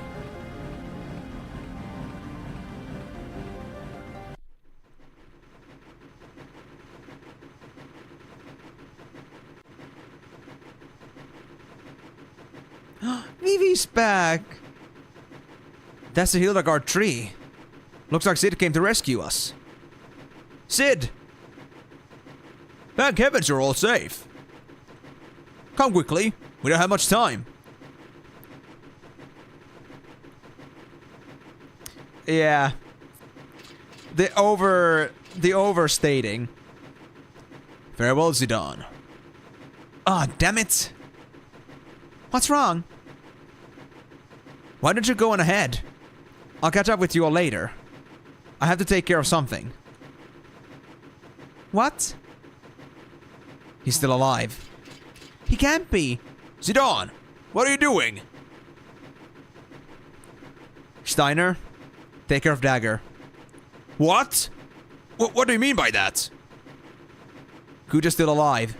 I can't just leave him. This is ludicrous. Just because you two are from the same planet doesn't mean... No, that's not the reason. Come on, Zidane. Why are you doing this? Because I might have done the same thing if I were in his shoes. I probably would have fought against you guys and wreaked havoc in Gaia like he did. I know it sounds crazy. But I know, deep down inside, I have to do this. You're not crazy, Zidane. But to go help Kuja, not a good idea. He's too dangerous. Who said anything about helping? I can't just leave him. There's no way I could leave it myself. I'm going. You're making a big mistake. Maybe. But we all have to make big decisions in life sometimes. For me, now's the time. I had to face up to it, just like Vivi did when he confronted his fears to find out about himself. That was a big decision for Vivi. I don't know about that. I don't think that's really a big deal. That's what you think, but I might not be doing this if it weren't for you. You definitely taught me to take life more seriously. Well, you're obviously not going to change your mind, so I'm coming with you. The principle of knighthood requires that one assists his comrade in times of need. I shall accompany you as well. Whoa, wait a minute. Like I said, it's my moment, so don't butt in. You guys will have your own someday. Besides, you guys have more important things to worry about, like Burmecia and Alexandria. For once in your life, why can't you be honest? Sorry, but I can't just walk away. It goes against my nature. Huh? You're a real simpleton. Forget it, guys. There's no stopping this fool. What are you still doing out there? Get on board right now! Come on. Let's just leave him and get out of here. That guy will never change. Alright, you heard the man. Get out of here before it's too late. Zidane, I love you. You better come back. Zidane, I need to eat more different food. I'm still hungry. You need to come back. Take me more places. Show me more food. Yeah, don't go dying now, Zidane. Not when you got them this far. I think I believe you're doing this. You changed, Zidane. Till we meet again. Zidane, you taught me another big lesson in life. Thanks. Zidane? Princess, we must go.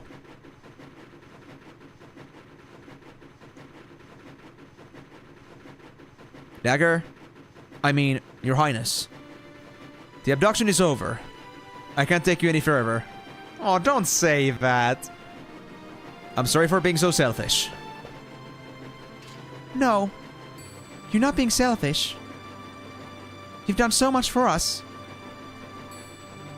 If it weren't for you, I probably would have led a meaningless life. With you, I was able to see so much of the world and meet so many people. We faced many hardships too. But I think I finally know what's important. I'm so fortunate to have met you. I'll never forget our trip together. Thank you, Zidane. Yep. Exactly. My man has learned some conduct. Promise me one thing. Please come back. Yep. I already beat Ozma. And the final boss died so easily.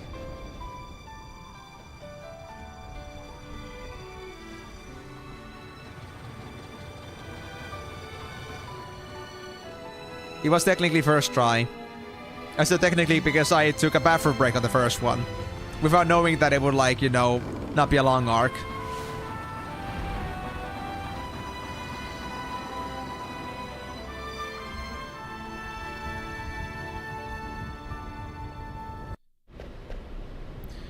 Kuja! Can you hear me? I'm coming to get you.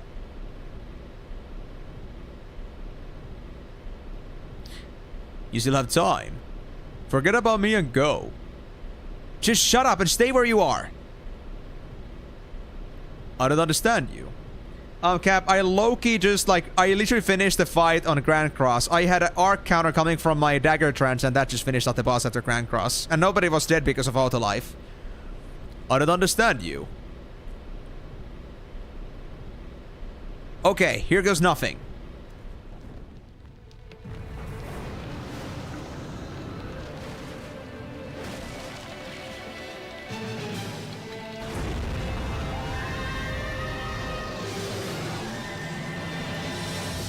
That is a pretty violent reaction, alright. My guy, holy shit. What is that, man?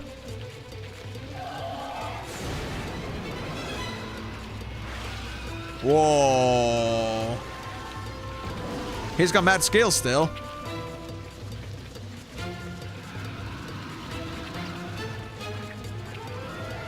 Yeah, don't get too confident, man. Would be very bad for your balance.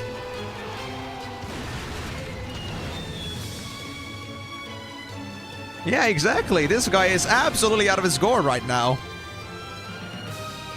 He's watched way too many action movies.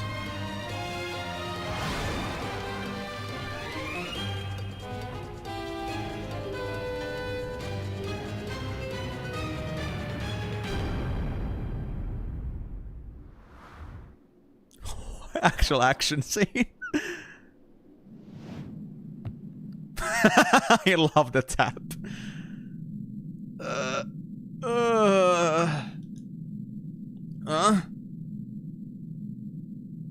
Phew. Still alive.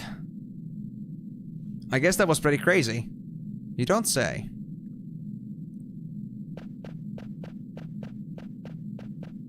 Yep, I was like... Me saying that it was like an action movie was so on spot. The Matrix part was exactly what I was thinking about too. It wasn't like a bullet slowdown, but that slowdown of like things happening was crazy. Hey! Are you alright? Zidane? What are you doing here? I thought I told you to go. Wouldn't you do the same for me if you knew I was dying? Never mind. Your comrades were able to escape? Yeah. I knew you had something to do with it. I'm glad they made it. Wow. Actual sentiment from him. Yeah, well... It's our turn to get moving.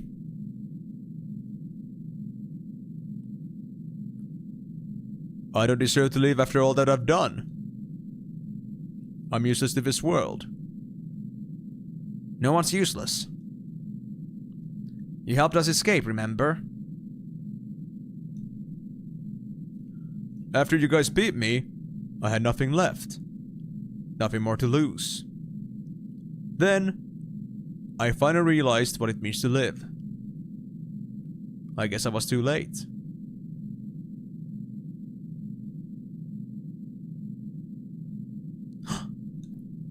Hey! Don't you go dying on me, alright? Oh no. Are we trying to eat up Kucha or something?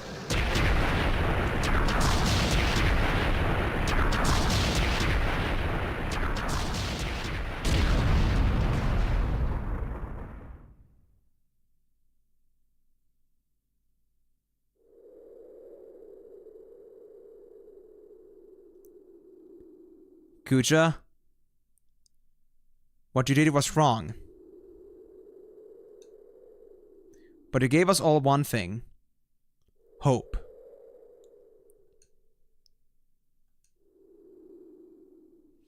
We were all created for the wrong reason. But you alone defied our fate.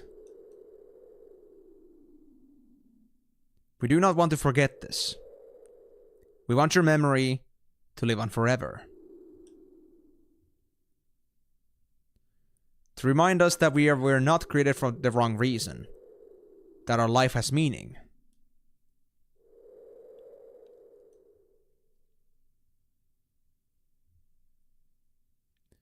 Sometime later.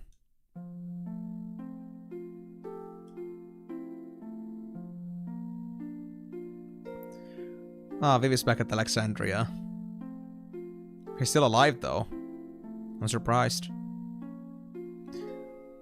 So, this is Alexandria. Oh, that was Vivi's voice. Pick up the pace, will ya? I don't believe it. Vivi. Vivi? How do you know that name? What are you talking about? It's me, Puck. How can you forget me? Puck? You know, Puck. The Prince of Prometia? Oh, come on. What's wrong with you? If you're not Vivi, then who are you? I'm...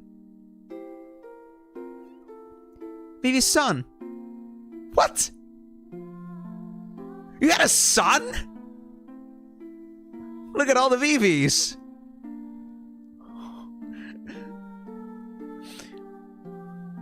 I always talked about you, Zidane.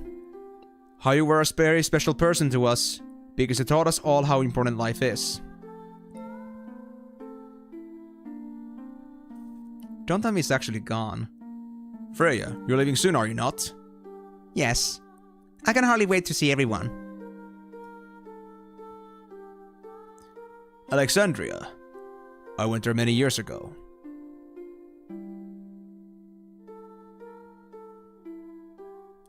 How long will it take to rebuild Burmecia? I don't care. As long as I'm with you. I love you, Freya. Yet he still doesn't remember our past. Ouch. Ouch. I just want to cherish our time right now.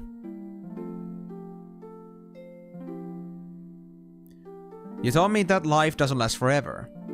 That's why we have to help each other and live life to the fullest.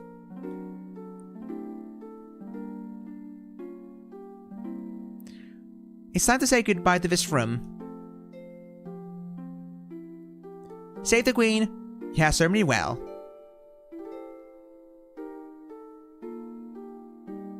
My duty is finished here.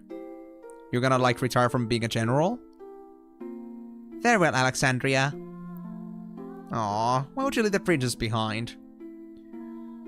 Even if you say goodbye, you'll always be in our hearts. So, I know we're not alone anymore.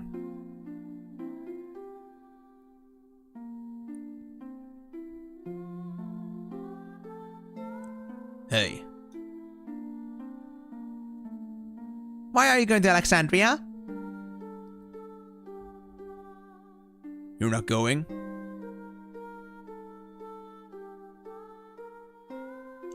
I never said that. Hey, wait.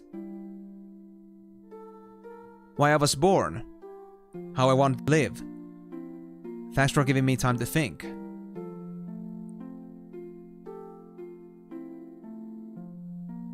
Good food, not only delicious. Good food made with heart. This is very important when cooking for friends. Oh, for sure, man. That's the most Migo way possible. To keep doing what you set your heart on. It's a very hard thing to do. We were all so courageous. Hurry, hurry! We gotta get there before the play begins. There's no need to hurry. The theater ship is no match for my new ship. My new Hildegard is the fastest ship ever. Do I have to remind you? You said the same thing about the theater ship. Ahem. That's what you said, father. Father? Eiko? What did you just call me? Darling, she called you father. Father? Mother? Hurry! Say it again, Eiko! Did they adopt her? That's actually so nice. What to do when I felt lonely? That was the only thing you couldn't teach me. But we need to figure out the answer for ourselves.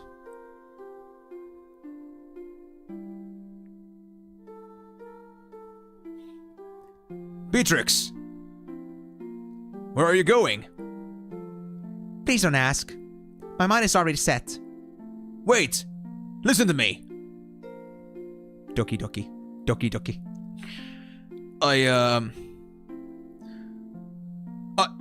I never wish to lose you again. Steiner. Let us protect the queen together.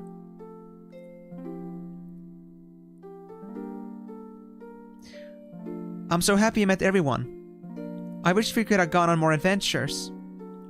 But I guess we all have to say goodbye someday.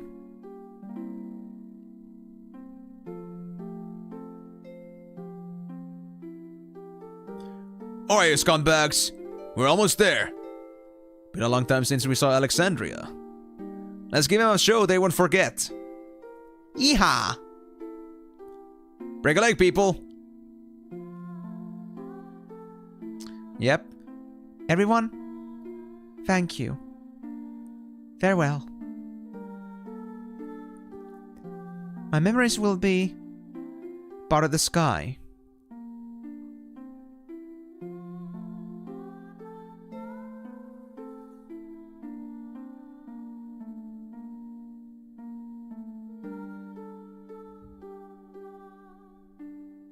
Beatrix actually came back. That's so cute. The theater ship will arrive any minute. It's been so long. I can't wait to see everyone. But it'll never be the same. Don't say the next sentence. I have to let go of the past.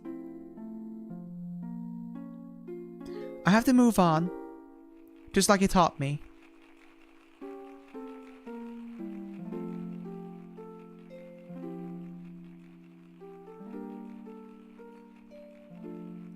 Ladies and gentlemen, tonight's performance is a story that takes place long, long ago.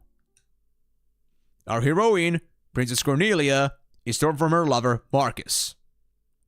She attempts to flee the castle, only to be captured by her father, King Leo. Tonight's story begins when Marcus and Cornelia decide to run away together. And now, Your Royal Majesty, Queen Garnet, Lord Steiner, Lady Beatrix, noble ladies and lords, and our rooftop weavers, Tantalus proudly presents I Want to Be Your Canary. It's just like at the beginning. Marcus?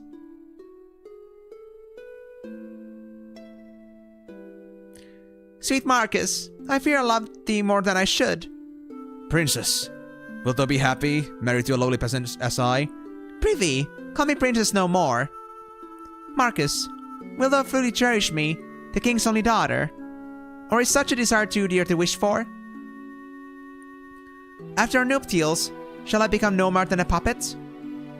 A mindless puppet, never to laugh, never to cry. I wish to live my life under the sky. At times I shall laugh, at other times cry. For no life is more insincere than that lived as a masquerade. So much consideration thou hast given it, but worry not. Cast away thy trappings of royalty, and I shall swaddle thee in a gown of pure love. Pray, my love, make me thy canary to keep forever in the cage of thy bosom. Let us embark on the first ship tomorrow, before dawn can tell of our elopement. All my fortunes at thy foot I lay, and I shall follow thee throughout the world. No cloud, no squall shall hinder us. Heh, squall. Oh, love is the sweetest joy and the wildest woe. All I wish is to be by my sweet Marcus's side. Fie, it shall be war again. Ne'er will I let their plan come to fruition. Good day to you, Highness. Good day. Wish thee of Marcus? Marcus? What news dost thou bring? This. Oh no. Where is she? Where has mine only daughter gone? Blank, good man. Hast thou seen Cornelia? Worry not, Majesty. I shall make sure Cornelia marries Prince Schneider. Be thou at ease. At ease, sayest thou? How can I rest not knowing she is safe? Could it be? Thou hast betrayed me? By my troth, sir, I betrayed none other than poor Marcus. Thou had the gall to betray thy dearest friend. Wouldst thou not betray me as swiftly? Stay by hand, I merely... No, blank! I merely saw the lasting peace between the two kingdoms. The traitor is dead! Oh, cruel fate! You two, quickly, find Cornelia and bring her before me. Yes, your majesty. Wretched daughter, how dare she disobey her father's wishes? I gotta increase the pace because the space like these messages are going at. The time as for our departure is long past. Where is Cornelia? Marcus, the ship soon embarks. Board you this boat alone and peace could succumb to both kingdoms, as Blank so said. Speak, Marcus. She told me that she could not live without me.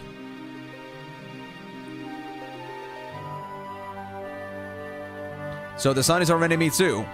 The eastern sky grows bright. Will we not spread our wings as yonder birds enjoy his flight?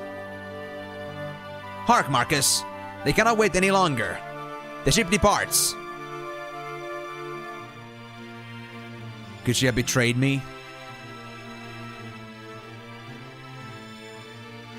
Nay, ne'er would my love speak false. I must have faith. She shall appear if I only believe. Believe it. As the sun lends me no ear, I pray instead to the twin moons. I beseech thee, wondrous moonlight, grant me my only wish. Bring my beloved dagger to me. What? What?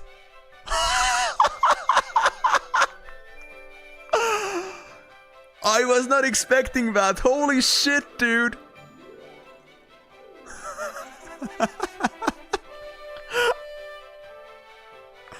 No way, dude.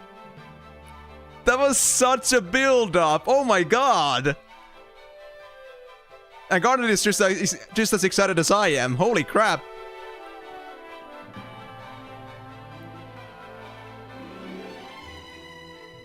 You know, I never saw him die fully, so I never accepted that he was actually dead, but this is just something else, man. Actually, for him to be alive is something else. You know what? This is more important. Fuck this. Whoa, that was quite the leap.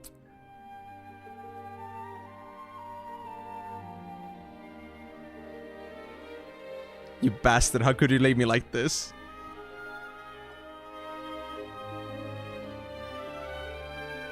Aww.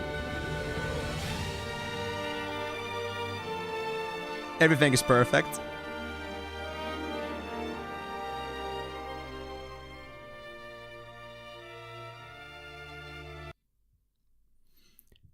How did you survive? I didn't have a choice. I had to live. I wanted to come home to you.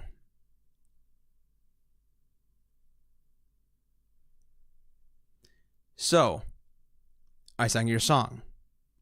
Our song.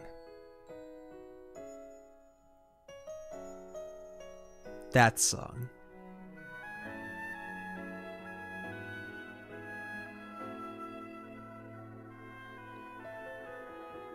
Should it be slower?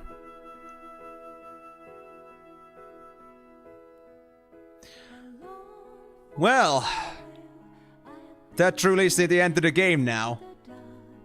Wow, that... I mean, obviously everyone was like making it to be set up in a way that this would be like Zidane is actually dead. But I didn't believe it until I actually saw for myself that they were having like a burial or something like that. And I don't know if this is supposed to be this laggy, like with the ending cutscenes, but it's good enough. At least we get the feeling of it. But... I'm happy to see that this actually had a happy ending. I was expecting a bittersweet ending to this after I saw Zidane being crushed by vines, but... that was quite something. I'm happy that it ended up in this way, that everything was brought back together and we can have a happy ending for ourselves. So... honest review and opinions of FF9. I was gonna make this anyway, because I always do this with my Final Fantasy playthroughs, so... Is it actually like VIII actually dead? So is it like actually like that VIII like had like this... there was like new VIIIs made before the VIII actual like the real VIII died? Oh, that was his goodbye letter. I see. I see. That's how it was. Yeah. I understand what you meant when you said like it was his goodbye letter. So that's what you meant like with Vivi's voice. You said it in a very bad time because like that's like when Vivi came in. I see. Well, I mean, I guess that was to be expected considering that it was always said that Vivi was a limited lifespan machine. So that was to be expected, but for them to be gone like this without clear indication that they're gone until you guys told me is just bittersweet. But hey, at least it wasn't like a bad ending overall in that end. Vivi may have died with us, but Vivi has brought up with their legacy, with himself, with the creation of new black mages that are just like Vivi. And just like it was said by Zidane himself, we may die someday, but our memories will live on. And for Vivi, Vivi's remembered forever by his friends, and also, Vivi has certainly left his own mark with his own offsprings. Or well, offsprings. Yeah, I know that. I know that like Vivi always like lived past their life expectancy because they were like a prototype. But I'm glad to see that like even then they managed to somehow overcome that death by just like starting a new generation. I think that was like because of Vivi's own making. Like I don't think anybody else would have made all those prototypes, but Vivi must have put that to happen. So I'm just happy that that's a thing. Vivi may be dead, but Vivi's with us in our hearts. And in another form, so to speak. We may have lost Vivi and his memories, but we have those same delicate robots with us. And we can teach them all the nice emotions together. This time again. But anyway, that's good to know now that like we lost Vivi, but at least we did not lose Zidane.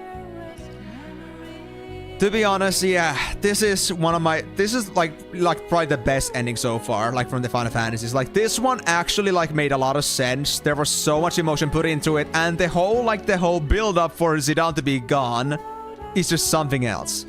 Like honestly, I thought that to be like Dagger. I thought to be like Dagger's like goodbye note to Zidane. Like him like her like having her final letter to like Zidane, but that was like the other way around. It was Vivi's letter, and Dagger was also too like thinking that Zidane wasn't here anymore, but Zidane just making a complete freaking 180 was so unexpected. Those guys, I swear, they did this on purpose. Yeah, exactly, so... At least it isn't like a complete waste. Vivi's still with us. They left their legacy behind. But yeah, so let me now actually get to the actual review and my opinion about the game. Overall, I'm gonna say this game was probably the best Final Fantasy so far from all the like 9 games. And I'm saying 9 games because I'm still rebuilding my own opinion about Final Fantasy X once I play it. But definitely this one, you know, I love the legacy retro Final Fantasy games myself. I love the design, I love what they were standing up for, I love what they did.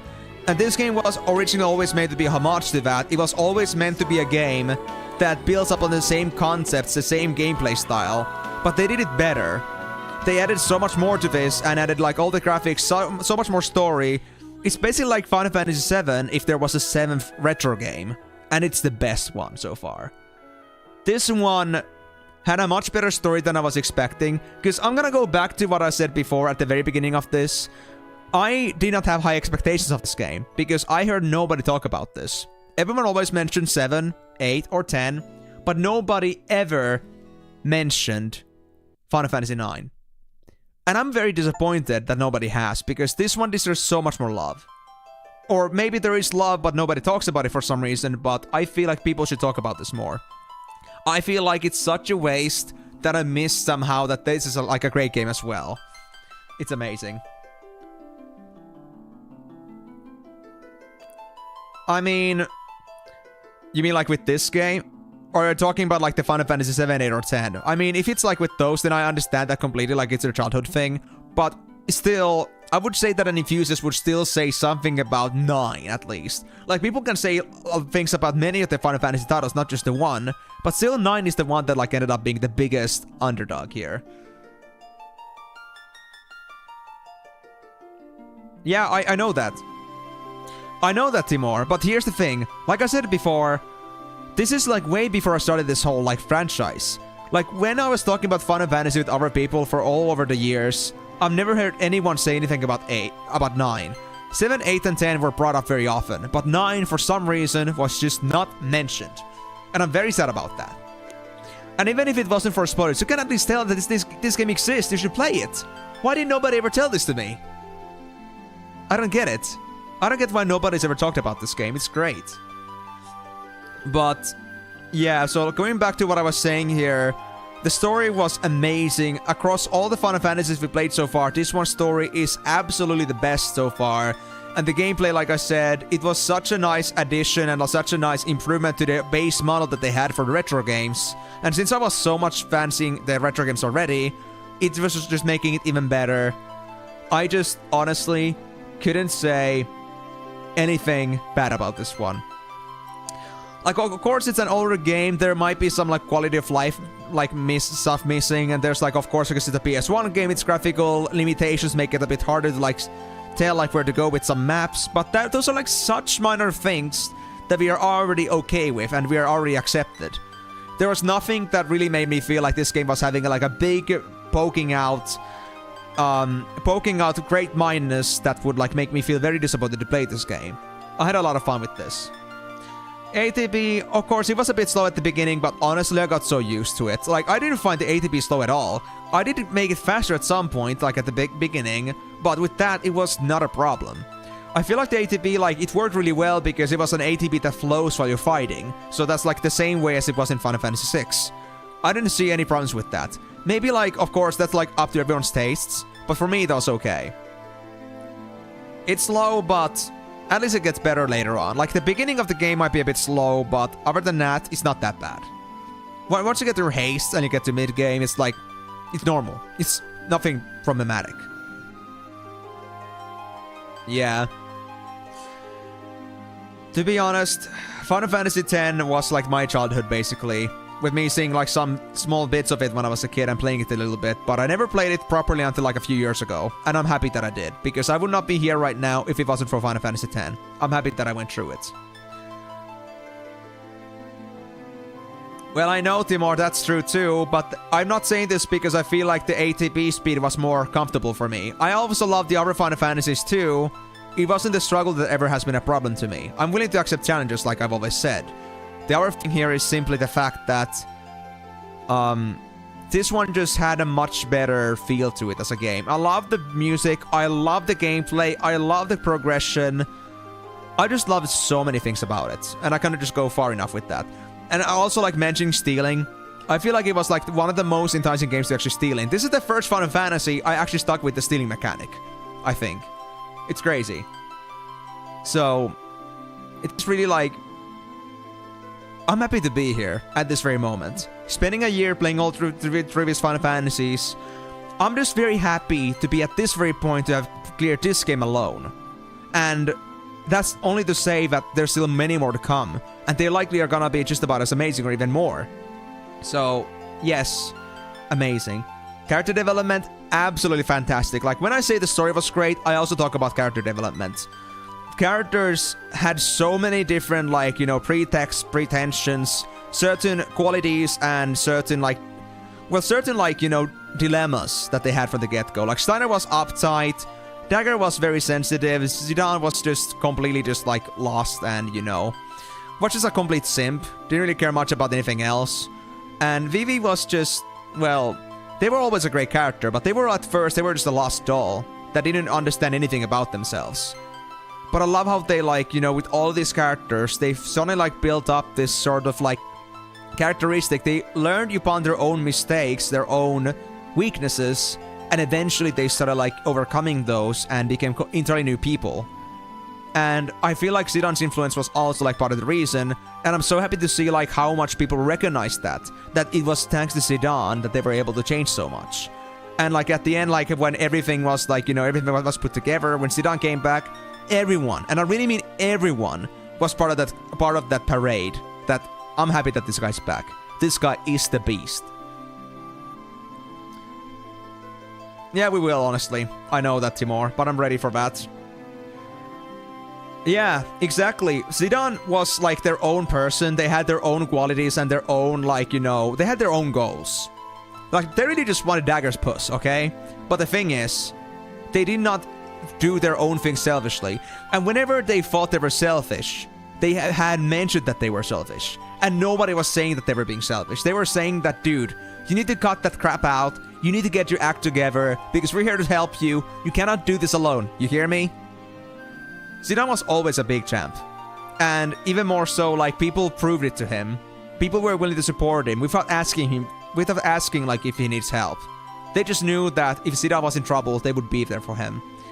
So, not just character development, but I think in the entirety, the fact that the whole party developed as a team, as the people that know each other, as a synergetic group of people.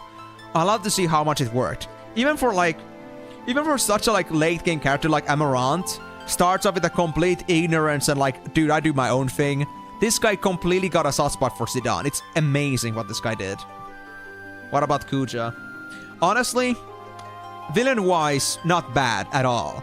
Like, you know how you could, like, say, like, one of those, like, those roughly cookie-cutted villains about, hee, I'm just doing a bad thing for the sake of being bad?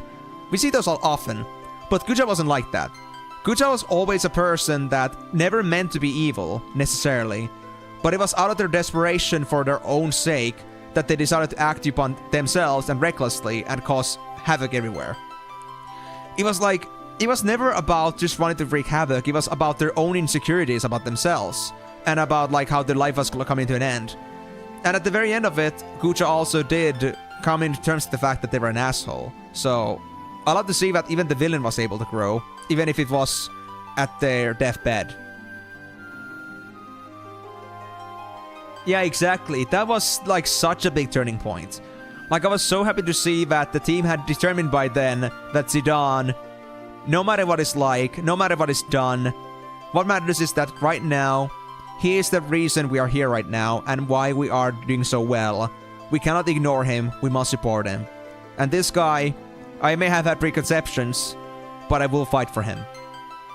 Like, I just love how much genuine empathy there was in this whole group. How much people cared for each other. And how much people were willing to tolerate each other, even if they were not in the, like, best standings at first. They actually became so well cohesive with each other. Yeah, exactly. But I love how the fact, like, Kuja kind of, like, got their own sentence with these kinds of things. Like, they were a soldier, they were like a toy, they were meant to be a pawn of some sorts, but in a bigger act. But they never adhered to that. They just kind of like went with their own thing. They wanted to do what they felt was the thing they wanted to do, and what was the thing that was bothering themselves.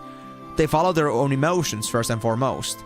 Defied their own creator. Defied their own task itself because of their own self-turmoil. And that's... Even though his actions were wrong, I would like to say that even then, Kucha was still relatable. So that made him a great villain. He wasn't just, again, just evil for the sake of being evil. There was a very complex turmoil inside him. He wasn't able to like come across or to come in terms with. So overall, great characters all across the board. Except for... Okay, you know what? I was gonna say except for Braun, but honestly...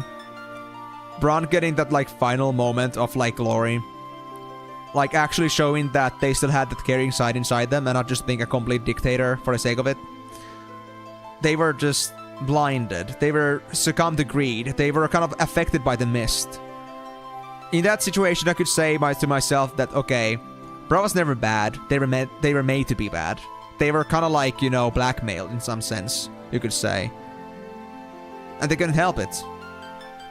But it's like, greed is also human weakness. It's understandable. Many people suffered through that. And you could even say that to be part of human nature, so... Queen Braun was also like just about as weak as everybody, even if she was a queen in that situation. Zone and Forn, I've had a lot of fun voicing, but they were just assholes through and through. They were just like cronies and lackeys for the sake of doing evil. Yeah. Corrupted by greed, and eventually they also like, you know, were easily manipulated by their grief. So they succumbed to the Kuja's own desires because they were having a hard time themselves. So they were just easy to control in the end. Which is also the reason why I don't think Braun was a bad character. I just wish they had not made her so goddamn ugly. I know like she was never like Garnet's biological mother, but my god. Well, actually, if Garnet was always like, you know, identical to the original Princess Garnet, then I gotta say, how the hell did that kid come out of that woman's belly? Yeah, what is it? What is it, Timor? Okay, so I think for the overall, I think I'm done with explaining the game for myself, like how I felt about it, like all the reviews. Sure, I can try. No, I cannot. I can only press... Oh, wait, I had to press back. That worked. Okay, so if I go back to the menu... Do you want me to go through this cutscene or something? Or do you want me to, like, go to the main game? I haven't, Salomech. I have heard the game, but I haven't ever played it. There's an icon. Really? I think the video stuff appeared here. There's also, like, the spade. I don't think the stuff was here before. So which one? You want me to check the video? The middle one.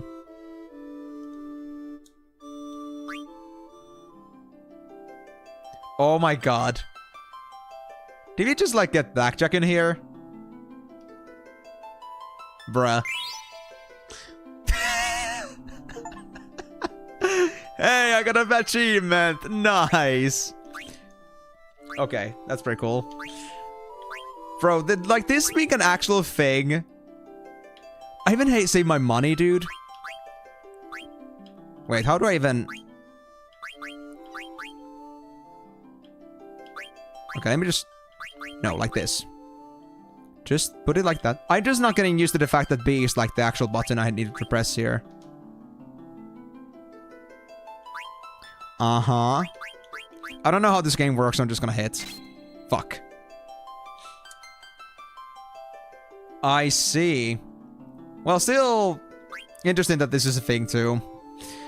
But well, that being said, we are finally done with Final Fantasy IX. Of course, this is a bit over time, but I have always expected that whenever these things happen, whenever like one of these games like ends up running over time, I always prepare that I might have to go even up to 2 hours over time. I've done that before, so it's not a big problem.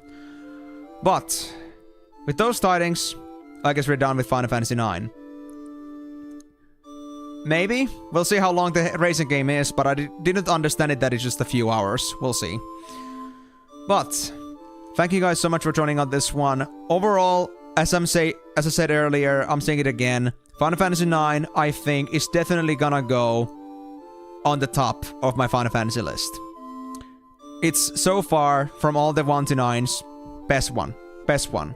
So whenever somebody asks me which one should you play, I would say 5, 8, or 9. But most prominently, 9. No, thank you very much for yourself, Vitaly, for joining on this one. I'm glad that you've enjoyed this so far. I'm also glad that you've enjoyed my other streams I played on the other games so far.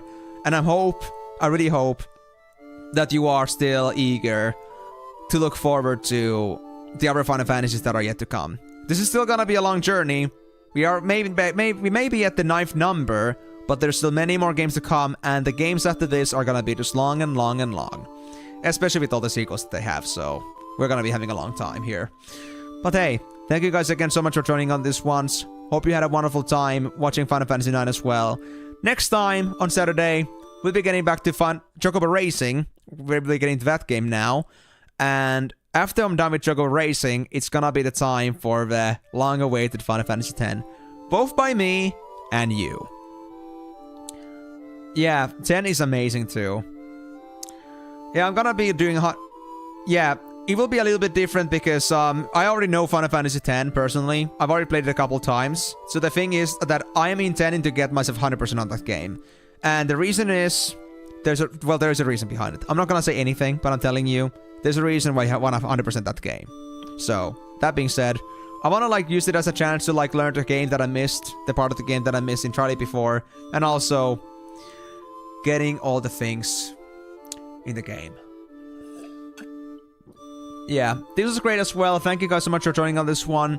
If you want to be here for Chocobo Racing and for my future Final Fantasy streams in general, remember that I stream every single Monday, Thursday, and Saturday, starting at 4 PM GMT+2, about 4.5 hours from here. So if you want to be here for Chocobo Racing on Saturday, then please be here at that time. And I'm sure we'll be having a good time. A little bit different for Final Fantasy, but this won't be for too long. After we get to Final Fantasy X, you will be having too much of it. Trust me. We might even make it to at least 50 streams. Most likely. Most definitely. Well, that being said though, guys. Thank you again so much for joining on this one. I had a great time. I hope you did too. And I wish you guys all a wonderful evening, morning, afternoon, whatever it is for you. But, until the next stream, it's bye-bye.